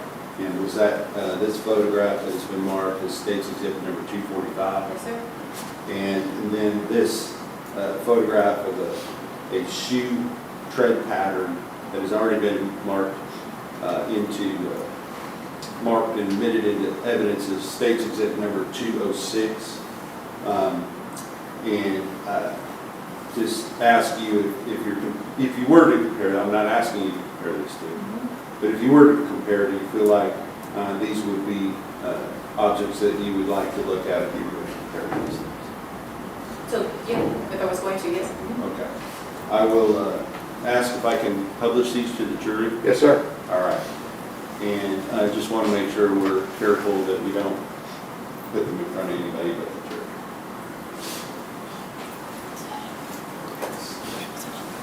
Thank you. You can retake your seat.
was that?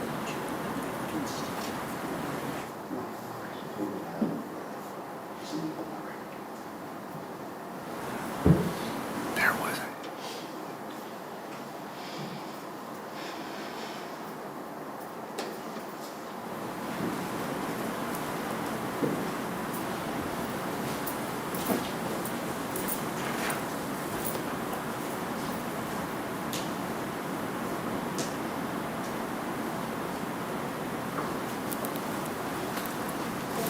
Thank you, sir.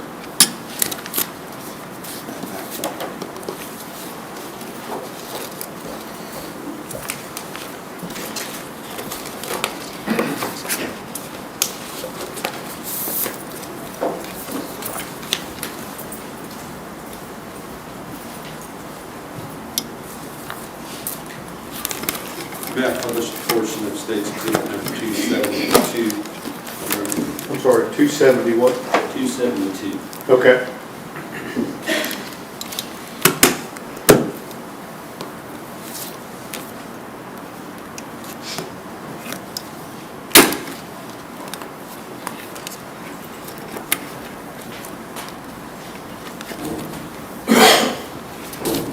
Bench notes, State's Exhibit number 272, this would be page 3, I believe. Yes, sir.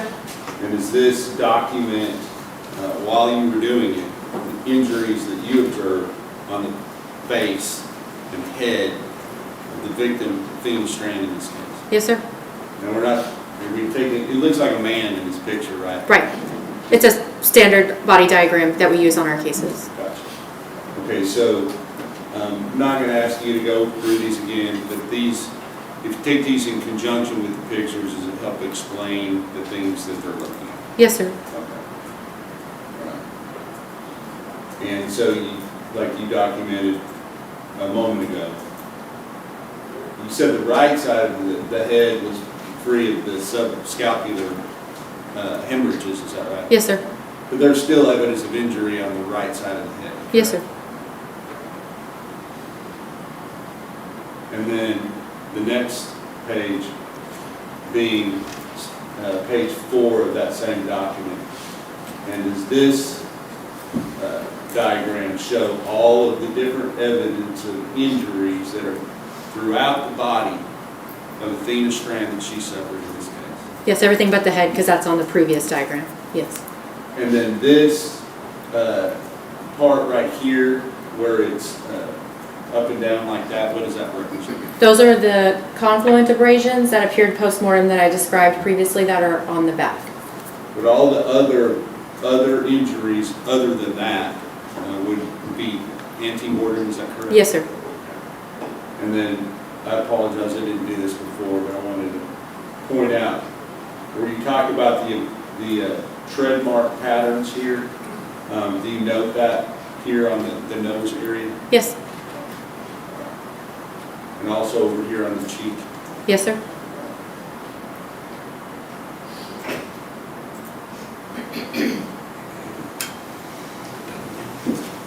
Pass the witness.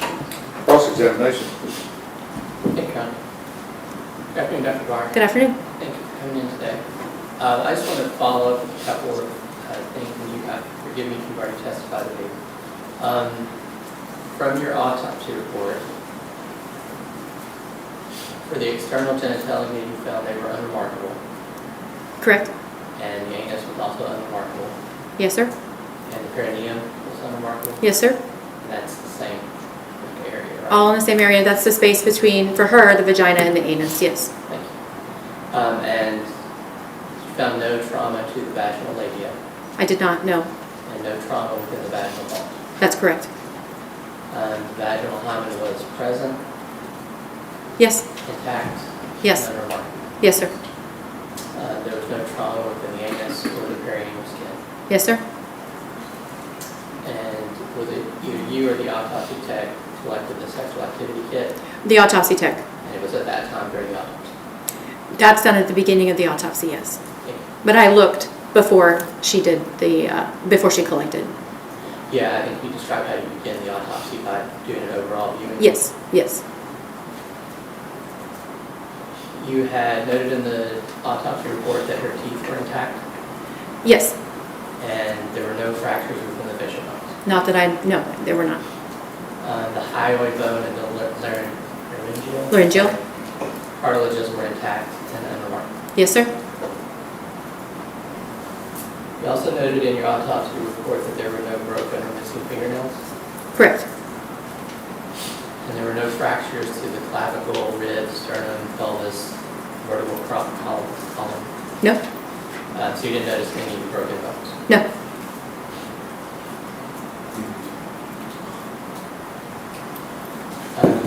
And you are not a footwear expression analyst. no.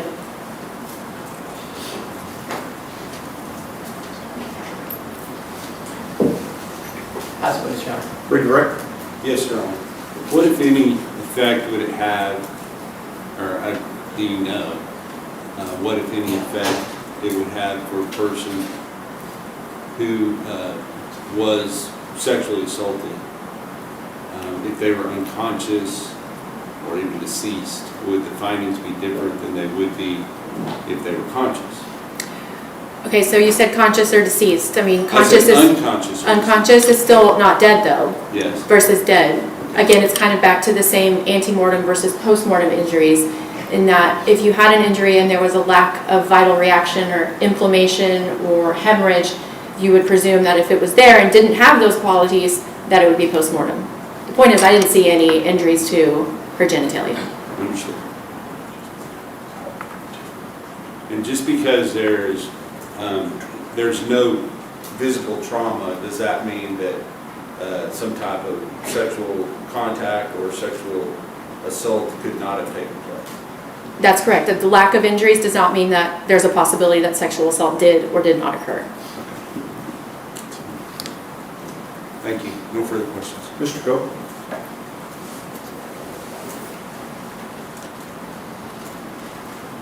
No, Your Honor. May this witness be excused subject to any potential recall? Yes, sir. Any objection? No. Thank you. Thank you. Hang on just a minute, make sure you didn't grab something by mistake. No, these are all. Okay. Yes. Okay.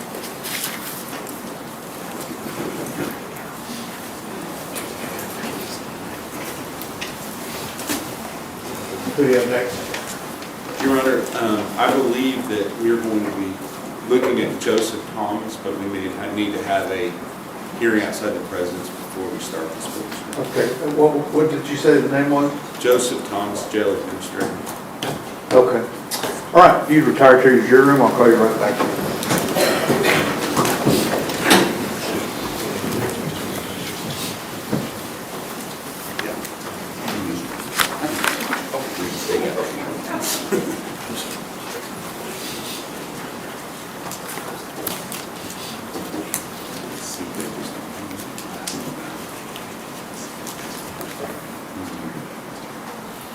All right, everyone may be seated. Let me have the next.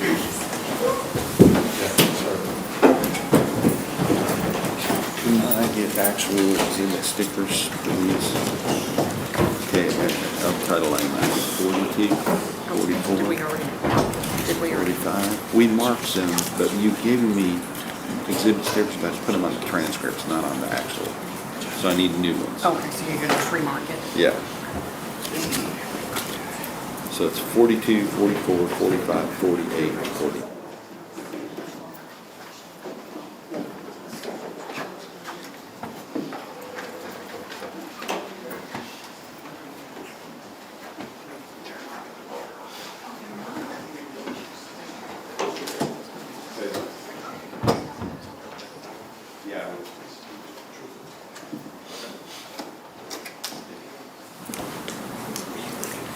Good afternoon. Raise your hand. Tell me swear or affirm testimony in this call to be the truth, whole truth, nothing but the truth. Okay. Rules of evidence is in effect says you cannot be in court unless you're testifying. Once you have testified, don't discuss your testimony with anybody else except the lawyers, okay? Yes, sir. Okay.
Thank you. 287 what did you 287 through what Oh, we just remarked these. so what are they being? They're around the 42%. Okay. Around there. Okay, so you want to play the entire? We also need to lay the foundation. Yeah, for we it. can lay the foundation. Okay. Can I just approach the witness? Yeah, absolutely. State like proceed. Well, identify the witness for purposes of the record. Your Honor, the state calls Joseph Thomas, who Okay. is. And record will reflect that I have sworn him in to testify truthfully.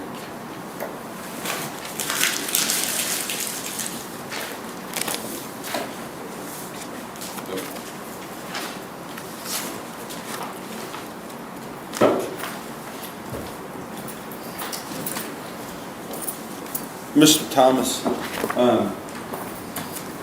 first of all, how you were employed?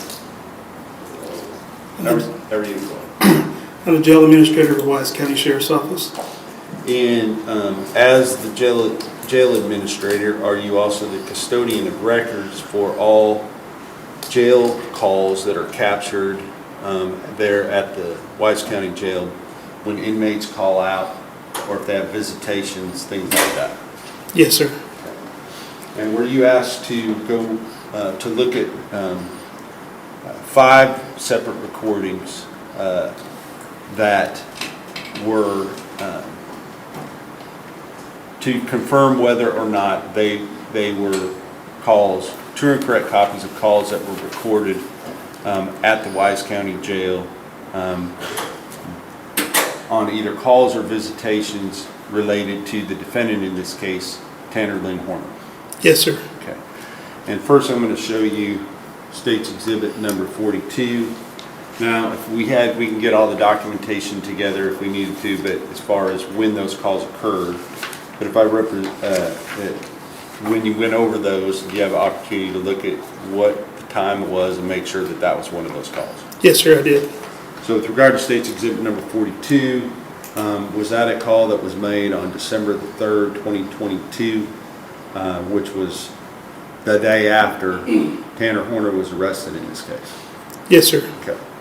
And so I'm going to identify by when they were made, and then I'll ask you one question a couple questions related to all of them. And then on State's 44, is that a call that was made on December the 14th, 2022, I believe about 11:24 a.m.? Yes, sir. Okay. Number 45, State's Exhibit, is that a call that was made on December the 15th, 2022, approximately 8:31 p.m.? Yes, sir. And State's Exhibit number 48, is that a call that was made on March 15th, 2023 at approximately 12:06 p.m.? Yes, sir. And then finally, State's Exhibit number 49, is that a call that was made on April the 21st, 2023 at approximately 8:50 p.m.? Yes, sir. Okay. And are each of these calls, as a custodian of record, I think you can answer these questions, are each of these calls made in the regular course of business there at the Wise County Sheriff's Office? Correct. For all inmates? Yes, sir. I shouldn't say the Sheriff's Office. It's really the Wise County Jail we're talking about. Yes, sir. And are they also kept, you may have a third-party company that stores them, but are they kept in the regular course of business? Yes, sir. Okay.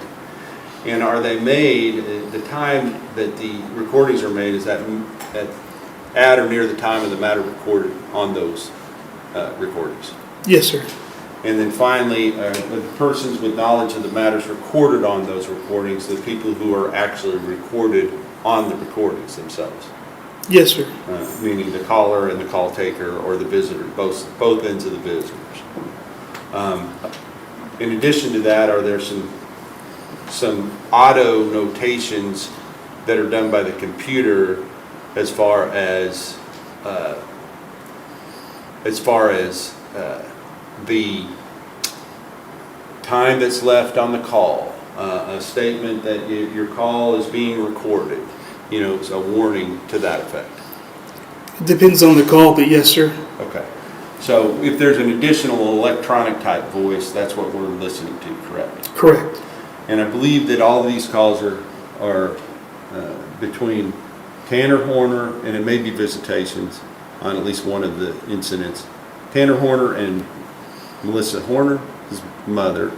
Tanner Horner and Jackie Harbison, his grandmother. Or Tanner Horner and Cassie Waite, his girlfriend. Correct. Okay. With that, I would offer these into evidence with that understanding, and then play them for the jury. Okay. May I take the witness? Your Yes, Honor? yes, ma'am. What is your title, please? Jail administrator? Okay, Jail Administrator, Mr. Thomas. So Yes, are you ma'am. a sheriff, or is Mr. Thomas okay? What's that? I want to make sure that I afford you the respect that you've earned, so are you? Oh, Mr. Thomas is fine, ma'am. Okay, thank you. Mr. Thomas, you are not able to identify the voices on that recording, are you?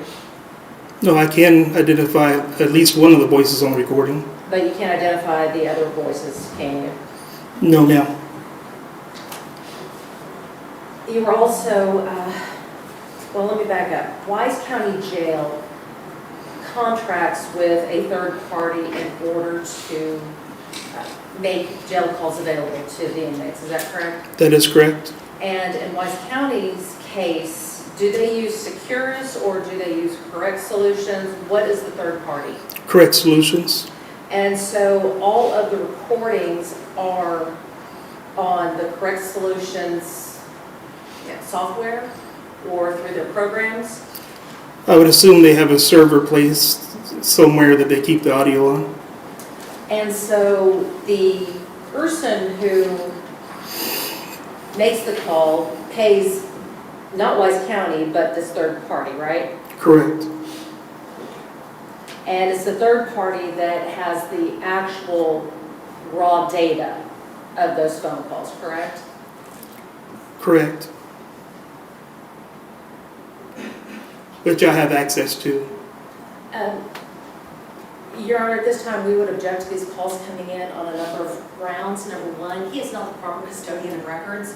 For these calls, he stated that while he may have access to them, they actually are serviced by Securus, or in this case, I'm sorry, Correct Solutions. So the custodian of records for these calls, in order to lay the proper foundation, would be Correct Solutions. Second of all, he said that while he might be able to identify one of the voices, he cannot identify the second voice on these calls, therefore making that hearsay. And again, just because even if it was to come in under a business records exception, the records themselves are subject to the rules of evidence. And in this case, it's hearsay. Those objections would be overruled. And if offered in the presence of the jury, I would admit states 42, 44, 45, 48, and 49. You may have a running objection if they're offered and admitted. Anything else we need to do outside the presence of the jury with this witness? Yes, Your Honor. I would also say that if he cannot identify the parties, then I would ask that we have a motion in limine to prevent him from guessing who those third parties might be, and also ask that the state not inform him who those third parties might be. That's granted. If he can identify the second person, that's fine, but if not, don't give any additional information. Yes, sir. And lastly, when we were told that Mr. Thomas would be here, we had asked the state to ask Mr. Thomas to bring us any disciplinary write-ups that Mr. Horner may have had, and I just would like to inquire whether or not he brought those write-ups with him. He has not received any disciplinaries while in my custody. Okay. All right, we ready for the jury? Yes, sir. Okay, let's go.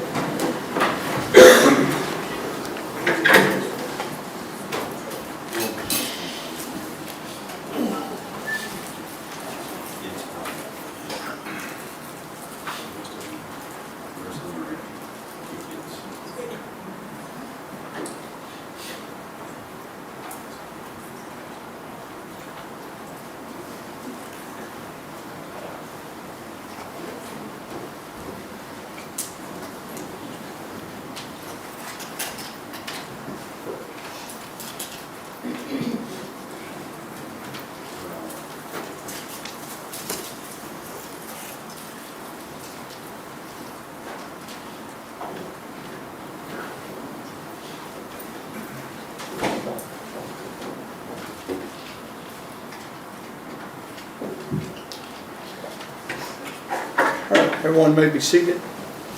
Ladies and gentlemen, this witness has been sworn to testify truthfully. Mr. Barrett. Thank you, Your Honor. May I approach the witness? Yes, sir. Yes.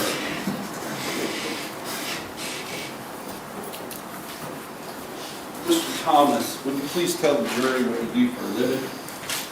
I'm the jail administrator for Wise County Sheriff's Office, the jail division. And as the jail administrator, are you, do you act as the custodian of records for any type of phone calls that a inmate would make from the Wise County Jail? Yes, sir, I do. And are there also recordings done when a person has a visitation there at the Wise County Jail? Yes, sir. And are these recordings, are they made in the regular course of business for each and every phone call that an inmate makes or visitation? Yes, they are. And are they kept in the regular course of business through a third-party contractor, therefore the Wise County Jail? Yes, sir. And are they, the recordings themselves, are they made at the time that the conversation takes place? Yes, sir. And are the person with knowledge of the matters that are recorded on those the two people who are having a conversation, either on the phone or in a visitation situation? Yes. Okay. And with regard to any other voices that you might hear other than those two people that are engaged in the conversation, would those be electronic voices that are generated by the computer system that records? Objection, Your Honor, leading. I'll lead your witness. What would be the other type of voice you might hear besides those two individuals? You'll hear an automated voice giving a warning of like a 2-minute warning left, and at the beginning of the phone call, it'll tell them that there's a an inmate from Wise County Jail calling them. And although you may not recognize both sides of the conversation, is there one person for each of these conversations? And I'm showing you specifically recording number 42, recording number 44, or State's Exhibit number 42, State's Exhibit number 44, State's Exhibit number 45, State's Exhibit number 48, and State's Exhibit number 49. Is there one person that is common and that you do recognize your voice on each of those phone calls? Yes, sir, I do. And can you tell us who that person is? Would you like me to address him as what I would call him as inmate? No, okay. no. I want you to just tell me his name, please. Tanner Horner? Yes, sir. And with regard to that, are these true and accurate recordings of those that were made and kept in the regular course of business at the Wise County Jail? Yes, sir. And for identification purposes, State's Exhibit 42, is that a call that was made on December 3rd, 2022? Objection, Your Honor, leading. Sustained. I'll lead your witness. With regard to, I guess it'll say there's some type of document at the beginning of the recording. Is that correct? Yes, sir. I can't tell you for sure if it states the date and time, but it does state the person calling and the location they're calling from. Okay. All right. Well, I will just offer State's Exhibit 42, 44, 45, 48, and 49 in evidence. Any objections other than those previously announced to the court? No further objections. Those are overruled. State's Exhibits 42, 44, 45, 48, and 49 are admitted. May I publish? Yes. Your Honor, I would object to the publishing of these until the second voice can be identified. Okay. Objections overruled.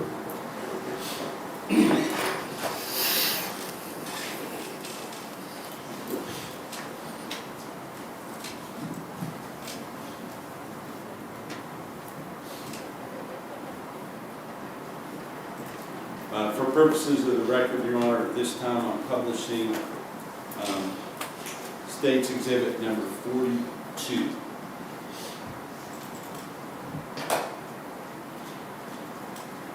Hello.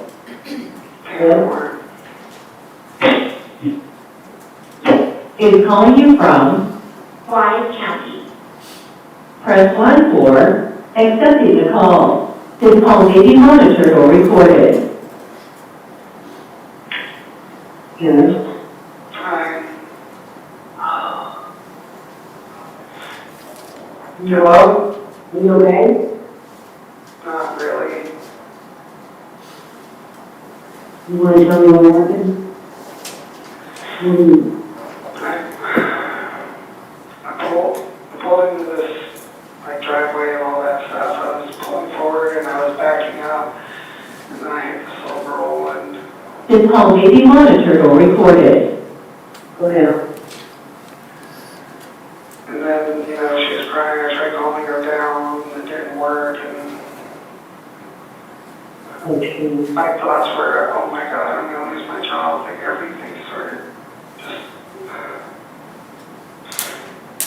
Okay. I know. You should call the state side. You should call the state. I didn't know what to do, Mom. You had that person, and I want you to know that it's still, please, okay? They're not going to look at that way. I know. Please call. Don't. Be strong with this, okay? What did you do? What did you do? Did she die on her own? No. Oh my God. I know. I can't get her, like Cassie hasn't even tried calling me up here, like Yeah, she wanted to take a call. Do you want her to have that call? Yeah. Did you confide with her? What? About this? Did you call her about this? No. I mean, she was really freaking out about it. You have 3 minutes remaining on this call. This call. So was it you guys who tried calling bail or whatever it was called? Yeah. How much was it? 1.5 million. Are you kidding me? Oh, no. No, they're mad. And let me tell you something, the task force, the FBI was here. They ransacked the house. They ransacked your place back there. They threw me and Nicholas down the door, and they almost threw me down. They fucked up everything. And Sharon, I just hope you didn't do nothing weird to that little girl. I did. Okay. Okay. I didn't think you did. I just know it. I know how you handle it. Well, honestly, with my medication, I barely even have a libido as it is. Yeah. I mean, I didn't do anything like that. I didn't think so. I didn't think you were a pervert. You know what happened to me with that little girl. I love you. And I'm so sorry this happened. I'm so sorry you did that. That poor little girl. That poor baby. I know. I want you to pray for her and her family. I know, Mom. Can you get a hold of Cassie, please? You have her number. Just talk to her, tell her I would like to hear from her. Okay, I will. I just talked to her. This call may be monitored or recorded. She's been with her dad for a couple of weeks, so. Is she bringing the baby with her? I'm sure. Well, I'm sure. And I'm so sorry. Your call will end in 1 minute. 1 minute. Were you listening to that music when you ran over your little girl? Yeah. The music on full blast, and that truck doesn't have a backup camera. Well, it has a backup camera, but it doesn't work. It hasn't worked for like 2 months. Oh, my God.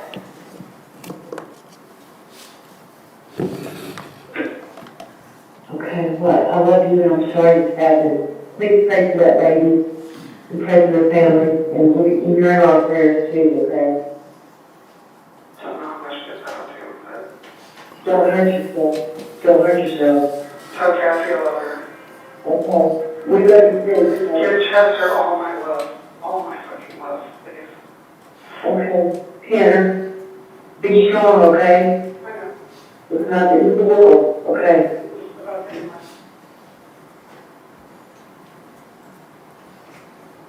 Now I'm going to publish for purposes of the record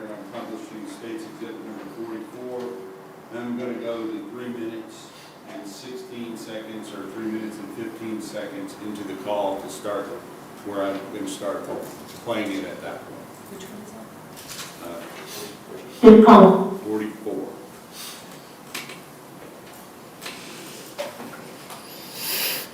This call may be.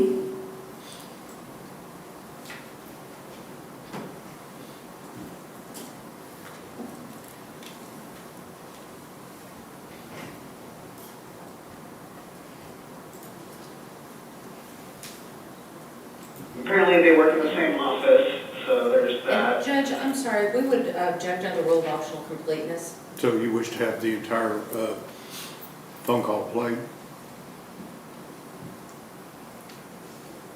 Let's see, one moment, let me just make sure I have the correct call. Yes, Your Honor. Okay. Mr. Berry, if you play the entire phone call. Just letting you know, it's 26 minutes, right? All right.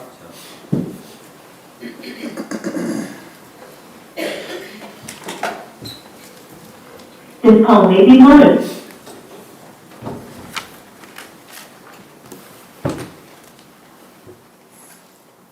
Monitored or recorded.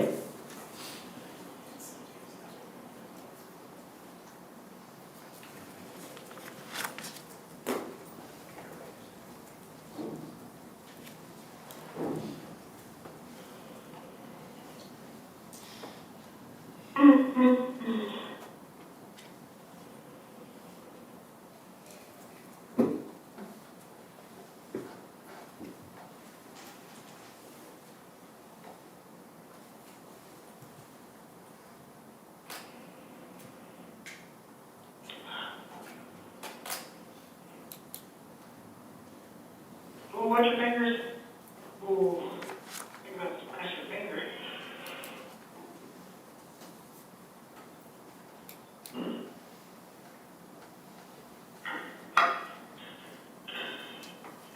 You know, you would think they would help you in here. I don't want to help. I want them to help you. I'm sitting here watching you struggle, and I can't just walk through the wall and help you get in here. I'm all right. I'm all right. I got out of the crazy room yesterday. Oh, you did? Yeah. Now they have me in the less crazy room. I actually have a toilet. They're giving me reading material. They gave me, so they gave me a Bible, right? Then I forgot how, like, the dialogue is, and I'm just sitting here like, oh my gosh, like I have to take a break, like, I have to take breaks constantly while reading because the dialogue is like Shakespearean almost. Yeah. Is it in King James? No, it's, NIV? no, not NIV. I can read the NIV very well. It's ESV or some bullcrap. Yeah. I want my Bible. The one that Pastor Vicky gave us when we all graduated. I want that one. That's in our room somewhere. It is. I think so, yeah. Yeah, I talked to him last night. He even came up here to find out when he can come. I showed up here yesterday because I thought I came last Tuesday, but it was Monday. But still, it's different. Now, I come on Wednesday, you come on Wednesday and Fridays. Huh. I'm guessing Mom's outside. No, she did home and she said, say she loves you very much. And she's just so upset. A lot of people are. Yeah. I can imagine. So, I have two lawyers. One's name is Bill Ray. That's the one that looks like Steve. Yeah. And then another guy whose name is Steve. Really? I even told them that yesterday when I met the other guy. And I was like, oh, that's cool. But yeah. Apparently they work in the same office, so there's that. You would not believe all the crazy letters I am receiving. Oh. We haven't seen nothing yet. I mean, it's world news. World news. Shit, I have to tell you though, freaking, I'll talk to the first news station that can bail me the fuck out. I tempted to say that, but I kind of like a gut that would happen. Yeah. I don't know, this is $1 million item right now, I guess. I don't know. Yeah. Doubtful though. So, Why haven't you called? I put $50 on the book. Oh, because I don't have your number. You don't have. When they took my property, I don't have anything to write that down with. You're gonna have to give that to them. Be like, hey, give this to Tanner, please, for the love of God. Otherwise, I would have been calling you. I know, it's a very frustrating thing. And I just borrowed this pen from the lady at the desk, that we're not supposed to have them, but I said I need to take some notes. That's a dumb little pen, isn't it? Yeah. It works, it's dramatic. Okay, have you talked to Kathy at all? No. You're never gonna believe who sent me mail. So Nicole sent me a letter before Kathy does.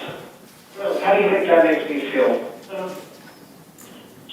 I just want an update on my freaking son, man. Nobody can tell me anything. He's okay. He's doing just fine. Is he with Kathy or is he with? He's with his grandma. Of course. What do you think you paid for it? Because I had an ingrown hair the other day and like I started messing with it and they don't let me cut my fingernails, so it just kind of gets bad. Yeah.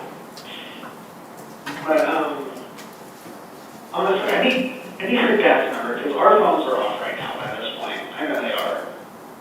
So where is your phone? But the detectives, I can't even get any numbers off of it. Hey, that's okay. Otherwise, I would have been calling everybody, Jonathan, everybody. I tried to look at Jonathan's number. Yeah, you'll have to contact him. On Facebook, his name is Jonathan Earthgazer, because Earthgazer is the name of his band. Okay. No, I'm not on Facebook. Take it off of it. Totally off of it. Well, that's the only way you're going to be able to contact a lot of these people. Okay, so I just want you. No, I need you to. Like, you're not getting it, Amy. No, I do get it, but you don't get all the hate that I'm getting from there. Hate? You shouldn't be receiving any hate. Oh, it's you. Well, we're not supposed to talk about it. We're not supposed to talk about the case. I want to know what they're saying on TV, because I guarantee they're always making it worse than it is. Oh, yeah. Well, it's coming out that, you didn't rape her, right? No. Are you kidding me? On my medication, I couldn't even get up for Kathy. I know that's a load of too much information, but still, like. See, all they know is that a FedEx driver kidnapped her and killed her and dumped her body. And I mean, that's basically the story from like what everybody is saying. Like everybody here, that's who I am because of the TV. Yeah. You would think that I would have, like, people involved would have to sign waivers with shit like this, you know what I mean? Yeah. Then again, these people are, they're monsters. They're terrible. They want their story. Yeah. That's all they want. That's why I'm kind of tempted to, like, right now, they're like, hey, you guys bond me out and give me like $1 million extra? Yeah, I'll give you your story. Like asking the baby at a nice house, fix up y'all's house. You can do that with $1 million. Get little leftovers to the family, that whole thing, but. Can I not be? Dude, they have not. I haven't been on my medication in almost 2 weeks. I'm feeling emotion. I broke it down the other day because I know that Chester's going to be looking around during Christmas. All his family members are going to be around. His best friend in the world is going to fucking be there. You know he's a daddy's boy. Yeah. We'll keep him alive, and, you're keeping him alive when we're with him. All I want for Christmas is just pictures of pictures of you guys. Your mom's working on that. So I've got it. We don't have very many good recent pictures. I can send you the pictures. My Facebook has pictures. You can just literally just screenshot it on the phone. Oh. And like honestly, they celebrate their Christmas at their grandparents' house. They do all the presents and all that stuff the day before. So like, go over there.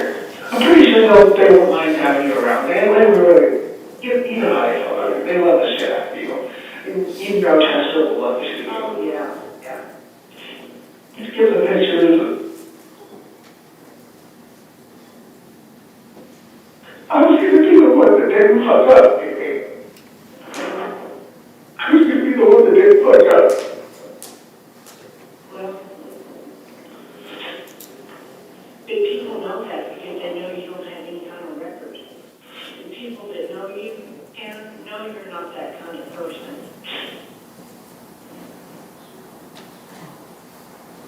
I'm sorry for you. I just hope you. I don't want people to be sorry for me. I want people to be sorry for my fucking son. I remember every Christmas waking up, wondering why isn't my fucking dad here? The Christmas is wondering my mom wasn't there, but, you know. Yeah. And, you know, I don't know, maybe we can eventually bring him. He's on my visitor list. But it has to be a parent or guardian, and that means it has to be Kathy, because I know for damn sure Carrie's not going to bring him up here. So it has to be Kathy. She won't even talk to anybody, apparently. So Nicole is freaking giving me mail, and she's not. You know, I think they reached out to her to ask questions about you, I think. Well, if it's the detectives, no. If it's my attorney's office, that's the only person that she should talk to is my attorney, or somebody from my attorney's office. Like, that's the only person anybody should talk to, is my attorney. The Texas Rangers were asking about, and they were questioning Then decline, because that sensitive information has to do with my attorney. So it's all recorded. And then it says something to your lawyer. Was he here a while ago? Yesterday. There was a bunch of people in here. I mean, the parking lot was full. They're all leaving.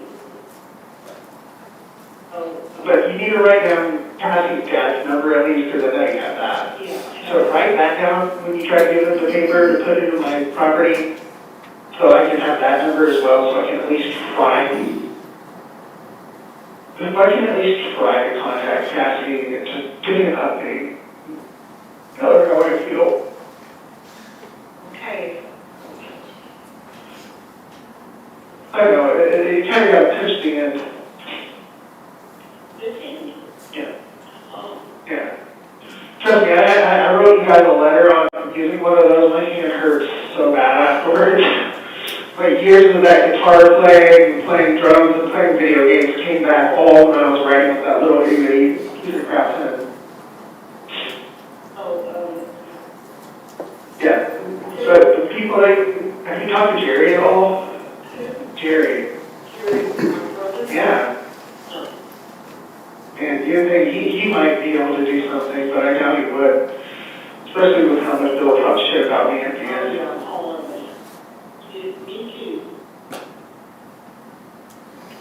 I love Pablo, but yeah, that was vindictive and uncalled for. That's how he is. I mean, he was like that. His noticed that mother died. Yeah, Sammy. Yeah, it's all about that. And Josh Sullivan. Yeah. Her son had received a letter from him. Uh-huh. I think he wants to write me, because he's been there before. I've never been in jail like this before. So like some of the jailers get really annoyed with me, but others are just like, okay, you've never been here. Like one jailer in particular, one of the sergeants hates me. I spilled a drink one time and she literally told me, well, better knock it up. Like, he hates me, like treats me like I'm not fucking human. But yeah, you need to write down her dad's number. So I can have that, so I can at least try to contact her. Like that, a lot of things will go a lot smoother as far as getting numbers and stuff like that when I can get a hold of Cassie, because Cassie knows how to get a hold of all the people I know. Like, Okay. I mean, okay. So I'll just tell her that. I mean, if I will text her. person and see if she'll answer. Well, you just write down her dad's number. Okay. You know, I don't know that I have his number. Yeah, you do. You talked to him before. Huh? You talked to him on the phone. I know, but it was on Facebook. Then reactivate your Facebook just so you can message him. Please, for the love of God, this is... Hey. Sorry, I just want to talk to her. I understand. I just want to see my son. Kathy is the only chance I have of seeing my son.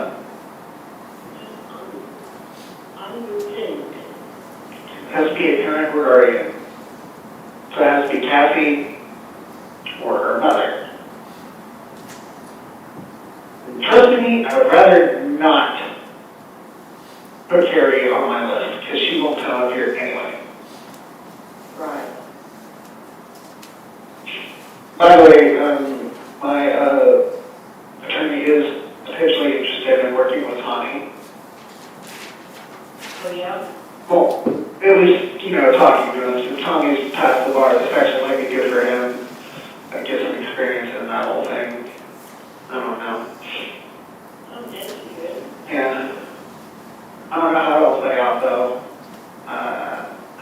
Man, I can only imagine what Jonathan's going through right now, because his brother went to prison a few years ago. Yeah. Now his best friend, and his... Well, maybe since you don't have... It doesn't matter. What else doesn't matter? Right, yeah. Know what I would be doing right now? Freezing my ass off in a truck, excited to get to an apartment. That's what I would be doing right now. It's kind of chilly today. Yeah, I know, trust me. I don't get underwear or pants. Not in this thing. Not until I'm off the watch, so, No. Not in the least bit. My leg is made of the same material. Is it foam? No, it's essentially a blanket about that thick. Yeah. It's a bit cold.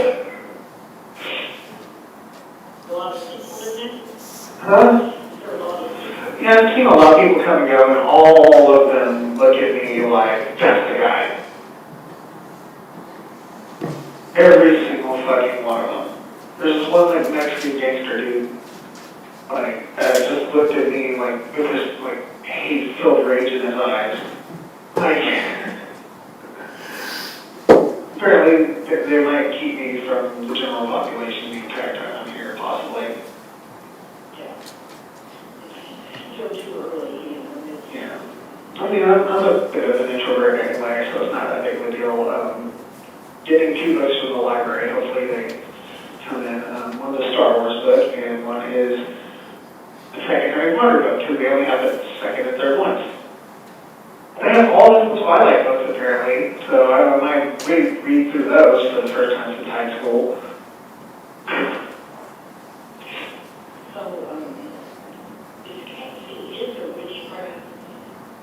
That was really random.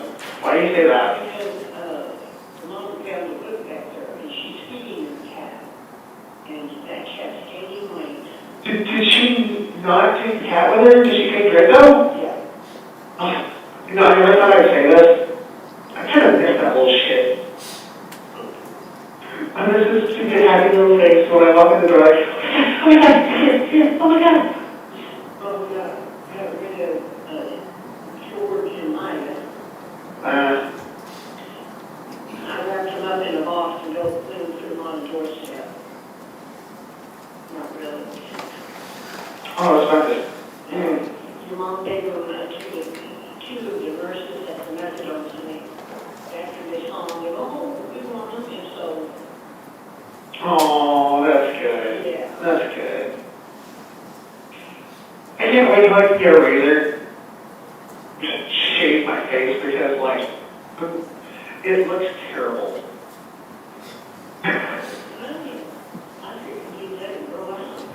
No.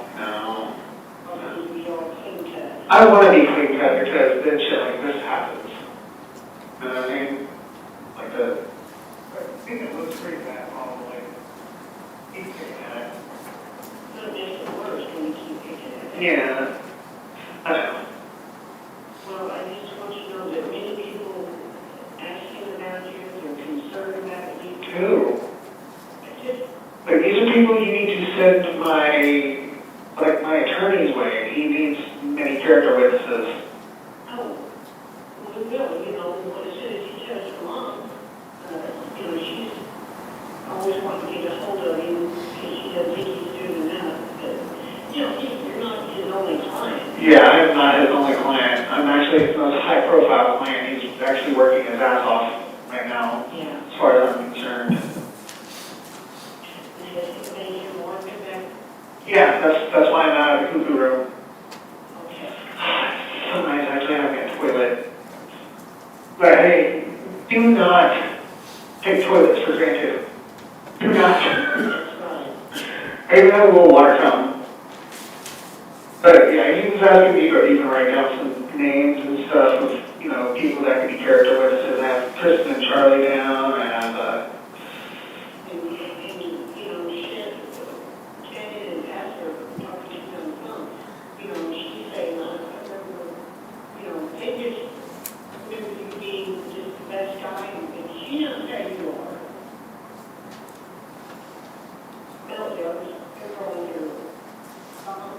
Yeah, that's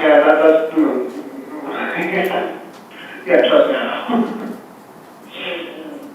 It's Libby, quote, hurt, unquote, of being autistic. Yeah. Tammy, your Aunt Tammy, she's very concerned, and, you know, she asked him, do you think we can do, or her do? Well, unless she has $1.5 million in assets and $150,000 in cash, there's really not much she can do except pray for me. Well, that's what people are doing, Ken. And has your dad reached out at all? No, for all I know, he's messed out and hasn't even seen the phone or news in like 2 weeks. He probably doesn't even know. Well, I see him on Facebook. Messenger, not Facebook. You know, there's pictures up there. You know where? Yeah. And I tried to call him, and it wasn't a good number, I guess. What do you mean try to call him? Well, to let him know about you. Of course, I'm sure he knows now. I'm pretty sure everybody knows. This is definitely not a thing that's like, you know, like according to my attorney yesterday, this is literally like national news. Like it's not just like Texas news, it's national. Yeah, it's national. Man, I always wanted to be famous, but not like this shit.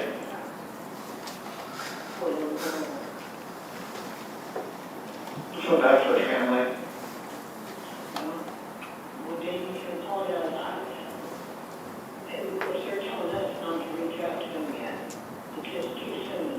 Yeah, it is definitely too soon. I miss my son. I missed my son before I got arrested. Yeah. But yeah, you need at least talk to Carrie and see how much she's doing for me. Oh, I will. And we're going to put some pictures on it. She sent me, and because I asked her, I said, I want to send Karen some pictures. Can you take pictures, you know, like you always do of him? And there's one cute one, and you'll see it. It's got a backpack on that's adorable. I don't know what he's doing, but he was so grown up. He was getting so big. Oh, I bet he is. And every single day I noticed he looks more and more like your old dad. Yeah. I was gonna kill Cassie. Just, when you can, please, just give them those numbers and tell them to put them in my property or my box so I can contact you guys because, man, like, get lonely. I feel bad for every time that I always put off sending Mom a letter back because I do. I mean, then again, I'm not even in a regular cell yet. I'm still on watch, so I was like the last week and a half I've been under like a surveillance type situation. You know what I mean? Once I get a regular room, I'll actually apparently have TV and everything like the thing. Took a little bit off of my last paycheck to buy stuff from commissary. Hopefully that'll come in. Hopefully my stuff will come out of the evidence room soon, and I can give you guys that order card so y'all can get Chester stuff, presents, diapers. Oh, would you want me to get Chester number too, or I mean, you can try, but our phones are off right now. The bill's due on the 8th. Yeah, it's not going to do much good to give me her number now. Getting her number right after I would have got it would have been wonderful, but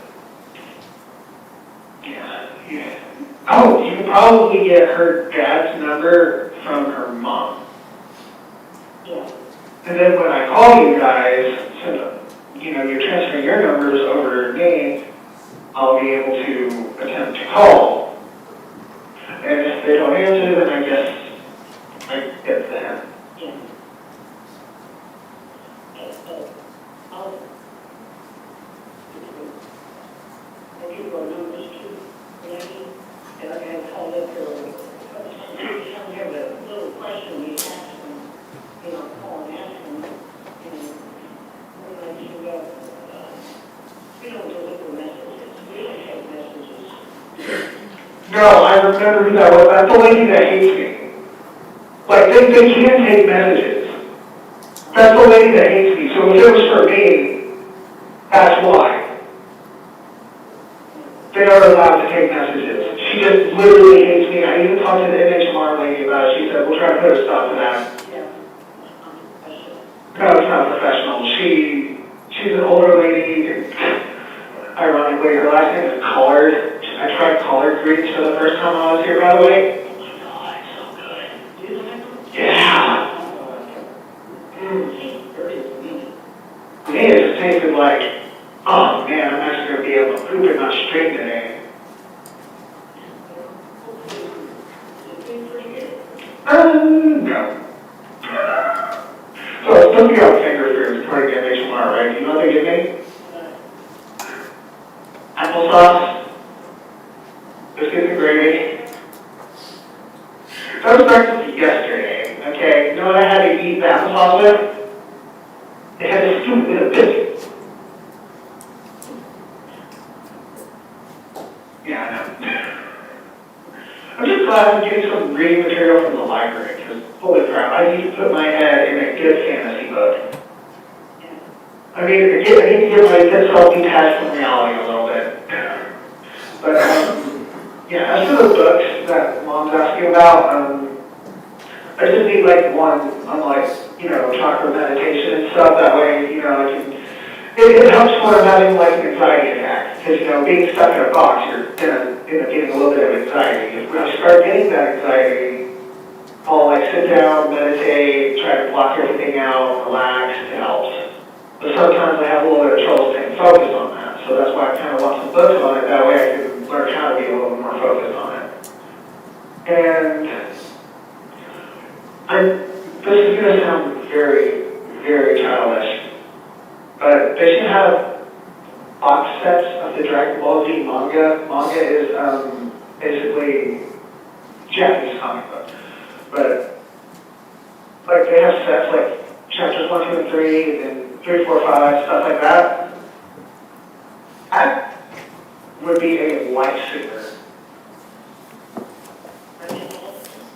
Dragon Ball Z, not Dragon Ball, not Dragon Ball GT, not Dragon Ball Super, Dragon Ball Z. The Z is my all-time favorite. I think you did have other group that you wanted to get. What do you mean? Your meditation. Just the one I was saying just now. Just something on like chakra, meditation, stuff like that. What? Chalk. Here, you have a pen, you have a paper.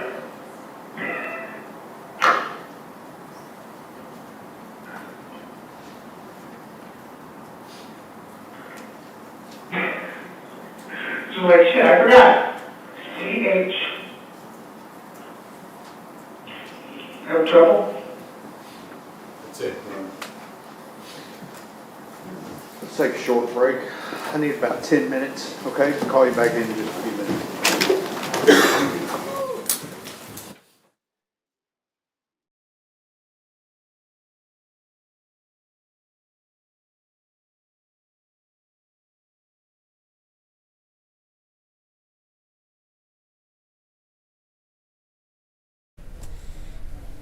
I can't hear anything though. Okay, so our mic. Okay, here we are. Sorry, guys. We've been listening to this along with you guys. This 26-minute call, this 26 visitation, which a lot of which is pretty difficult to understand. But the parts that we picked up on, and Rebecca's also been texting me. You know, he's going on about missing his son, and bragging about being on the national news, calling the media monsters, and saying he would sell his story for $1 million. And we're waiting on Rebecca also to call in, but he also at one point says that his lawyer that he's his most high profile client, and then talks about his Aunt Tammy, I guess the relative who's there, that Aunt Tammy's worried, and he says, well, unless she has $1.5 million in assets or $150,000 in cash, there's not much she can do but pray. And then, of course, that first call it sounded like it was from his mother. And when that call, that first one, when she says it's $1.5 million, the bail tells him that. He says, "Are you kidding me, Todd?" Well, a couple things stuck out to me about those calls. First of all, they were very muffled, so we had a hard time kind of deciphering. But what I was able to hear in his voice doesn't sound like someone that was remorseful, that was sorry, that was concerned. He was kind of happy-go-lucky. He did have a range of emotions with his mom. He was crying, then he was laughing, and I love you, and mom said, I love you, and stay strong. And you know, it's like, what? Stay strong? What are you going through? Cancer treatment? I mean, you're the one that put yourself in this position. Making phone calls, talking about these kinds of things on a jail line, when you either should know that it's being recorded or you're too dumb to figure that out, whatever it may be. I mean, I'm sure his defense lawyers are just cringing at the idea that he talked that much on an open line, and now it could come back and bite him. And again, just another insight. And I didn't hear anything about him being on the spectrum or having Asperger's or autism. And again, I'm no expert on what those people sound like, what people with that affliction sound like, but he sure sounded pretty clear of mind to me on the things that we were able to hear. And also, Jason's been taking notes listening to this. He says that on the recording, Horner is upbeat, laughing, lamenting the fact that he doesn't remember people and can't call as many people as he'd like, and that the conversation shifts to Athena's death being talked about in public. And he says, I guarantee they're making it worse than it is. He says at one point in that recording, and he's asked if he raped Athena, and he says, no, are you kidding me? On my medication? Well, I'm not. And then he talks about his inability to perform. And he says, I know that's a little too much information, but still. And then it's very interesting. And then his mom tells him, don't hurt yourself, be strong, okay? Zeke, did you say we have Rebecca on the line? Okay, let's go ahead and take Rebecca. Hey, Rebecca. Yeah, Tanya. Hey, Tanya. Go ahead. These calls are something else. Can't hear anything. They are. You guys might not be able to hear it very well. But I will tell you that most of the calls, he is joking around. He's talking about the media. He calls the media monsters and says all they want is a story. But hey, I'll sell my story for $1 million. And so he's joking about that, about the media and how this is national news. And then at one point he's joking around. He says, "Oh yeah, I've always wanted to be famous, but maybe not like this." And then he starts laughing. And there are times when he cries, but the only time he is crying is when he is talking about not getting to see his son for Christmas, and says, "All I want for Christmas is for you to send me pictures of my family and of my son." And it's all about, goes back to him, all about Tanner Horner and what he's not getting in jail. And then he's also commenting about how some of the jailers don't like him, and they're being mean to him, and he wants to put a stop to that. So, but again, it's all very narcissistic sounding. Yeah, it's all very me, poor me, I can't be with my son. And then, of course, joking about that he's his lawyer's most high-profile client. I mean, it's almost like he hasn't grasped the level, of the heinousness of what he's done and the amount of trouble that he's in. Well, and you know what else struck me kind of weird, Tanya, is that initially the prosecutors were only going to play about 2 minutes worth of that tape. But it was the defense who said, let's play the whole thing. And so the judge said, okay, well, we're going to play the whole thing. But I don't think that did him any favors by playing the entire thing, because he's laughing, he's joking around, and he's like, he sounds very coherent, and nowhere, never does Zero come into the conversation. Like, his alter ego never makes an appearance in any of these calls. Todd, was that a mistake to have him play the whole thing? I'm not really sure what the purpose in that was. There is a rule out there in evidence of what's called optional completeness, meaning if you take a full recording of some sort or a document and you're only wanting to introduce a portion of it, the opposition, the other side, has the opportunity to introduce or publish the entire part of it. So the idea behind it being, if you're only playing an isolated snippet of a 20-minute conversation, it doesn't quite have the context as listening to it from the time that somebody rings versus hang up. I'm not really sure where it, strategy-wise from the defense, why they thought that was an important thing to do. I'm with you, Rebecca, and we heard the same thing. I hear a lot of laughter, a lot of me, a lot of his situation story. The more he talks, the more dislikable he becomes. Yeah, and then of course, at one point, you mentioned that he was joking about killing his girlfriend too, Rebecca. That's what it sounded like. He just kind of made a joke, and he's mad because she apparently has not come to see him, and he's wanting his grandmother to reach out and to find her and to get her to come, and also that to bring his son, because he cannot bring his son to the jail. He cannot see his son or visit with his son unless a guardian or custodial type parent brings the son to the jail. And so he's mad and angry that they can't reach Cassie to bring his son. And that's when I thought I heard him joke about, well, that makes me want to kill Cassie, but he's laughing about it and it's a joke to him. But clearly in the circumstance he is in, he should not be joking about, taking someone's life. So we're going to hear more of this, apparently some more perhaps recordings, and then we're also going to see some Facebook posts perhaps this afternoon or tomorrow that he posted or that people were posting. I just know that it has to do with some Facebook post involving this case, and we're going to hear some of that this afternoon as well. So this visitation was grandma, the second call that we heard. That was his grandmother, and then the first one obviously was mom. Well, and then we heard, and we heard in the call with his mom that he was telling the same story about how he backed into the little girl and how she was crying, and I tried to calm her down, and he was sort of implying that he panicked, and that's when all this happened. That was what I gathered from that. Yeah, well, the mom says, did she die naturally? And he says no, and she's like, oh my God. So he does tell his grandmother that, and there is one point where he sounds remorseful. He says, I feel sorry for the little girl, and her family, which again it just sounds weird coming from him, considering that he's the one that took her life. Yeah, it's kind of a crazy thing. And then towards the end of the call, she says, Tanner, be strong, okay? And I just was like, wow. I pray to God. I mean, you and I both have sons. I cannot ever even imagine having that sort of conversation with my son. So that's a hard one. Rebecca, is Tanner's mother in the courtroom or grandmother? Are they there?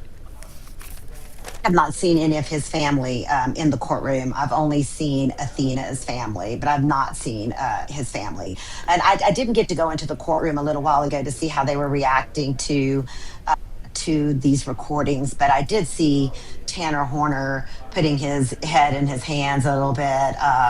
There have been times in this trial where he appears to be emotional, but for the most part, he just kind of sits there stoically. Right. Well, potentially after 4 years, it's dawned on him that he's in a whole lot of trouble. Right, right. Well, Rebecca, we're going to let you go because I know you got to get back in the court, but we're looking forward to hearing more of it, and we'll see you a bit later. Thanks. Thanks. Yeah, we should be starting back up here pretty soon. You wish that we were talking about this. You wish they could have done something with the audio to make it a bit more understandable, because that was one of the difficulties we had last week with the body cam.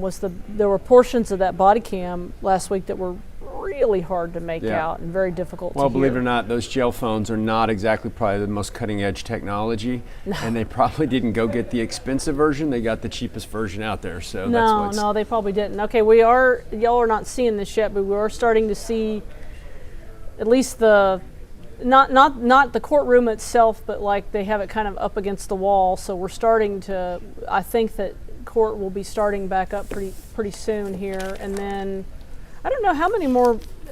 I'm trying to understand, Todd. You're the defense attorney. They want to play these calls, and presumably you've heard this 26 minutes. There has to be something in their strategy or direction or angle that they're going, that something about that call or playing the entire call will be able to be alluded to at some other point. That's my only guess, because they're not doing that just to waste time. There has to be something of evidentiary value in that call. Otherwise, why are they emphasizing it to continue playing it? I mean, if it's me, I would like the jury to hear as little from my guy as possible, because the more he talks, like I said, in my opinion, the more dislikable he becomes. The more you hear his voice and think about the things that he did, it makes you more upset with the situation that he's this happy-go-lucky, worried about himself, very unremorseful. I think the more that gets in front of the jury, the more they're looking at him like a complete monster. Yeah, I can't even imagine. Of course, they've had a lot of. It's been a rough day. That's one thing I'll say about this trial, is that every day of this trial, there's been a lot of really heavy stuff. Of course, day one of the trial, we had her first grade teacher, we had her stepmom. And then we had, I'm trying to remember what else was done day one. Those were definitely the main ones. Oh, and we had the former sheriff of Wise County, and he was practically in tears on the stand. I mean, this case, he basically indicated that this was the reason he retired. And then, of course, for about a day and a half, we had the Texas Ranger who interrogated Tanner Horner on the stand, and they were playing hours and hours of interrogations. Do you get the sense that it connects in his brain that all of these calls and these visitation calls are being recorded? Either he doesn't know or doesn't care, one of the two. If he does, I don't know how he would know. Again, that would be one of the first things that I would mention to my client. I don't know, maybe this is before he's ever even met with his lawyers, but just a common sense, perspective, if you have any, to go, I better be careful of what I say. I'm here in jail with a capital murder charge. I better be careful what I say. But he doesn't, either because he's too stupid to figure it out, or he doesn't care. Yeah, it's hard for me to understand. Well, let me kind of reset for folks that might have joined us as this was ongoing. We have, for most of this morning, or most of the morning, we had, and part of the afternoon, we had the medical examiner, Dallas County medical examiner, chief medical examiner Jessica trying to find it in my notes. I forget her name. Anyway, she was on the stand and she testified to just the extensive injuries that Athena Strand had, pretty much all over her head and body, and they showed, drawings that showed where the injuries were, and it was quite extensive. And she said that her autopsy ruling was that Athena Strand died of blunt force trauma with smothering and strangulation. And the jury, they showed one picture to the jury of Athena Strand's body, I believe from when they pulled it out of that body of water, and from what Rebecca told us, a couple of the jurors were in tears. It was, just emotional, and you could see Athena Strand's mom in that courtroom, becoming extremely emotional. And then now we've been listening to these calls. The first call with his mother.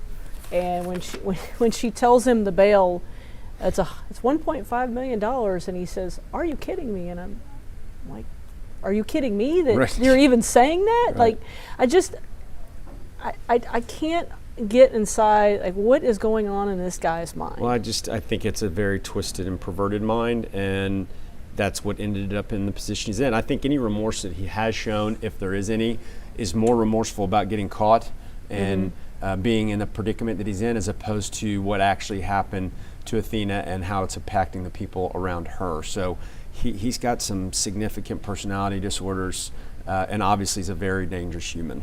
So you think they've definitely proven question number one? Oh, I think so, yeah. Like over and over and over? Over and over and over. Sometimes when you're in a defense, from a defense standpoint in a trial, the evidence from the state is so overwhelming. This is going to be a terrible, I'm going to say it anyways, but it's probably not going to come out the right way. You feel like you've been run over, and that they put the car in reverse and then run you over again, then put the car in drive and run you over again, and reverse is just you're like a speed bump. And I hate using that analogy in this case, clearly because there was an allegation of him hitting her with his truck. But that's the sense in what you feel. You're like, oh God, another one that's going to just run me over here and then run me over there, and it can get frustrating from a defense standpoint. But that's what the state does. And listen, your client was one that put himself in this position, so you can't really blame anybody but him. Well, and I know that when I went home, after the trial concluded Friday about mid-afternoon, I was exhausted. Right. I mean, I can't even imagine being Athena Strand's family sitting in that courtroom. I could empathize, right, as a mom. And when I went home, I was exhausted. I had to go and take a nap. I mean, it was just the complete and sheer exhaustion from what we were hearing about what this man did. It was just brutal beyond words. Something dawned on me as well as we were talking about the recordings and the phone calls and why did he do it. And I said he's either too dumb, didn't know it was being recorded, or he didn't care. Well, if he has decent hearing, he can hear the recording start off with, these calls are subject to recording. And so that it's potentially being recorded, right. And you do it anyways. Well, which is why I don't place it outside the realm of possibility for this guy to take the stand. It could happen. I mean, this guy has talked and talked and talked. Okay, here he is. He's coming into the courtroom. We're about to get restarted with more of these recordings. Hopefully, it'd be nice if they were a little more, if a little bit easier to understand. It sounds like an echo on these calls, and you just got to wonder, like, what is going in this guy's mind. He's got to know, Todd. He's got to know that. I mean, at a minimum, he's spending the rest of his life in prison. But it's hard to imagine this jury not giving him the death penalty. I agree with you. It seems like they're checking off every box. So at this stage, that's what I would expect. Okay, so someone was wanting a quick recap. Okay, it's about to start, but basically it was a call from his mother, and then a visitation with his grandmother. And I think we're about to get started. So Zeke, can you go ahead and kill our mic? He's even laughing.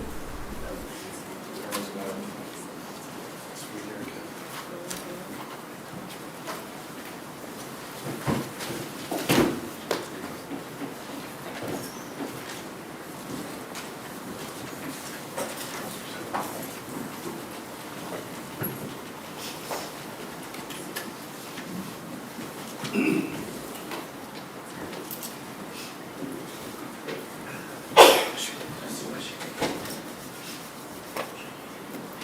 right, everyone may be seated. Mr. Perry, you may continue. Your Honor, we do not intend to publish the other three of this one. Okay, cross-examination. Yes, Your Honor. Mr. Thomas, hi, how are you? Wonderful, ma'am. Mr. Thomas, in preparation for your testimony today, you were asked to review the jail records related to Mr. Horner, is that correct? I was asked to review the audio, correct? Well, you were also asked to bring with you any jail records that would reflect any disciplinary write-ups for Mr. Horner, is that correct? As I explained previously, there was no disciplinaries.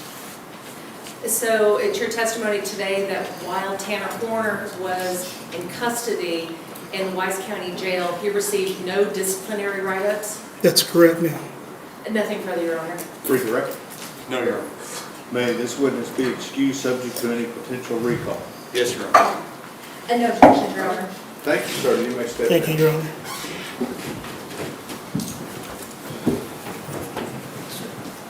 Okay, folks, as I told you earlier, we're going to retire for the day, and we'll start up at 9 o'clock in the morning.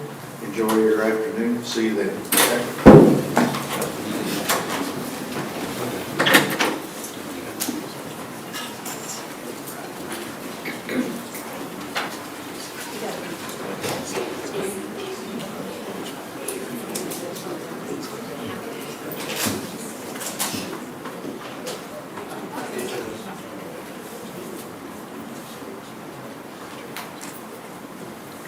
All right, we'll be in recess, everybody. Thank you, Judge. Thank you, Judge. Okay, Todd. Well, that was kind of sudden. So we're done for the day. Well, we'd already given quite a bit of. We'll recap. My only guess as to why he did that. First of all, well, he could have a meeting or some other.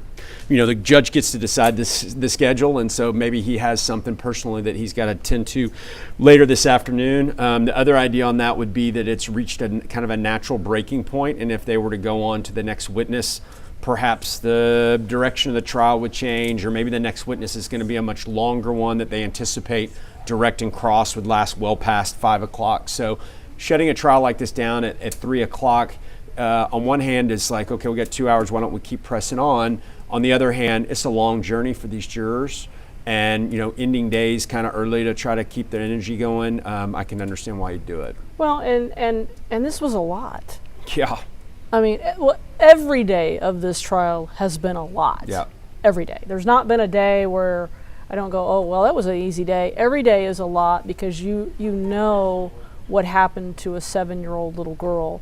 But then you had, this testimony from the medical examiner, which was, when you really hear the injuries and the brutal way that she died, and then of course those jurors would have seen that photo that they passed around to them. So just a lot for the jurors to take in and have to deal with. And then of course we've been listening to these calls. One call with his mother, where he's, talking about, she tells him what the bail is, and when he's told it's $1.5 million, he, says, "Are you kidding me?" And then, he gives his version, this version that he hit Athena Strand, and then, claiming that, she panicked, he panicked, and that she was crying, which of course we know is not the truth. And then, her telling him that he should be strong and everything will be, that it'll be okay, to be strong, okay. And then, of course, this 26-minute visitation with his grandmother, where he's, again, it's a lot of me, and what this does to me. And he's talking. I wrote down, they took my property. I guess he's referring to the jailers. And then complaining about the media. Well, he wouldn't be the first person to complain about the media, and he will not be the last. But I think I can take that one, or we can take that one. But and then just talking about how he's one of his attorney's most high-profile clients, and it just I don't know, just really stunning. Yes, agree. Very intriguing, very interesting. from a criminal attorney standpoint, a criminal background standpoint, I find these trials to be riveting, and I think it's drama. It's like you're watching a one-act play out, but it's got real people with real consequences and real tragedy, and I just hope that this young girl and her family get the kind of justice they deserve. I hope so too.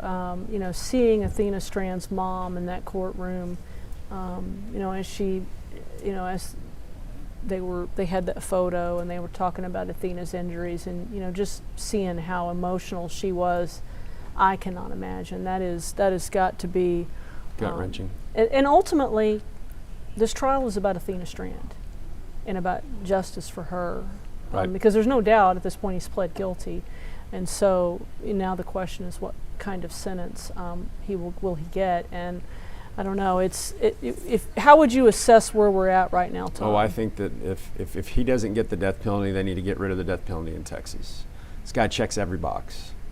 Checks every box. I mean, you don't get to kill a little girl and then try to cover it up and turn into a complete lunatic and talk the way he talks and act the way he acts, and the end result of what he did to this precious little girl and her family. I would think that death penalty is going to happen. It's going to happen quick. That's my opinion. Okay, well, I'm Tanya Iser, Senior Investigative Reporter at Channel 8. Of course, we had Todd Shapiro today, and I'm going to wrap it up because I don't think anybody could put it better. Yep. So thank you, Todd, for being with us. Thank you. Appreciate you having me.